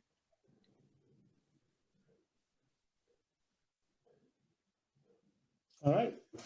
Well, I can report for my group. We had a lot of good, healthy, and exciting exchanges as usual. We picked food and water. We talked a lot about some of the existing barriers in the territory to get food and water, but ultimately, in terms of how we're doing and contributing to the well-being of the people in the USVI, there's a lot of impediments to farming and to producing food in the USVI. Competition with development is one, lack of a proper land use plan is another one, and identification and preservation and conservation of some of those most valuable land. In terms of risk factor, climate change is a risk factor. Competition from development, we see development continuing to happen. And so there's a chance that we will just not have enough land for crop production. Supply chain disruption, we are 99% dependent on external food suppliers, sorry. So really thinking about disruption from the supply chain. Another disaster can also impact the food production ability of the Virgin Islands. So those are sort of major risks coming forward. I forgot in the how food and water are really contributing to the well-being. There is currently a renewal of local food production, appreciation for local food and culinary arts, and a renewed appreciation for aquaponics and other systems that don't require land. In terms of the imaginaries, so we had a lot of discussion if I can summarize it quickly, we were thinking of a world where we can fix our infrastructure, Quickie Dam, Border Pond, but infrastructure that supports food production is fixed. Everybody is able to have, a big enough cistern on their homes and have the ability to grow their own food. There will be more help from the government to buy water during drought, but also to sort of educate people about appreciation for local food and local culture. So this sort of more ability for us to have the land and to produce our own food was the future imaginary that was picked. There was a sense that if that happened in the next 50 years, we would probably have a better tourism product because we would offer a more quote unquote authentic experience, more local experience. There would be also more employment opportunity because you're gonna have to grow a bigger industry. The environment will be cleaner, there will be less garbage since we can produce more locally and import less. There will be more water for the people. And eventually we would, we would have a healthier community and a community that would be more aware of its cultural resources. There was some discussion about, the existing movement happening on St. Croix, really improving people's awareness of what's around them and the ecosystem services that maybe they were not aware before. So, so those were the sort of major takeaway of my group. Anybody else? Well, in my group, mine and Kim's group, we kind of did the same thing, agriculture, water. So you touched on a lot of the stuff that we talked about as well. There was a couple of extra things that we had discussed. I think there was an aquaponics program that Elaine, I think, talked about, I think in Gift Hill. And I think there's some UVI collaboration that I think is being worked on right now. But Elaine can chime in on that if she wants to a bit more. But as far as like, how we're doing right now with agriculture, we talked on a lot of the stuff that you mentioned, Greg. And another thing was the lack of like agricultural activity on St. John, because there's just not a lot of space to do it. So there's no farmer's market or anything on St. John. So that's a gap there. But the agriculture school at UVI was mentioned, so that's for building capacity, and that's that's a positive. Risk, we were talking about, just like you said, development, lack of space. We also talked about like water quality and availability for farming.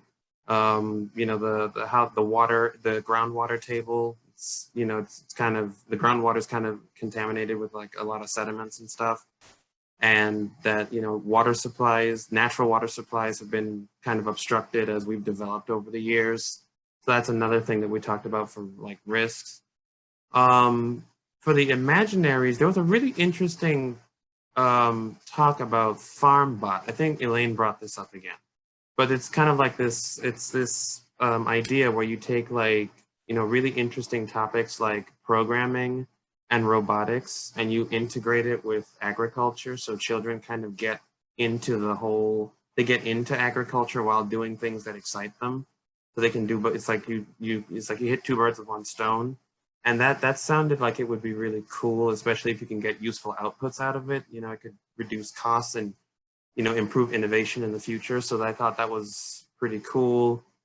And we also talked about developing a high quality agriculture product that's unique to the territory. And I think Ruben mentioned that we have a local beef product here. And Kim talked about it too, that we had in the territory, but I think the production or manufacturing or proliferation of it kind of died off.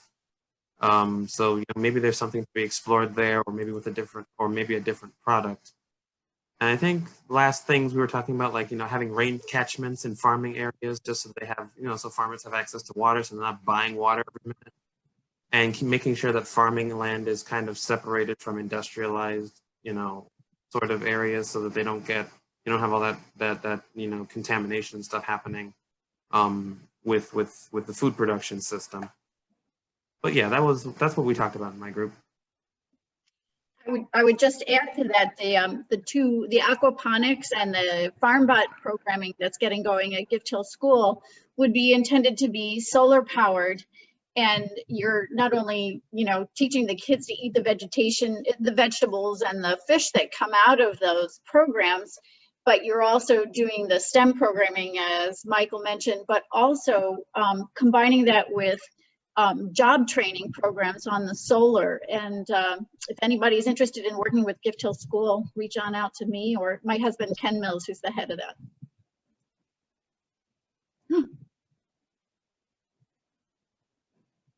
I would just jump in and add a little bit. I was in the same group with Elaine and Michael. UVI has has really started their School of Agriculture, and I think there's a real opportunity there to address one of the big challenges facing is the capacity building, both in the technology area, which I think interests the young people, but also providing more training to the existing farming community, both for more efficiency, preparing for drought and all that. I think, and then we have this large cultural bias against agriculture because of the historical baggage. And, the idea is that I think the future for a lot of young people is in this sort of interface between applying technology for example, precision type agricultural practices, where I think the career opportunities support agriculture, but aren't necessarily hands in the dirt kind of approach. Because I think there is a portion of our community that still wants that experience. But I think the future is augmenting the workforce with people that have the skills to support that sector. And I think one of our imaginaries is to triple food production, which I think is probably feasible, taking us, say, from 3 or 5% of our local consumption to, say, 10 or 12% or beyond. So anyway, that was one of the other takeaways. That's great. That's what an inspiring discussion. Does someone have a sense of whether we've studied how much it's feasible to increase food production? Is that something we're measuring?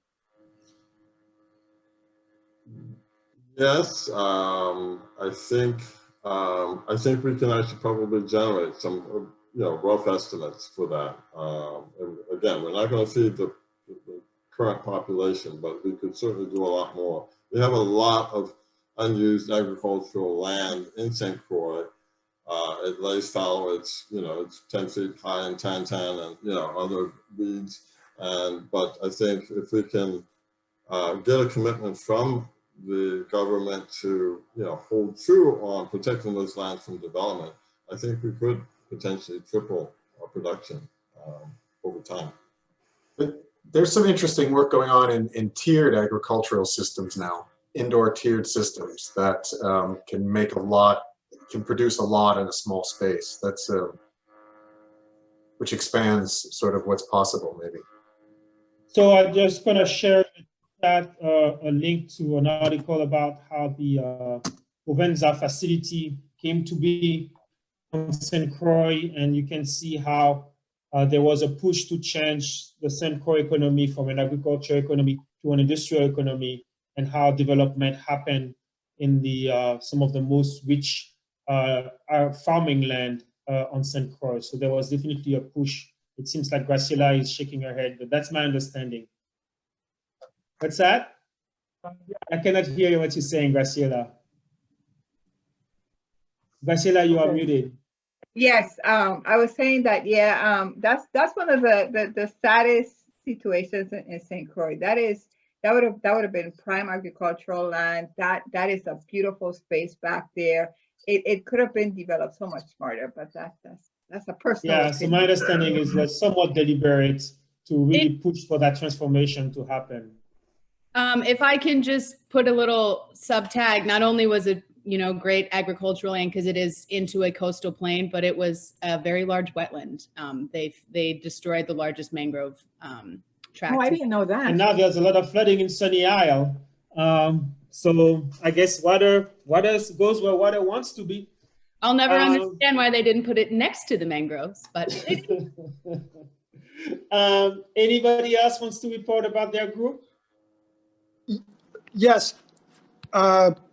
So we just want to talk a little bit about, it was mentioned in the chat a couple of times, and I know Greg had mentioned it briefly, but composting, because we did a waste characterization study, EPA you had done, and that gave us the groundwork to say how much organic material is going into our landfills, which then creates more methane gas.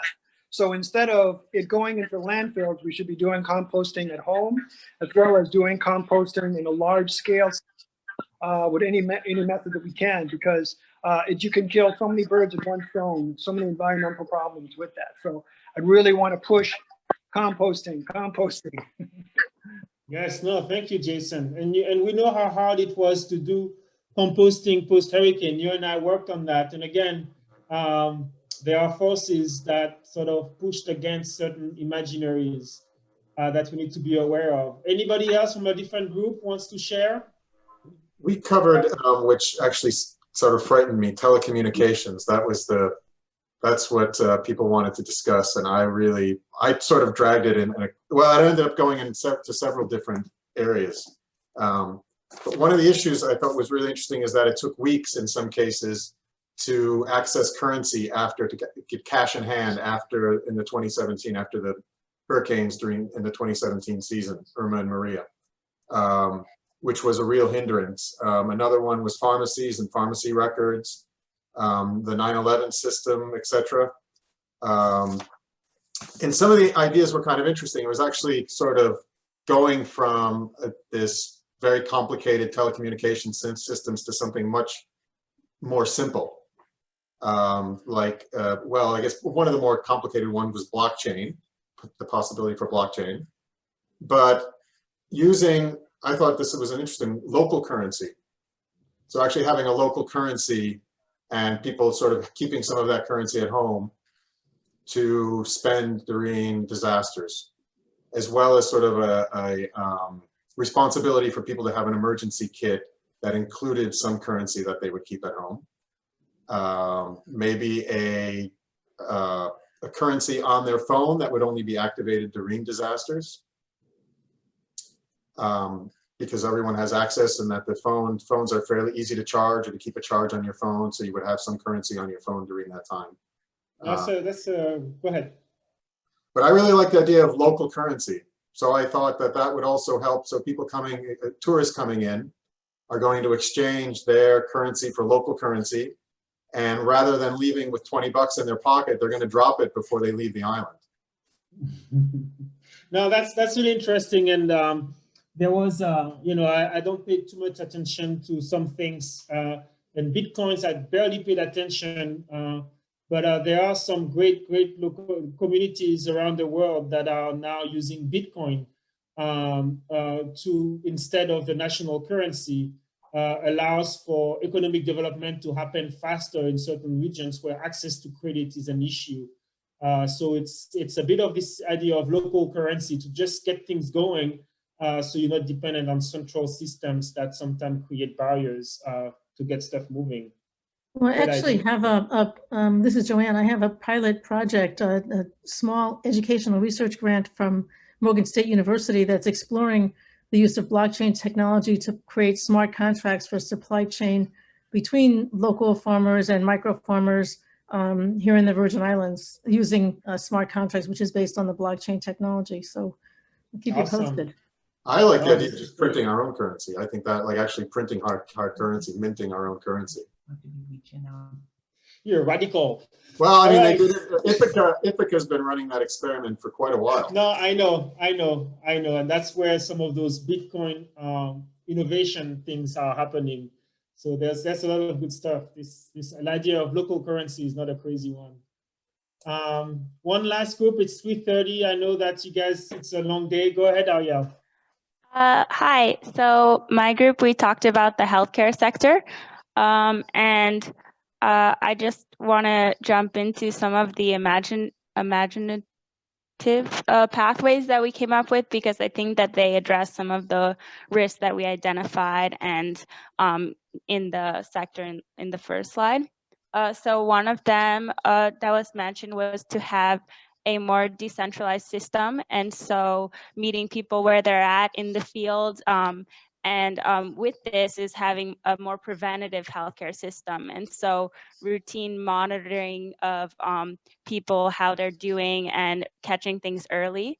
And with this, we talked a bit about telemedicine, especially now in the time of COVID, but also since this is in the future, this type of monitoring can be even more advanced, and we can use data to learn about people's, diagnose people's system over the phone or from a recording of their voice or whatever it may be, and really use that data to quickly identify either health issues or also mental health issues that may spot them early on.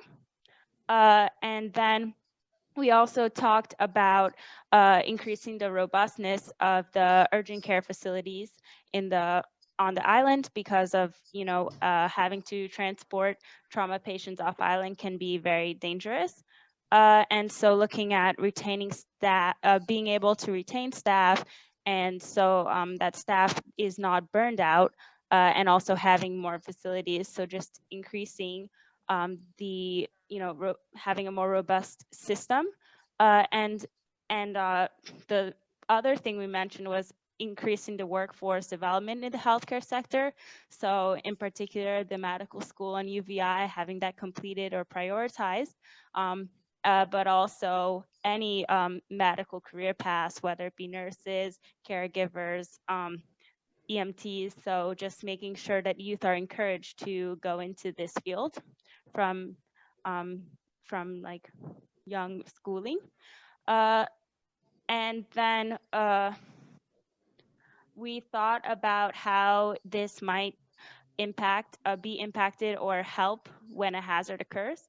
And so with the preventative healthcare and decentralization of healthcare, this can be more easily deployed after a disaster situation, because you have many locations or of facilities around the island, so less people are blocked off. Also, we hope that this can help with more funding, because the overall care costs will go down, since there's more early detection before things become more expensive and worse. And also that the community would have a more positive reaction to healthcare. And so this would help to improve the community's response. With telemedicine, this can also help with improving communication infrastructure to improve this healthcare infrastructure, and that's something important in disasters, also with locating people and response. And then finally, that after multi-hazards, which we've experienced, mental health and having better access to healthcare is something very important, to a very important issue to look at. And then also, if we focus on the schools, then we'll have the talent on island. We will keep our young talent here on island, and make sure that when they're done learning, they want to stay in the territory, because the healthcare sector is something exciting. And so, yeah, I think the one thing that we kind of mentioned at the end while we were thinking about this was that we have to have financing for the healthcare so that it's equitable to all people, and that there's people are able to access all the things that we dreamed about in the talk. Thank you. All right. Well, thank you everyone for sharing. Alicia, any reaction? Or anybody else, any reaction? Hello, this is Theo here. I had a comment, I didn't see it come through anywhere, on the use of seawater for algae and microalgae as means of food production, energy production, medicine production, and all kinds of other things that algae is useful for. Or even cleaning up, you can feed it with WAPA's exhaust pipes or all kinds of other things that algae can be implemented in. Yeah, thank you. Gary?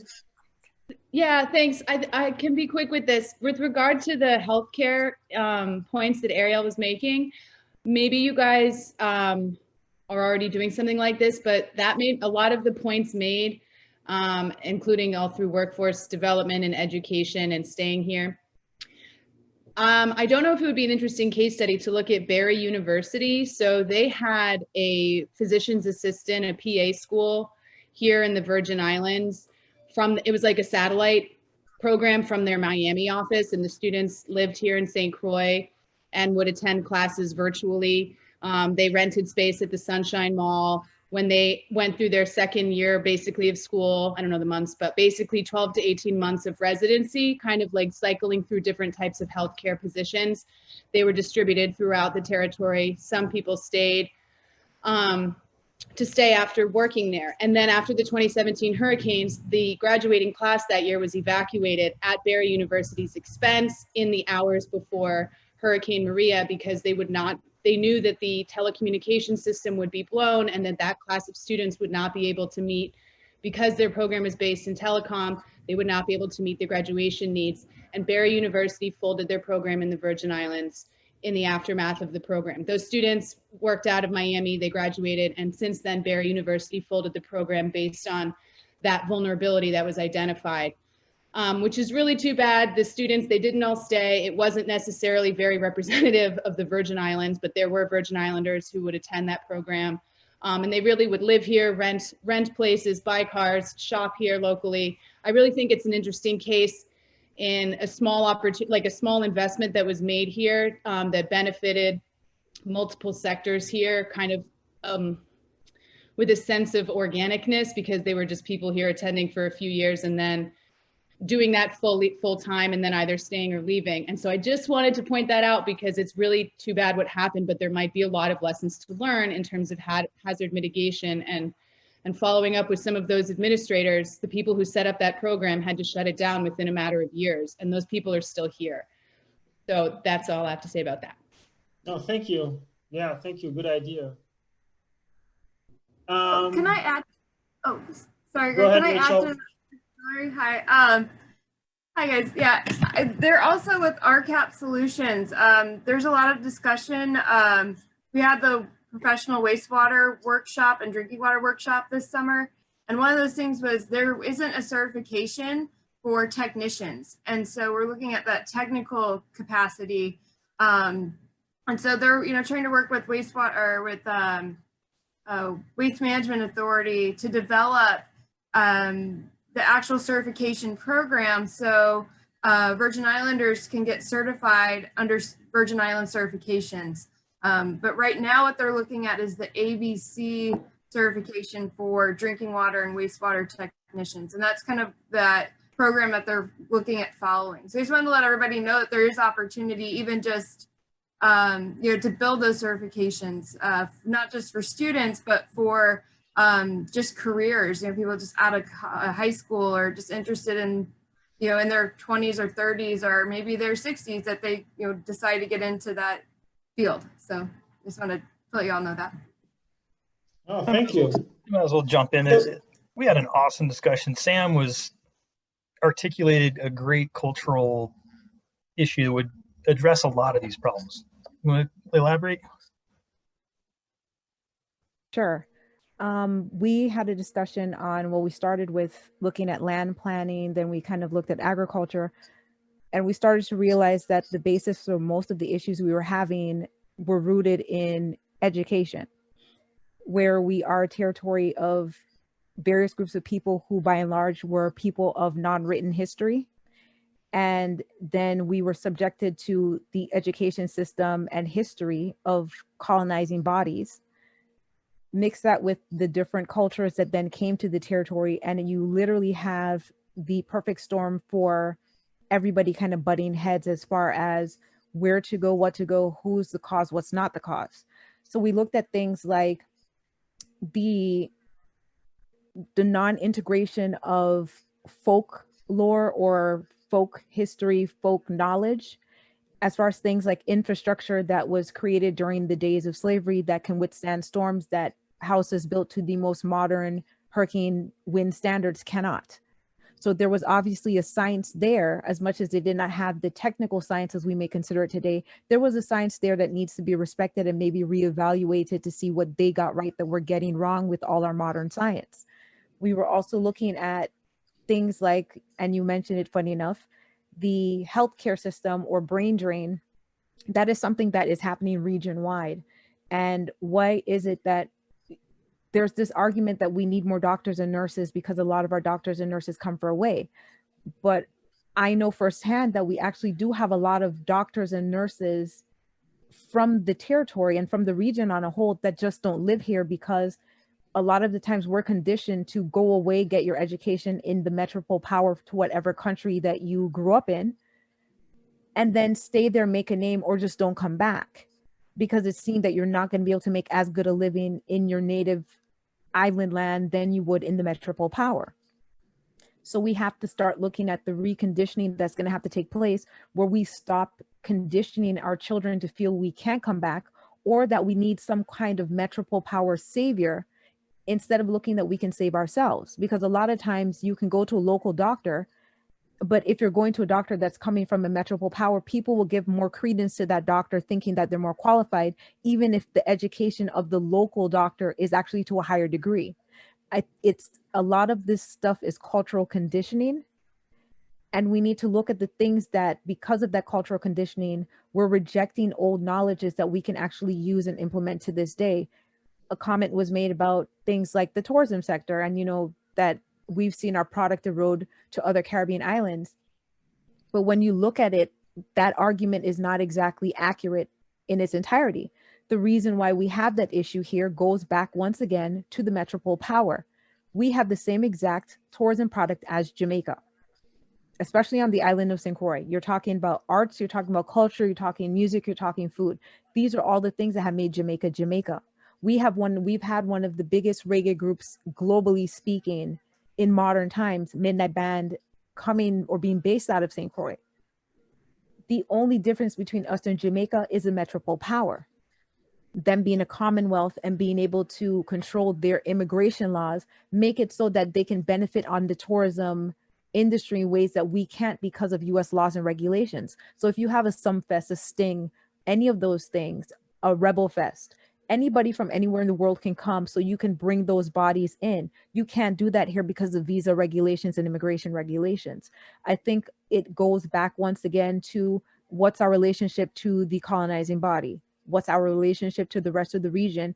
How do we then re-educate ourselves to see where the issues are stemming from, re-educate ourselves so we know how to then maneuver those things and finally position us in a place where we can look at ourselves as a whole, rather than you're from this island, I'm from that island. So when we come to these things like the referendum and bodies that are now going to delineate, this is how we want to govern ourselves, we do it in a way that's beneficial to all, rather than cutting off our nose to spite our face while we still cling to the teat of the metropole power. No, that's, thank you, Sam. Thank you so much for this. And reminds me again, this has consequences for how we deal with disasters and what we do after disasters. Going back to the discussion that Jason had after the storm, there was a lot of conflicts related to how to deal with the green waste, and opportunity missed in terms of, starting a composting facility in the Virgin Island, and there was a lot of power discussion going on there. And eventually, there was no composting. Going back again to what happened into Sunny Isle, and how the agriculture there was displaced to sort of make room for the Hess, I think, family to start the refinery. There was some good stuff happening in terms of economic growth, but there was also some bad stuff happening in terms of the loss of a culture and the loss of farming and farmland. So, and again, that has consequences from the hazard mitigation point of view. Going back to what Hilary was saying, those were wetlands, and now there's a fair amount of flooding that happens. So anyways, it's 3:48, almost 4 o'clock here in the VI. We had great discussion. Just want to, Alicia, if you want to take 2 minutes possibly to maybe give your thoughts, and then I'm going to conclude. I don't think it will take me 2 minutes, but I just wanted to thank everybody for listening to my relatively high level, not connected talk, and then bringing it down and creating such really beautiful visions for different parts of the economy. And what St. Croix could look like. Not St. Croix, sorry, I've only ever been to St. Croix, so I apologize. What the USPI might look like. I was certainly just fascinated to hear everybody's ideas, so thank you. Thank you. So Kim, go ahead. All right, well, we're winding down, and I wanted to take a moment on behalf of the HMRP team to thank everyone. This has been an amazing couple of days. Great presentations, a lot of stimulating ideas, thoughts, and I think also I personally feel great about the amount of work that the HMRP team has accomplished. I wanted to take this moment specifically to thank Greg for all of his work in putting this workshop together. I'm dealing with health issues here. I'm in Arizona, and he's picked up. This is something that we've done in previous years where we share the responsibility, but he really picked things up and delivered arguably our best workshop to date. So I want to thank you. take it and thank him very much. Thank you, thank you. And thank you, everyone. So yeah, no, thank you. It was a team effort, as you saw from the talks yesterday and today, all the great people who have helped us, building a not only actual data set, actual information that we can share. There was a great article in a source this morning, sort of highlighting all the findings that, I think our team has made and our colleagues have made. So again, if the HMP team and NPS team can, turn on their camera, thank you very much, everybody. Michael, Brian, Dan, Dave, Joanne, Brian, Jerry, Janet, Ariel. So thank you, everyone. We've been working really hard, Judy, and it hasn't been easy, but I think what we hope that what we shared with you was very informative. We tried to think about things differently, and I think it shows. There's a lot of great takeaways, but at the end of the day, what really strikes me is, number one, how complex this issue is, but also in other way, how we can at least create a framework for how to approach this issue and really address some of the issues that we have identified. And one person that we were not able to have with us is the Chief Resilience Officer from the island of Dominica, because I think that, ultimately we will be able to, put together a strong and good and very sound and exciting hazard mitigation and resilience plan. And for the implementation, I think we're going to have to think and say, what is it that we can achieve now? What is it that we can achieve in a year? And how we can start, chipping away at some of the strategies put forth. I think it's going to be a combination of pragmatism and using existing capabilities. But I really enjoyed some of the concept that Alicia sort of put forth. And what comes to me is the fact that actually a lot of those imaginaries have been talked about for a while, or we have tried them. And so maybe it's time to, take another crack and see how we can, implement some of what we talked about, or some of this sort of imagined future that actually is not too far off. Anyways, we have an exciting year ahead of us. Hopefully you guys are going to be engaged and stay engaged. We're going to continue to engage you through webinars where we may be going to talk about one particular topic. We hope to have them every month. So we'll definitely email you all for that. And then next year we'll have our 4th annual hazard mitigation and resilience plan. And then hopefully it's going to be in person, so we can have the pâtés and the tarts and the coffee. Thank you, everyone. It was a great 2 days. Just want to open the floor for last minutes before we leave. Anybody wants to say anything? I just want to add on behalf of let me start my video. On behalf of VITEMA and the Hazard Mitigation Plan, team, I just wanted to say thank you. There's a lot of work that UBI is doing, and it's hard work, and we appreciate it, and we look forward to having a wonderful hazard mitigation resilience plan. I am looking forward to additional collaboration. There are a lot of great ideas posted on the chat, so I really think we have some good activities coming forward before the 4th annual. All right. So see you all next year on St. Croix. Yes. Bye, everyone. Bye, everyone.